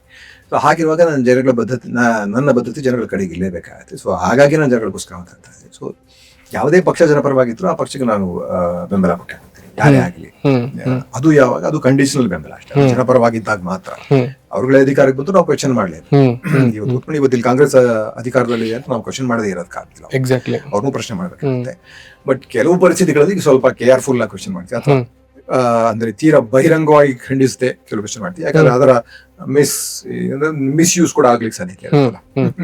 ಸೊ ಅದನ್ನ ನೋಡ್ಕೊಂಡು ಮಾಡೋದು. ಬಟ್ ಪ್ರಶ್ನೆಗಳಂತೂ ಖಂಡಿತ ಮಾಡೇ ಮಾಡ್ತೀವಿ. ಯಾವ್ದಾದ್ರು ನಿಜವಾದ ವಿರುದ್ಧವಾಗಿ ನಿಂತ್ಕೊಳ್ಳುವ ಜನ ವಿರೋಧವಾದಂತ ನಿಲುವುಗಳು ಏನಾದ್ರು ಇದ್ರೆ ಖಂಡಿತ ನನ್ನ ಪ್ರಶ್ನೆ ಮಾಡ್ಲೇಬೇಕಾಗುತ್ತೆ, ಅದಿದ್ದೇ ಇರುತ್ತೆ. ಜೊತೆಗೆ ನೀವು ಹೇಳಿದ ಒಳಗಡೆ ಇರೋ ಸಿನಿಮಾ ರಂಗದಲ್ಲಿ ಆಗೋ ಸಮಸ್ಯೆಗಳು ಅಂತ ಇದ್ದೇ ಇರ್ತಾವು. ನನಗೆ ಸಿನಿಮಾ ರಂಗದ ಒಳಗಿನ ಜನಗಳ ಒಡನಾಟ ಇಲ್ಲದೆ ಇರೋದ್ರಿಂದ ನನಗೆ ಅಷ್ಟು ಗೊತ್ತಾಗಿಲ್ಲ. ಓಕೆ. ಬಟ್ ಸೂಕ್ಷ್ಮವಾಗಿ ಅದು ನಡೆಯುತ್ತೆ. ಓಕೆನೆ. ಜೊತೆಗೆ ಸಿನಿಮಾ ಅನ್ನೋದು ಒಬ್ಬ ಆಕ್ಟರ್ ಆಗಿ ನಾನು ಸೂಕ್ಷ್ಮ ಸಂವೇದಿ ಆಗಿರೋದು ತುಂಬಾ ಮುಖ್ಯ. ಅದರ್ವೈಸ್ ನಾನು ಹೆಂಗೆ ಎಮೋಟ್ ಮಾಡ್ಲಿಕ್ಕಾಗತ್ತೆ, ಇನ್ನೊಬ್ಬರ ಸಮಸ್ಯೆ ಅಥವಾ ಇನ್ನೊಬ್ಬರ ನೋವನ್ನ ನಾನು ಎಕ್ಸ್ಪ್ರೆಸ್ ಮಾಡ್ಬೇಕು ಒಂದು ಪಾತ್ರವಾಗಿ ಅಂತಂದ್ರೆ ನಾನು ಸೆನ್ಸಿಟಿವ್ ಆಗಿ ಇರಲೇಬೇಕಾಗತ್ತೆ. ಸೊ ಸೆನ್ಸಿಟಿವ್ ಆಗಿ ನೀವಿದ್ದಾಗ ಜನಗಳ ಸಮಸ್ಯೆಯನ್ನು ನೀವು ಹೆಂಗೆ ನಿಮ್ಮದು ಅಂತ ಅನ್ಕೊಳ್ದೇ ಇರೋದು ಸಾಧ್ಯ. ಸೊ ಜನಗಳ ಜೊತೆಗೆ ಜನಗಳ ದನಿಯಾಗದೇ ಇರೋದಕ್ಕೆ ಹೆಂಗ್ ಸಾಧ್ಯ? ಜನರ ಸಮಸ್ಯೆ ನಮ್ಮ ಸಮಸ್ಯೆ ಹಾಗೆ ಆಗ್ಬಿಡುತ್ತೆ. ನೀವು ಸೆನ್ಸಿಟಿವ್ ಆಗಿದ್ದಾಗ ನಿಮ್ಗೆ ಈಗ ಗಾಜದಲ್ಲಿ ಸಾಯೋ ಮಕ್ಕಳು ನೋಡಿ, ನಾನು ಇದುವರೆಗೂ ಇವತ್ತು ಹಾಕೊಂಡ್ಬರಲ್ಲ, ಯಾಕಂದ್ರೆ ಅದು ಹೊಗೆಕ್ಕೆ ಅಂತ ಹಾಕಿದ್ದು ತೀರಾ 2-3 ಸಲ ಯೂಸ್ ಮಾಡ್ಬಿಟ್ಟಿದ್ದೆ. ಒಗಿದೇನೆ ಹೊಗೆಕ್ ಹಾಕದೆ ಹೆಂಗೆ ಉಳ್ಕೊಂಡ್ಬಿಡ್ತು. ಗಾಜ ಟಿ ಶರ್ಟ್ ಹಾಕೊಂಡ್ಬರ್ತೀನಿ ಅವಾಗ. ಜೊತೆಗೆ ಇನ್ನೊಂದ್ ಏನಂತ ಅಂದ್ರೆ, ಇವತ್ತು ನಾವು ಹೆಚ್ಚಿಗೆ ಮಾತಾಡ್ಬೇಕಾಗಿರೋದು ಇವತ್ತು ನಮ್ಮ ದೇಶದಲ್ಲಿ ನಡೀತಾ ಇರೋ ಸಮಸ್ಯೆ ಬಗ್ಗೆ, ಇವತ್ತು ನಡೀತಾ ಇರೋ ವಿದ್ಯಾರ್ಥಿಗಳ ಆಂದೋಲನದ ಬಗ್ಗೆ. ಸೊ ಹಾಗಾಗಿ ಅಟೆನ್ಷನ್ ಡೈವರ್ಟ್ ಆಗ್ಬಿಡ್ಬಾರ್ದು, ಡೈಲ್ಯೂಟ್ ಆಗ್ಬಿಡ್ಬಾರ್ದು ಅನ್ನೋ ಒಂದು ಉದ್ದೇಶ ಇತ್ತು. ಆ ಗಾಜಾ ಟಿ ಶರ್ಟ್ ಇವಾಗ ಎಲ್ಲ ಕಡೆನೂ ಹಾಕೊಂಡು ಹೋಗ್ತಾರೆ. ಸೊ ನೀವು ಸೂಕ್ಷ್ಮವಾಗಿ ಇದ್ದಾಗ, ಅಷ್ಟೊಂದು ಸಂವೇದನಾಶೀಲರಾಗಿದ್ದಾಗ, ನೀವು ಅಷ್ಟೊಂದು ಮಕ್ಕಳು ಸಾಯ್ತಾ ಇದಾರೆ ಅನ್ಯಾಯವಾಗಿ ಅಂತ ನಿಮ್ಗೆ ಹೆಂಗ್ ತಡ್ಕೊಳಕ್ ಸಾಧ್ಯ? ನಾನು ಇರಾಕ್ನ ಒಂದು ವಿಡಿಯೋ ನೋಡಿದ್ದೆ. ಅಲ್ಲೂ ಹೀಗೆ ಇದೆಲ್ಲ ಬರ್ತಾನೆ ಇರ್ತೀಗ, ನೋಡ್ಬೇಕಾಗಿದೆ, ನೋವಾಗ್ತದೆ, ನೋಡ್ಬೇಕಾಗತ್ತೆ. ಮಕ್ಕಳು ಪುಟ್ ಮಕ್ಕಳು ಒಂದು ನೀರಿನ ಬಾಟ್ಲ್ಗೋಸ್ಕರ ಒಂದು ಅಮೆರಿಕಾದ ಜೀಪ್ ಯಾವುದೋ ಒಂದು ವ್ಯಾನ್ ಹೋಗ್ತಾ ಇದೆ. ಒಂದು ಬಾಟಲ್ನ ಹಿಂಗೆ ಇಟ್ಕೊಂಡಿದ್ದಾರೆ, ಅಲ್ಲಿ ಕ್ಯಾಮ್ರಾ ಇಟ್ಕೊಂಡಿದ್ದಾರೆ, ಬಾಟ್ಲಿ ಇಟ್ಕೊಂಡು ಓಡ್ ಬರ್ತಾವೆ ಮಕ್ಕಳು. ಎಷ್ಟೊತ್ತು ಗೊತ್ತದು, ತುಂಬಾ ಉದ್ದ ವಿಡಿಯೋ, ಎಷ್ಟೋ ರಸ್ತೆಗಳು ಓಡಿದಾವು ಮಕ್ಕಳು. ನಾವು ನೀರಿಗೋಸ್ಕರ ಓಡ್ ಬರ್ತಾವೆ. ಹೆಂಗೆ ನಿಮ್ಗೆ ಅದನ್ನ ನೋಡಿ ನಿಮ್ಗೆ ನೋವಾಗಲ್ಲ? ಯಾಕಪ್ಪ, ನನಗಂತೂ ಕೆಲವೆಲ್ಲ ವಿಡಿಯೋ ನೋಡಿದ್ರೆ ರಾತ್ರಿ ಮಲ್ಬೇಕಾದ್ರೆ ನೋಡೋದೇ ಇಲ್ಲ, ನಿದ್ದೆ ಬರಲ್ಲ ನನ್ಗೆ. ಅದಾದ್ಮೇಲೆ ನಿದ್ದೆ ಕಡ್ಕ ಆಗ್ಬಿಟ್ಟಿದೆ ಈಗ ಇಷ್ಟೊಂದು ಸಮಸ್ಯೆಗಳ ಮಧ್ಯೆ.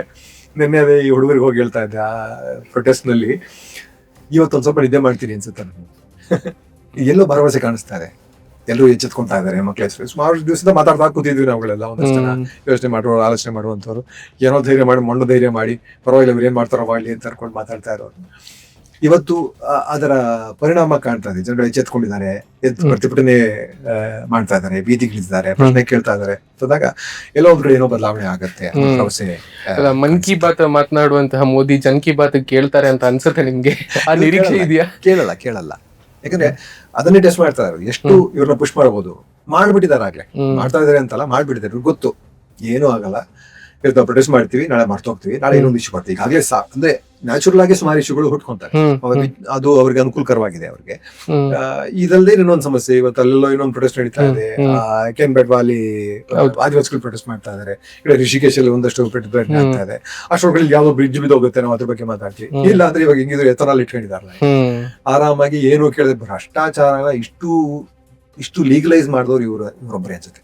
ಯಾವ ಸರ್ಕಾರಗಳು, ಯಾವ ಪ್ರಪಂಚದ ಯಾವ ಸರ್ಕಾರ ಅದು ಕೂಡ ವಿಕೇಂದ್ರೀಕರಣ ಮಾಡದೆ ಅವರವರೇ ತಿನ್ಕೊಂಡು ಮೊದಲಾದ್ರೂ ವಿಕೇಂದ್ರೀಕರಣ ಆಗ್ತಿತ್ತು ಭ್ರಷ್ಟಾಚಾರವು. ಹೌದು ಗೊತ್ತಾಗ್ತಾ ಇರಲಿಲ್ಲ. ಅಟ್ಲೀಸ್ಟ್ ಡಿಸ್ಪ್ಯೂಟ್ ಆಗ್ಬಿಡೋದು, ಅವನ ಮೇಲೆ ತೋರಿಸಬಹುದು. ಈಗ ನೀಟಾಗಿ ತೋರಿಸಬಹುದು ಯಾರು ಹೊಡಿತಾ ಇದಾರೆ ಅಂತ. ಅವ್ರವ್ರ ಮಕ್ಕಳಿಗೆ ಫ್ಯಾಕ್ಟ್ರಿಗಳು ಮಾಡ್ಕೊಟ್ಟು ಅವ್ರ ಮಕ್ಕಳಿಗೆ ಎಥನಾಲ್ ಮಾಡ್ತಾ ಇದಾರೆ. ಆ ಎಥನಾಲ್ ತಗೊಂಡ್ಬಂದು ನಮ್ಮ ಪರ್ಮಿಷನ್ ಕೇಳ್ದೇನೆ ನಮ್ಮ ಪೆಟ್ರೋಲ್ ಒಳಗೆ ಹಾಕಿ ನಮ್ಮ ಇಂಜಿನ್ ಕೆಟ್ಟೋಗುತ್ತೆ ಅಂತ ಅಂದಾಗ ನಮ್ಮನ್ನ ದೇಶದ್ರೋಹಿಗಳು ಅಂತ, ಆಂಟಿ ನ್ಯಾಷನಲ್ ಅಂತಾರೆ. ಯಾವ ಧೈರ್ಯ ಅದು ಎಲ್ಲಿಂದ ಬರುತ್ತೆ? ಧೈರ್ಯ ಬರ್ತಾ ಇರಲ್ಲ. ಈ 35% ಧರ್ಮಾಂಧ ಓಟ್ಗಳಿದೆಯಲ್ಲ, ಹೇಳಿ ಈ ಧರ್ಮದ ಓಟ್ಲ ಧರ್ಮದ ಏಟ್ ಹಾಕ್ಬೇಕು ಇವ್ರಿಗೆ, ಆವತ್ತಿಗೆ ಇವ್ರಿಗೆ ಬುದ್ಧಿ ಬರೋದು. ಅಲ್ಲಿ ತನಕ ಬರಲ್ಲ. ನಾವು ಅಧರ್ಮಿಗಳಿಗೆ ಧರ್ಮದ ಹೆಸರು ಓಟ್ ಹಾಕ್ತಾ ಇದೀವಿ. ದುರಂತ ನಮ್ದು. ಭ್ರಷ್ಟಾಚಾರ ಈ ತರ ಮಾಡೋದ ನಾವು ನೆನ್ಸ್ಕೊಳಕ್ಕೆ ಸಾಧ್ಯ ಇಲ್ಲ. ಹೆಂಗೆ ನಿಮ್ಮ ಜನಕ್ಕೆ ಎಲ್ರಿಗೂ ಆ ಪೆಟ್ರೋಲ್ ಎಂತದ್ದು 20% ಮಿಕ್ಸ್ ಹಾಕಿ ನಿಮಗೆ 100% ದುಡ್ಡು ತಗೋತಾರೆ. ಸೊ 100 ರೂಪಾಯಿ ಕೊಡ್ತಾ ಇದ್ರೆ ನಾನು 20 ರೂಪಾಯಿ ಎಕ್ಸ್ಟ್ರಾ ಕೊಡ್ತಾ ಇದೀನಿ. ಆಗ್ಲೇ 80 ರೂಪಾಯಿ ಪೆಟ್ರೋಲ್ಗೆ 20 ರೂಪಾಯಿ ಕಬ್ಬಿನಾಲು. ಕಬ್ಬಿನಾಲ್ಗೆ ನಾನು 20 ರೂಪಾಯಿ ಎಕ್ಸ್ಟ್ರಾ ಕೊಡ್ತಾ ಇದ್ದೀನಿ. ನನ್ ಕಬ್ಬಿನಾಲ್ ಬೇಕಾದ್ರೆ ಪೆಟ್ರೋಲ್ ಬೇಕು, 20 ರೂಪಾಯಿ ಎಕ್ಸ್ಟ್ರಾ ಕೊಡ್ತಾ ಇದ್ದೀನಿ. ಅದಲ್ಲದೆ ನನಗೆ ಮೈಲೇಜ್ ಬೇರೆ ಕಡಿಮೆ.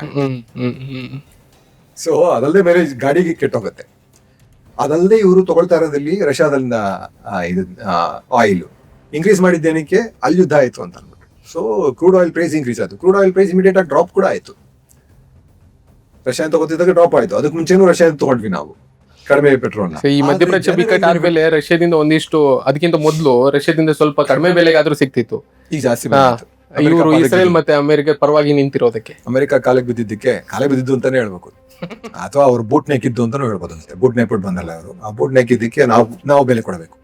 ಇವ್ರು ಅವಾರ್ಡ್ ತಗೊಳ್ಳೋದಕ್ಕೆ ನಾವು ಬೆಲೆ ಕೊಡಬೇಕು, ಇವ್ರು ಬೂಟ್ ನೆಕ್ಕೋದಕ್ಕೆ ನಾವು ಬೆಲೆ ಕೊಡಬೇಕು. ಸೊ ಜನ ಏನ್ ಅನ್ಕೊಂಡಿದ್ದಾರೆ, ಏನ್ ಬೇಕಾದ್ರೂ ಮಾಡ್ಬೋದು ಅನ್ಕೊಂಡಿದ್ರು, ಜಸ್ಟ್ ಬಿಕಾಸ್ ಆ 35% ಧರ್ಮಾಂಧ ಓಟ್ಗಳಿಗೆ.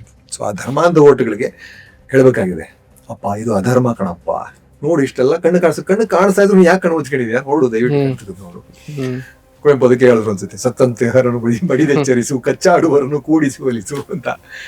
ಆ ಕನ್ನಡ ಡಿಂಡಿಮಾನ ಬಾರಿಸ್ಬೇಕಾಗತ್ತೆ, ನಿರಂತರವಾಗಿ ಬಾರಿಸ್ತಾ ಇರ್ಬೇಕಾಗತ್ತೆ. ಏನಾದ್ರು ರಾಜಕೀಯಕ್ಕೆ ಬರೋದು ಆಸಕ್ತಿ ಇದೆಯಾ? ಗೊತ್ತಿಲ್ಲ, ಟೈಮ್ ಇಲ್ಲ ಅನ್ಸುತ್ತೆ ನನಗೆ. ಗೊತ್ತಿಲ್ಲ, ಒಂದ್ ಪ್ರೊಟೆಸ್ಟ್ ಹೋಗೋಕೆ ನಂಗೆ ಟೈಮ್ ಆಗಲಿ. ಇವತ್ತು ನಂಗೆ ಆಸೆ ಇತ್ತು ತುಂಬಾ, ಬೆಳಗ್ಗೆ ಕೂತ್ಕೊಂಡು ನನಗೆ ಹಂಗೆ ಅಯ್ಯೋ ಈಗ ಹೋಗೋಣ ಅಟ್ಲೀಸ್ಟ್ ಯಾವ್ದಾದ್ರು ಫ್ಲೈಟ್ಸ್ ಹೋಗೋಣ ಅಂತೆಲ್ಲ ಅನಿಸ್ತಾ ಇತ್ತು. ಈ ಕೆಲ್ಸಗಳು ಹಿಂದೊಪ್ಕೊಂಡಿದೆ, ಜೊತೆಗೆ ಒಂದು ಆಡಿಯೋ ರಿಲೀಸ್ ಬೇರೆ ಜವಾಬ್ದಾರಿ, ಅದು ಬಿಟ್ಟು ಹೋಗಂಗಿಲ್ಲ. ಬರ್ಗೂರ್ ಸರ್ ಸಿನಿಮಾದ ಆಡಿಯೋ ರಿಲೀಸ್ ಇದೆ, ಅದಾದ್ಮೇಲೆ ಅನ್ಸುತ್ತೆ ಸಕ್ರಿಯ ರಾಜಕಾರಣ ಸಿಕ್ಕಾಪಟ್ಟೆ ಕಷ್ಟ. ನಿಜವಾಗ್ಲೂ ನನ್ಗೆ ಹಂಗೆ ಈ ರಾಜಕಾರಣಿಗಳನ್ನ ನೋಡಿ ನಾನು ಎಲ್ಲಾ ರಾಜಕಾರಣಿ, ಕೆಟ್ಟ ರಾಜಕಾರಣಿಗಳನ್ನು ಮೆಚ್ಕೋತೀನಿ. ಅದು ಎಲ್ಲಿಂದ ಅವ್ರಿಗೆ ಅಷ್ಟೊಂದು ಎನರ್ಜಿ ಬರುತ್ತೆ ಅಂತ ಗೊತ್ತಿಲ್ಲ. ಮೋಸ್ಟ್ಲಿ ಅದಕ್ಕೋಸ್ಕರ ದುಡ್ಡು ಸಂಪಾದನೆ ಮಾಡ್ತಾರೆ ಇಲ್ಲಿಂದ ಅನ್ಸುತ್ತೆ. ಏನೋ ಒಂದು ಮೋಟಿವೇಶನ್ ಬೇಕಲ್ಲ, ಬರೀ ಜನಗಳ ಕೆಲಸ ಅಂದ್ರೆ ಬೋರ್ಡ್ ಬಿಡುತ್ತೆ ಅನ್ಸುತ್ತೆ ಅವ್ರಿಗೆ. ಬರೀ ಅವ್ರನ್ನ ಹೀರೋ ದೇವ್ರು ಅಂತ ಎಷ್ಟು ದಿವಸ ಅನ್ಸ್ಕೊಂಡಿರ್ತಾರೆ. ಸೊ ದುಡ್ಡು ಮಾಡೋಣ ಅಂತ ಮಾಡ್ತಾರೆ ಅನ್ಸುತ್ತೆ, ಇಲ್ಲ ಅವ್ರ ಮಕ್ಕಳನ್ನ ರಾಜಕೀಯಕ್ಕೆ ತರೋಣ ಅಂತ ಮಾಡ್ತಾರೆ, ಒಂದು ತಲೆಮಾರಿಗೆ ಆಗೋಷ್ಟು ಮಾಡಿಡೋಣ ಅಂತ. ಜೊತೆಗೆ ನೆಪೋಟಿಸಮ್ ಅಂತ ನಾವು ಕರಿತೀವಿ, ನಾನು ಅದನ್ನು ನಮ್ಮನ್ನೇ ನಾವು ಪ್ರಶ್ನೆ ಮಾಡ್ಕೊಳ್ಬೇಕಾದ ಸುಮಾರು ವಿಷಯಗಳಿದೆ. ನೆಪೋಟಿಸಮ್ ಅಂದ್ರೆ ರಾಜಕೀಯ ಅನ್ನೋದು ಅಧಿಕಾರ ಅಂತ ಯಾಕೆ ಅನ್ಕೋಬೇಕು ನಾವು? ಅದೇ ಸಮಸ್ಯೆ, ನಾವು ಅಂದ್ಕೊಂಡ್ಬಿಟ್ಟಿದೀವಿ, ನಾವು ಒಪ್ಕೊಂಡ್ಬಿಟ್ಟಿದೀವಿ. ರಾಜಕೀಯ ಅಧಿಕಾರ ಅಲ್ಲ, ರಾಜಕೀಯ ಜನಸೇವೆ. ಅವರು ನಮ್ಮ ಸೇವಕರಾಗಿ, ಜನಗಳ ಸೇವೆಗಾಗಿ ನಾವು ನಮ್ಮ ಪ್ರತಿನಿಧಿಯಾಗಿ ಅವ್ರು ನಾವು ಕಾಸು ಕೊಡ್ತೀವಿ. ನಾವು ಕಾಸು ಕೊಡೋದ್ರಲ್ಲಿ ಒಂದ್ ಕಡೆ ಹಾಕ್ತೀವಿ, ಅದನ್ನ ನೀನ್ ಕರೆಕ್ಟ್ ಆಗಿ ಬಳಸ್ಬೇಕಪ್ಪ. ನೀನು ಬುದ್ಧಿವಂತ, ನಿನಗೆ ನೀನ್ ಕೊಡ್ತಾ ಇದೀವಿ, ನೀನ್ ಜನಗಳ ಪರವಾಗಿ ನಿನಗೆ ಕಾಳಜಿ ಇದೆ, ನಿನಗೆ ಬುದ್ಧಿಮತ್ತೆ ಇದೆ, ಅದಕ್ಕೋಸ್ಕರ ಕೊಡ್ತೀವಿ ಅಂತ ಕೊಡೋದು. ಅದು ಜನಸೇವೆ. ಆ ಜನಸೇವೆಗೆ ಅವ್ರ ಮಕ್ಕಳು ಅವ್ರ ಮೊಮ್ಮಕ್ಕಳು ಇದ್ರು ಬರ್ಲಿ ಪರವಾಗಿಲ್ಲ, ಜನಸೇವೆಗೆ ಬರ್ಲಿ. ಆದ್ರೆ ಅಧಿಕಾರಕ್ಕೆ ಬರ್ತೀನಿ, ದುಡ್ಡು ಹೊಡೆಯೋದಕ್ಕೆ ಬರ್ತೀನಿ ಅಂತ ಅವ್ರನ್ನ ಒದ್ದೋಡಿಸ್ಬೇಕು. ಅದು ನೆಪೋಟಿಸಮ್ ಅಂತ ಒದ್ದೋಡಿಸ್ಬೇಕು. ಆದ್ರೆ ಈಗ ಒಬ್ಬ ಸೈನಿಕನ ಮಗ ಸೈನಿಕ ಆಗ್ತೀನಿ ಅಂತ ನಾವು ಬೇಡ ಅಂತೀವ, ಆಗ್ಲಿ ಅಂತ ಇನ್ನೂ ಹುಮ್ಮಸ್ ಕೊಡ್ತೀವಿ. ಒಬ್ಬ ರೈತನ ಮಗ ರೈತ ಆಗೋದನ್ನ ನಾವು ತಪ್ಪು ಅಂತ ಹೇಳಕ್ ಸಾಧ್ಯ? ಕುಲಕಸ್ಬು ಕೆಲವು ಅಡ್ವಾಂಟೇಜಸ್ ಇದೆ ಕುಲಕಸ್ಬುಗಳಲ್ಲಿ. ಅಂದ್ರೆ ಆ ಸ್ಕಿಲ್ ನೀವು ಚಿಕ್ಕಂದಿಂದ ನೋಡ್ತಾ ಇರ್ತೀರ, ಚಿಕ್ಕಂದಿಂದ ಮಾಡ್ಕೊಂಡು, ಜೊತೆಗೆ ಮನೆಯಲ್ಲೇನೆ ಗೈಡೆನ್ಸ್ ಇರುತ್ತೆ, ಅದಕ್ಕೆ ಕೆಲವು ಅನುಕೂಲ ಆಗುತ್ತೆ. ಆದ್ರೆ ಅದನ್ನ ದುಡ್ಡು ಹೊಡೆಯೋದಕ್ಕೆ ಅಥವಾ ಅಧಿಕಾರ ಹಿಡಿದು ಇನ್ನೊಬ್ಬರ ಮೇಲೆ ದಬ್ಬಾಳಿಕೆ ಮಾಡೋದಕ್ಕೆ ಬಳಸಿದ್ರೆ ಒತ್ತೋಡಿಸ್ಬೇಕು ನೆಪೋಟಿಸಮ್. ಸೊ ಅದೇ ಒಬ್ಬ ರಾಜಕಾರಣಿಯ ಮಕ್ಕಳು ಇವಾಗ್ಲೂ ಸೇವೆ ಮಾಡ್ತೀವಿ ಅಂದ್ರೆ ಅದು ಪ್ರಜಾ ಸೇವೆ. ಅದೇ ಸಮಸ್ಯೆ. ನಮ್ಮ ಕಲ್ಪನೆ, ರಾಜಕೀಯದ ಕಲ್ಪನೆನೇ ಸಮಸ್ಯೆ ಇದೆ. ಸಮಸ್ಯೆ ಎಲ್ಲವೂ ನಮ್ಮೊಳಗೇನೆ ಇದೆ. ಸರ್, ಕೊನೆಯದಾಗಿ ನಮ್ಮ ಕರ್ನಾಟಕದಲ್ಲಿ ಈಗ ಬಿಡದಿಯ ಟೌನ್ಶಿಪ್ ವಿಷಯ ಬಹಳ ದೊಡ್ಡ ಮಟ್ಟದಲ್ಲಿ ಚರ್ಚೆ ಆಗ್ತಾ ಇದೆ. ಹಳ್ಳಿಗಳ ಸ್ವಾವಲಂಬನೆಯನ್ನ ಮುರಿಯುವಂತಹ ಕೆಲಸಕ್ಕೆ ರಾಜ್ಯ ಸರ್ಕಾರ ಮುಂದಾಗಿದೆ ಅನ್ನುವಂತಹ ಅಭಿಪ್ರಾಯ ರೈತರಲ್ಲಿದೆ. ಕಿಶೋರ್ ಅದ್ರ ಪರವಾಗಿ ನಿಲ್ತಾರ ಅಥವಾ ರೈತರ ಪರವಾಗಿ ನಿಲ್ತಾರ? ಖಂಡಿತ ನಾನು ರೈತರ ಪರವಾಗಿ ನಿಲ್ತೀನಿ. ಒಂದೇನಂದ್ರೆ ಎಲ್ಲ ಬೆಳವಣಿಗೆಗೂ ಸುಸ್ಥಿರವಾಗಿರ್ಬೇಕು ಅಂತ ನನ್ನ ನಂಬಿಕೆ. ಸುಸ್ಥಿರ ಕೃಷಿನ ನಾನು ಮಾಡ್ಕೊಂಡ್ಬಂದಿದ್ದೀನಿ. ನಾನು ಕಲ್ತಿರೋದು ಅದೇ, ನಾನು ಕಲ್ತಿರೋದು ಅಷ್ಟೇ. ನನ್ನ ಇನ್ಫ್ಲೂಯೆನ್ಸಸ್ ಆಗಿದೆ. ಫುಕುವಾಕ, ನಮ್ಮಾಳ್ವಾರ್ ಅವರೆಲ್ಲ ಬಂದಿರೋದ್ರಿಂದ ಅವರೆಲ್ಲರೂ ಜೀವನದುದ್ದಕ್ಕೂ ಅವ್ರ ಜೀವನನ ಸೃಷ್ಟಿದ್ದೇನೆ, ಅದನ್ನ ಕಂಡುಕೊಳ್ಳೋದಕ್ಕೆ ಸುಸ್ಥಿರವಾಗಿ ಹೇಗೆ ಬದುಕೋದು. ಯಾಕಂದ್ರೆ ಮುಂದಿನ ಪೀಳಿಗೆಗೆ ನಾವು ಈ ಜಗತ್ತನ್ನು ಉಳಿಸ್ ಹೋಗ್ಬೇಕಲ್ಲ. ಈ ಮನುಷ್ಯರಂತ ದೊಡ್ಡ ವೈರಸ್ ಇನ್ಯಾವುದೂ ಇಲ್ಲ, ಎಲ್ಲಾನು ಹಾಳು ಮಾಡ್ತಾ ಇದೀವಿ. ಸೊ ಇಂಥ ಪರಿಸ್ಥಿತಿಯಲ್ಲಿ ನಾವು ಆದಷ್ಟು ಅದನ್ನ ನಾವು ಇದನ್ನು ಉದ್ಧಾರ ಮಾಡಿ ಹೋಗದಿದ್ರು ಪರವಾಗಿಲ್ಲ, ಉಳಿಸೋದಾರು ಹೇಗೆ ಅಂತ ಕಂಡುಹಿಡಿಯಬೇಕಲ್ಲ. ನಿಜ ಒತ್ತಡ ಇದೆ. ಈಗ ಅವ್ರ ಪರಿಸ್ಥಿತಿನೂ ನಂಗೆ ಅರ್ಥ ಆಗತ್ತೆ. ಒಂದ್ಸಲ ನನ್ನ ಫ್ರೆಂಡ್ ಒಬ್ರು ಯಾವ್ದು ಹುತ್ರಿ ದುರ್ಗದ ಸಂರಕ್ಷಣೆ, ಪುನರುಜ್ಜೀವನ, ಇದಕ್ಕೆಲ್ಲ ಕೆಲಸ ಮಾಡಿದ್ರು. ಪ್ರಕಾಶ್ ಮೂರ್ತಿ ಅಂತ ಅವ್ರ ಈ ಸಲ ಬೆಂಗಳೂರು ಕನ್ನಡ ಪರಿಷತ್ ಇದರ ಅಧ್ಯಕ್ಷ. ಅವನು ನನ್ನ ಹೈಸ್ಕೂಲ್ ಕ್ಲಾಸ್ಮೇಟ್. ಅವನೊಂದ್ಸಲ ಹುತ್ರಿದುರ್ಗದ ವಿಷಯವಾಗಿ ಡಿ ಕೆ ಶಿವಕುಮಾರ್ ಅವ್ರನ್ನ ಆಗ್ಕೊಂಡಿದ್ದ ಹೋಗಿ, ತುಂಬಾ ಹಿಂದೆ ಕಾಂಗ್ರೆಸ್ ಅಧಿಕಾರದಲ್ಲಿ ಅವರೆಲ್ಲೋ ಡೆಲ್ಲಿಯಲ್ಲೆಲ್ಲ ಸಿಕ್ಕಿದ್ರೆ ಅಂತ ಹೋಗಿ ಕೇಳಿದ್ರೆ, ಈ ಹುತ್ರಿದುರ್ಗಕ್ಕೂ ಕ್ವಾರಿ ಪರ್ಮಿಷನ್ ಆಗ್ಬಿಟ್ಟಿದೆ ಅಂತ. ಅದು ಪಕ್ಕದ ಕಲ್ಲು ತಾನೇ ಹೊಡೆದಿತ್ತು ಅವ್ರಿಗೆ, ಕಲ್ಲು ಅಷ್ಟೇ ಅಂತ. ಇವರೆಲ್ಲ ಹೋಗಿ ಹೇಳಿದ್ದಾರೆ, ಸರ್ ಹಿಂಗೆ ಇದು ಅದು ಐತಿಹಾಸಿಕ ಸ್ಥಳ, ಐತಿಹಾಸಿಕ ಪ್ರಾಮಿನೆನ್ಸ್ ಇರುವಂತ ಸ್ಥಳ, ಅಲ್ಲೆಲ್ಲ ಮಾಡಬಾರ್ದು. ನೀವು ಕೇಳಿದಂತೆ ರೋಡು ಡೆವಲಪ್ಮೆಂಟು ಹಿಂಗಾಗತ್ತೆ ಅಂತ ಅವ್ನು ಹೇಳ್ತಾ ಇದ್ದ. ಇದಕ್ಕೇನಪ್ಪ ನಾನು ಉತ್ತರ ಕೊಡ್ಲಿ? ನಿಜ ಒತ್ತಡಗಳಿದೆ, ಯಾಕೆಂದ್ರೆ ಅದಕ್ಕೆಲ್ವೂ ನಾವು ಕಾರಣ ಆಗಿದೀವಿ. ಈ ನಗರಗಳ ಬೆಳವಣಿಗೆಗೆ ನಾವು ಕಾರಣ ಆಗಿದ್ವಿ. ಆದ್ರೆ ರಾಜಕೀಯದಲ್ಲಿರುವ ಏನ್ ಮಾಡ್ಬೇಕು, ಅದನ್ನ ನಿಯಂತ್ರಿಸುವಂತ, ಅದಕ್ಕೆ ಬೇಕಾದಂತ ನಿಯಮಗಳನ್ನ ಮಾಡುವಂತ ಅಧಿಕಾರ ಅವ್ರ ಕೈಲಿದೆ, ಹಿಡ್ತಾ ಅವ್ರ ಕೈಲಿದೆ. ಅವ್ರು ಅದನ್ನ ಮಾಡ್ಬೇಕಾಗತ್ತೆ. ಮುಂಚೆ ಪ್ಲಾನ್ ಇತ್ತು, ಗ್ರೀನ್ ಬೆಲ್ಟ್ ನ ಹಾಗೆ ಬಿಡಬೇಕು ಅಂತಿತ್ತು, ಸ್ಯಾಟಲೈಟ್ ಟೌನ್ಸ್ ಮಾಡ್ಬೇಕು ಅಂತಿತ್ತು, ಎಲ್ಲ ಹೋಯ್ತು. ಒಂದು ಅಗೇನ್ ಅಲ್ಲೂ ರಾಜಕಾರಣಿಗಳೇ ಬರ್ತಾರೆ, ಒಬ್ಬ ಅಂತಲ್ಲ, ಎಲ್ಲರೂ ಕುತ್ಕೊಂಡು ತಿಂದ್ರು. ಸೊ ಆ ಗ್ರೀನ್ ಬೆಲ್ಟ್ ಕರಗಿಸೇ ಬಿಟ್ರು. ಇವತ್ತು ಗ್ರೀನ್ ಬೆಲ್ಟ್ ಇಲ್ವೇ ಇಲ್ಲ. ನಾವು ಗ್ರೀನ್ ಬೆಲ್ಟ್ ಅಂತ ಮುಂಚೆ ಅನ್ಕೋತಾ ಗ್ರೀನ್ ಬೆಲ್ಟೇ ಇಲ್ಲ. ಗ್ರೀನ್ ಬೆಲ್ಟ್ ಇದ್ದಾಗ ಇಟ್ ವಾಸ್ ಸಸ್ಟೈನಬಲ್. ಯಾಕಂದ್ರೆ ನಿಮಗೆ ಈ ಊರಿಗೆ ಸುತ್ತ ಆಹಾರ ಒದಗಿಸುವಂತ ಒಂದು ಸರ್ಕಲ್ ಇರ್ಬೇಕು ಅಂತ. ಗ್ರೀನ್ ಬೆಲ್ಟ್ ಬರೀ ಪರ್ಯಾವರಣ ಅಥವಾ ಪೊಲ್ಯೂಷನ್ ದೃಷ್ಟಿಯಿಂದ ಮಾತ್ರ ಅಲ್ಲ, ಜೊತೆಗೆ ಕಾರ್ಬನ್ ಫುಟ್ ಪ್ರಿಂಟ್ ಕಡಿಮೆ ಮಾಡೋದಕ್ಕೆ ನಿಮ್ಗೆ ಅದರಿಂದ ಸಾಧ್ಯ ಇದೆ. ಸುತ್ತ ನಿಮ್ಗೆ ಆಹಾರ, ಆ ಊರಿಗೆ ಬರುವಂತ ಆಹಾರ ಹತ್ತಿರದಿಂದನೇ ಬಂದರೆ, ಆ ಊರಿನ ಸುತ್ತ ಇಲ್ಲಿ ಹತ್ತಿರದ ಹಳ್ಳಿಗಳಿಂದ ಬಂದರೆ ನಿಮ್ಗೆ ಟ್ರಾನ್ಸ್ಪೋರ್ಟೇಷನ್ಗೆ ಬೇಕಾದಂತ ಡೀಸೆಲ್, ಫಾಸಿಲ್ ಫ್ಯೂಯಲ್ ಕಡಿಮೆ ಆಗ್ಬಿಡ್ತಾವೆ. ಜೊತೆಗೆ ಆದಷ್ಟು ಆಹಾರ ಒಳಗಡೆನೂ ಉತ್ಪಾದನೆ ಮಾಡ್ಕೊಂಡು ಜೊತೆಗೆ ಇಲ್ಲಿಂದನೇ ಬಂದ್ರೆ ಅದೇ ಉದ್ದೇಶ ಆಯ್ತು. It was a sustainable model. ಅದನ್ನ ಬಿಟ್ಟರು ಕರಗಿಸ್ಬಿಟ್ರು ಗ್ರೀನ್ ಬೆಲ್ಟ್ ನ. ಕರಗಿಸ್ಬಿಟ್ಟು ನೀವು ಎಲ್ಲಿ ತನಕ ಬೆಳೆಸ್ಕೊಂಡು ಹೋಗ್ತೀರಾ ಸಿಟಿಯನ್ನ. ಸೊ ಅಗೇನ್ ಈಗ್ಲಾರು ಅಟ್ ಲೀಸ್ಟ್ ಆ ಗ್ರೀನ್ ಬೆಲ್ಟ್ ಏನೋ ಅಲ್ಲಿಂದ ಇಲ್ಲಿಗೆ ಎಲ್ಲಿವರೆಗೂ ಡೆವಲಪ್ಮೆಂಟ್ ಆಗಿದೆ ಅಲ್ಲಿಂದ ಆಚೆಗಾರು ಗ್ರೀನ್ ಬೆಲ್ಟ್ ಮಾಡ್ಬೋದು. ಅದರಿಂದ ಆಚೆಗೆ ಟೌನ್ಗಳನ್ನ ಮಾಡ್ಬೋದು, ಟೌನ್ಶಿಪ್ಗಳನ್ನ ಮಾಡ್ಬೋದು. ಅಥವಾ ನಿಮ್ಮ ಏನು ಈ ಡಾಟಾ ಸೆಂಟರ್ ಅಂತ ತಗೊಂಡ್ಬರ್ತಾ ಇದೀವಿ, ಅಮೆರಿಕಾನೇ ಬೇಡ ಅಂತ ಹೇಳ್ತಾ ಇದೆ. ಇನ್ನ ಎಷ್ಟು 3 ವರ್ಷ 4 ವರ್ಷ 5 ವರ್ಷ ಡಾಟಾ ಸೆಂಟರ್ ಮಾಡಲ್ಲ ಅಂತ ಹೇಳಿದೆ. ಯಾಕಂದ್ರೆ ರಿಸೋರ್ಸ್ ತುಂಬಾ ಕನ್ಸ್ಯೂಮ್ ಮಾಡ್ತದೆ. ವಾಟರ್ ಕೂಲ್ ವಾಟರ್ ಇಲ್ಲ, ನಮ್ಮಲ್ಲಿ ನೀರಿಲ್ಲ ಅಂತ. ನಮ್ಮಲ್ಲಿ ಎಥನಾಲೇ ಮಿಕ್ಸ್ ಮಾಡಕ್ ಹೇಳಿದ್ದಾರೆ, ಅದು 80% ಮಾಡ್ತೀವಿ ಅಂತ ಇದಾರೆ. ಅದ್ರ ಬಗ್ಗೆ ಏನ್ ಕೇಳಿದ್ರು ದೇಶದ್ರೋಹಿ ಏನ್ ಬಿಡ್ತಾರೆ. ತುಂಬಾ ಸಿಂಪಲ್ ಲಾಜಿಕ್ ಅಲ್ವಾ ಅದು. ಎಥನಾಲ್ ಇನ್ನೂ ಹೆಚ್ಚು ಖರ್ಚಾಗ್ತದೆ. ನೀವೆಲ್ಲಿ ಉಳಿತಾಯ ಮಾಡ್ತಾ ಇದ್ದಾರೆ? ಬರೀ ಡಾಲರ್ಸ್ ಉಳಿತಾಯ ಮಾಡ್ತಾ ಇರ್ಬೋದು ಅಷ್ಟೇ. ಡಾಲರ್ಸ್ ಉಳಿತಾಯ ಮಾಡಿದ್ದು ಅದು ಜನಗಳಿಗೆ ಸಿಗ್ತಾ ಇಲ್ಲ. ಜನಗಳಿಗೆ ಯಾವ ಬೆನಿಫಿಟ್ ಕೊಡಲ್ಲ. ಇನ್ನೂ 100 ರೂಪಾಯಿಗೆ ಮಾಡ್ತಾ ಇದ್ರೆ ನಾವು ಜನ ಕೊಡ್ತಾನೆ ಇದೀವಿ. ಜೊತೆಗೆ ಮೂರ್ಖತನದಲ್ಲಿ 500 ರೂಪಾಯಿ ಕೊಡ್ತೀವಿ ಅಂತ ಹೇಳೋರು ಇದ್ದಾರೆ. ಅದನ್ನ ಸೈಡ್ ಬದಿಗಿಟ್ರು ಜನಗಳಿಂದ ನೀವು ಎಷ್ಟೊಂದು ಲೂಟ್ ಹೊಡಿತೀರಾ, ಎಷ್ಟೊಂದು ಬೆಳೆ ಹೊಡಿತೀರಾ. ಪೆಟ್ರೋಲ್ ಇಂದ ಎಷ್ಟು ಕೋಟ್ಯಾಂತರ ಲಕ್ಷಾಂತರ ರೂಪಾಯಿಗಳು ಸಂಪಾದನೆ ಮಾಡ್ಬಿಟ್ರಿ. ಕೋಟಿ ಎಷ್ಟು ಲಕ್ಷ ಕೋಟಿಗಳು ಮಾಡ್ಬಿಟ್ರಿ. ಸೊ ಲಕ್ಷಾಂತರ ಕೋಟಿಗಳ ಜನಗಳಿಗೆ ಬೆನಿಫಿಟ್ ನೀವು ಟ್ರಾನ್ಸ್ಫರ್ ಮಾಡಿದೆ. ನಾವು ಅದು ಮಾಡ್ತೀವಿ, ಇದು ಮಾಡ್ತೀವಿ ಅಂತ ಕಟ್ಟಿರೋದೇನಲ್ಲ. ಕಟ್ಟಿರೋ ರೋಡ್ಗಳು, ಬ್ರಿಡ್ಜ್ಗಳೆಲ್ಲ ತಗೊಂಡ್ ಬೀಳ್ತಾ ಇದೆ. ಸೊ ಇವ್ರು ಎಲ್ಲೋದ್ರೂ ಭ್ರಷ್ಟಾಚಾರ ಮಾಡ್ತಾರೆ. ಭ್ರಷ್ಟಾಚಾರ ತುಂಬಾ ರಾಜಾರೋಷವಾಗಿ ಮಾಡ್ತಾ ಇದ್ದಾರೆ. ಯಾಕಂದ್ರೆ ಧರ್ಮ ಅಂತ ಓಟುಗಳ ಗ್ಯಾರಂಟಿ ಇರೋದಿಲ್ಲ. ಈ ನಾವು ಓಟಿನ ಗ್ಯಾರಂಟಿ ಅವ್ರು ಕೊಡದೇ ಇದ್ರೆ ಅವ್ರು ಯಾವ ಗ್ಯಾರಂಟಿ ನಮ್ಗೆ ಕೊಡ್ಬೇಕಾಗಿಲ್ಲ. ಕೆಲಸ ಮಾಡ್ಬೇಕಾಗುತ್ತೆ ಬಗ್ಸಿ ಮೈ ಬಗ್ಸಿ. ಸೊ ಎಲ್ಲಿಂದ ಎಲ್ಗೋಟ್ ಹೋಗ್ತಾರೆ, ಬಿಡದಿ ಇದು ಬರ್ತಾ ಇದೀವಿ. ಸೊ ಅಲ್ಲಿ ನಾವು ರೈತರ ಒಪಿನಿಯನ್ ತುಂಬಾ ಮುಖ್ಯ ಆಗುತ್ತೆ ನಮಗೆ. ಜೊತೆಗೆ ನಮ್ಗೆ ಇದು ಈ ಸಮಸ್ಯೆಗಳು ಹೆಂಗೆ ಅಂದ್ರೆ ಅಲ್ಲಿಂದ ಗುಳೆ ಹೋಗೋದು ಜನ, ವಲಸೆ, ಅಗೇನ್ ವಲಸೆ. ಇದು ವಲಸೆಗೆ ಬರ್ತೀವಿ. ನಿರಾಶ್ರಿತರು ಅಥವಾ ಅಲ್ಲಿಂದ ವಲಸೆ ಬಂದವ್ರು ಮಾತ್ರ ಅಲ್ಲ, ಇಲ್ಲಿ ಹಳ್ಳಿಗಳಿಂದ ನಗರಗಳಿಗೆ ವಲಸೆ ಹೋಗ್ತಾರೋ ಜನಗಳ ಜೀವನ ನಾಶ ಮಾಡ್ಬೇಕಾಗುತ್ತೆ. ಪಾಪ ಗಾಂಧಿ ಕನ್ಸ್ಕೊಂಡ್ರು ಆ ಥರದೊಂದು ಗ್ರಾಮ ಸ್ವರಾಜ್ಯನ ಮಾಡಕ್ ಆಗಿದ್ದಿದ್ರೆ ತುಂಬಾ ಚೆನ್ನಾಗಿರುತ್ತೆ. ಅಲ್ಲೇ ನೆಹರುವಿನ ಡೆವಲಪ್ಮೆಂಟ್ ನ ಮಾಡ್ಲಿಕ್ಕೂ ಗಾಂಧಿಯ ಡೆವಲಪ್ಮೆಂಟ್ ಮಾಡ್ಲಿಕ್ಕೂ ಆಗ್ಲೇ ಕ್ಲಾಶ್ ಇತ್ತು. ಸೊ ನಾವೆಲ್ಲ ಗಾಂಧಿ ಡೆವಲಪ್ಮೆಂಟ್ ಮಾಡೆಲ್ ನಂಬೋದು, ಡೆವಲಪ್ಮೆಂಟ್ ಮಾಡೆಲ್ ನಾವು ವಿರೋಧಿಸಿದಂತವ್ರನ್ನ. ಅಂದ್ರೆ ಅಗತ್ಯ ಇತ್ತು, ಬಟ್ ಅದು ಅತಿ ಆದ್ರೆ ಕಷ್ಟ ಅಂತ. ಅದೇ ಇವತ್ತು ಕೂತ್ಕೊಂಡು ನೋಡಿದ್ರೆ ಒಂದ್ ತರ ನಿಜ ಗಾಂಧಿ ಡೆವಲಪ್ಮೆಂಟ್ ಮಾಡೆಲ್ ನಿಜವಾಗ್ಲೂ ಸುಸ್ಥಿರವಾಗಿರ್ತಾ ಇತ್ತು. ಈಗ ನಿನ್ನೆ ಒಂದ್ ಕಡೆ ಮಾಡ್ತಿದೆ. ಕೇರಳ ಶ್ರೀಮಂತ ನಾಡೇನಲ್ಲ, ಆದ್ರೆ ಫುಡ್ ಸೆಕ್ಯೂರಿಟಿ ಇದೆ ಅಲ್ಲಿ. ಅವರ ಒಬ್ಬೊಬ್ಬರ ಆದಾಯ, ತಲಾ ಆದಾಯ ಅದು ತುಂಬಾ ಹೆಚ್ಚಿದೆ. ಇಂಡಿಯಾದಲ್ಲೇ ಹೆಚ್ಚಿದೆ ಅಂತ ಅನ್ಬಿಟ್ಟು ಹೇಗೆ ಅವ್ರ ಕೈಲಿ ಸಾಧ್ಯ ಆಗುತ್ತೆ? It was because of sustained development. So ತೀರಾ ಇದಾಗುವಾಗಲ್ಲ. ಜೊತೆಗೆ ಅಲ್ಲಿ ಕಮ್ಯುನಿಸಂ ತುಂಬಾ ಹೆಲ್ಪ್ ಆಯ್ತು ಅಂತ. ಕಮ್ಯುನಿಸಂ ನಿಂದ ಬಂಡವಾಳಶಾಹಿಗಳು ಹೋಗಿ ಕೂತ್ಕೊಳ್ಳಕ್ ಆಗದೇ ಇದ್ದಿದ್ದರಿಂದ ಅಲ್ಲಿ ಸಂಪನ್ಮೂಲಗಳು ಅಥವಾ ಅಲ್ಲಿ ಹಣ ಆದಾಯ ಎಲ್ಲವೂ ಸಮಾನವಾಗಿ ಡಿಸ್ಟ್ರಿಬ್ಯೂಟ್ ಆಗಿದೆ ಅಂತ. ಸೊ ಲಾಂಗ್ ಟರ್ಮ್ ಬೆನಿಫಿಟ್ಸ್ ಖಂಡಿತ ಇದೆ. ಸೊ ಗಾಂಧಿಯ ಮಾಡೆಲ್ ಅಲ್ಲಿ ಖಂಡಿತ ನಾವು ಲಾಂಗ್ ಟರ್ಮ್ ಬೆನಿಫಿಟ್ಸ್ ನೋಡ್ಬೋದಾಗಿತ್ತು. ನೆಹರು ಮಾಡಿದಾಗ್ಲೂ ಏನ್ ಮಾಡಿದ್ರು, ಉದ್ದಿಮೆಗಳು ಸರ್ಕಾರ ಮತ್ತೆ ಜನಗಳಿಂದ ಕಂಟ್ರೋಲ್ ಆಗಿತ್ತು. ಪಬ್ಲಿಕ್ ಸೆಕ್ಟರ್ ಅಂಡರ್ಟೇಕಿಂಗ್ಸ್ ತಾನೇ ಮಾಡಿದ್ರು. ಅವರು ಟಾಟಾನೇ ಬಿಟ್ಟಿರ್ಲಿಲ್ಲ, ಅದನ್ನು ತಗೊಂಡು ಅದನ್ನು ನ್ಯಾಷನಲೈಸ್ ಮಾಡಿದ್ರು. ಇವ್ರು ಬಂದು ಎಲ್ಲಾನು ಮಾರಿದ್ರು. ತುಂಬಾ ಚೆನ್ನಾಗಿ ಭಾಷಣ ಮಾಡಿದ್ರಲ್ಲ ಸಂಸತ್ನಲ್ಲಿ. ಒಬ್ಬ ಅಪ್ಪ ಇದ್ದಂತೆಲ್ಲ ಸಂಪಾದನೆ ಮಾಡದಂತೆ, ಮಗ ಬಂದದನ್ನೆಲ್ಲ ಮಾರ್ಕೊಂಡು ದುಡ್ಡು ತಿನ್ಕೊಂಡಂತೆ ಅಂತ. ಹಾಗೆ ಪಾಪ ಹಿಂದಿನ ರಾಜಕೀಯ ಈಗ ನವ ಉದಾರೀಕರಣ, ಇದನ್ನ ಏನಂತ ಅನ್ಬೇಕು ಅಂತ ಗೊತ್ತಿದೆ. ನವ ಉದಾರೀಕರಣ ಅಂತ ಉದಾರ ಎಲ್ಲಿದೆ? ಉದಾರ ಯಾರ ಬೆನಿಫಿಟ್ಗೋಸ್ಕರ ಉದಾರ ಆಗ್ತಾ ಇದೆ? ಇದು ಬರೀ 3-4 ಜನಗಳ ಬೆನಿಫಿಟ್ಗೋಸ್ಕರ. ಮೋದಿ, ಅದಾನಿ, ಅಂಬಾನಿ ಇಂಥವ್ರ ಬೆನಿಫಿಟ್ಗೋಸ್ಕರ ಆಗ್ತಾ ಇದೆ.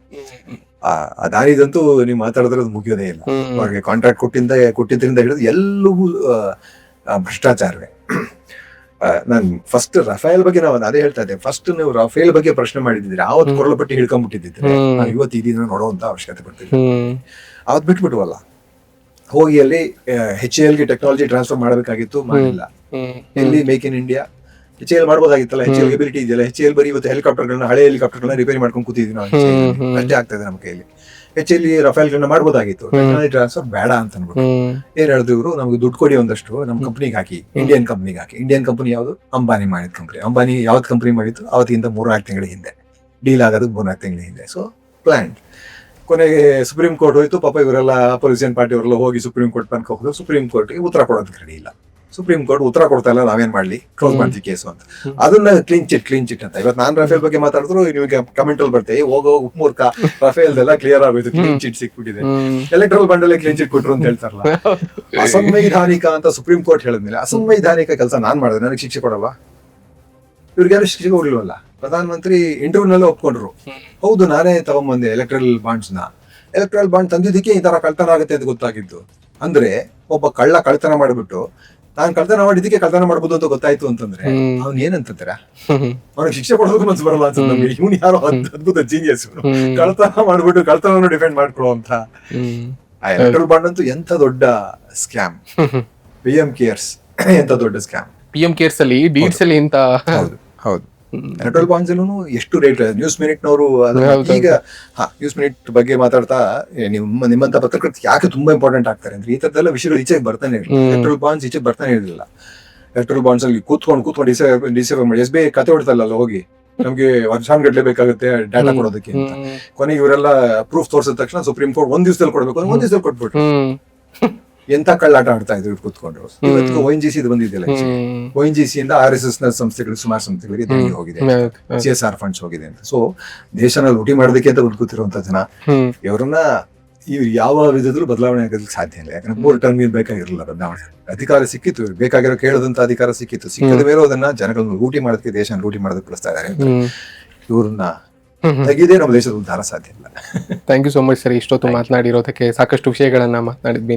ನಿಮ್ಮ ಪ್ರಜಾಪ್ರಭುತ್ವದ ಪರವಾದಂತಹ ಸಂವಿಧಾನದ ಆಶಯಗಳನ್ನ ಎತ್ತುವಂತಹ ಧ್ವನಿ ಇನ್ನಷ್ಟು ಗಟ್ಟಿಯಾಗ್ಲಿ ಅನ್ನೋದು ನಮ್ಮ ಆಶಯ. Thank you so much. Thank you. ಇದಾಗಿತ್ತು ಈ ಹೊತ್ತಿನ ವಿಶೇಷ ಸಂದರ್ಶನ. ಮತ್ತೊಂದು ವಿಶೇಷ ಸಂದರ್ಶನದೊಂದಿಗೆ ನಿಮ್ಮ ಮುಂದೆ ಹಾಜರಾಗ್ತೀನಿ. ನಮಸ್ಕಾರ. ಅಲ್ಲಿ ತನಕ ನೋಡ್ತಾ ಇರಿ ಸುಮನ್ TV ಕನ್ನಡ.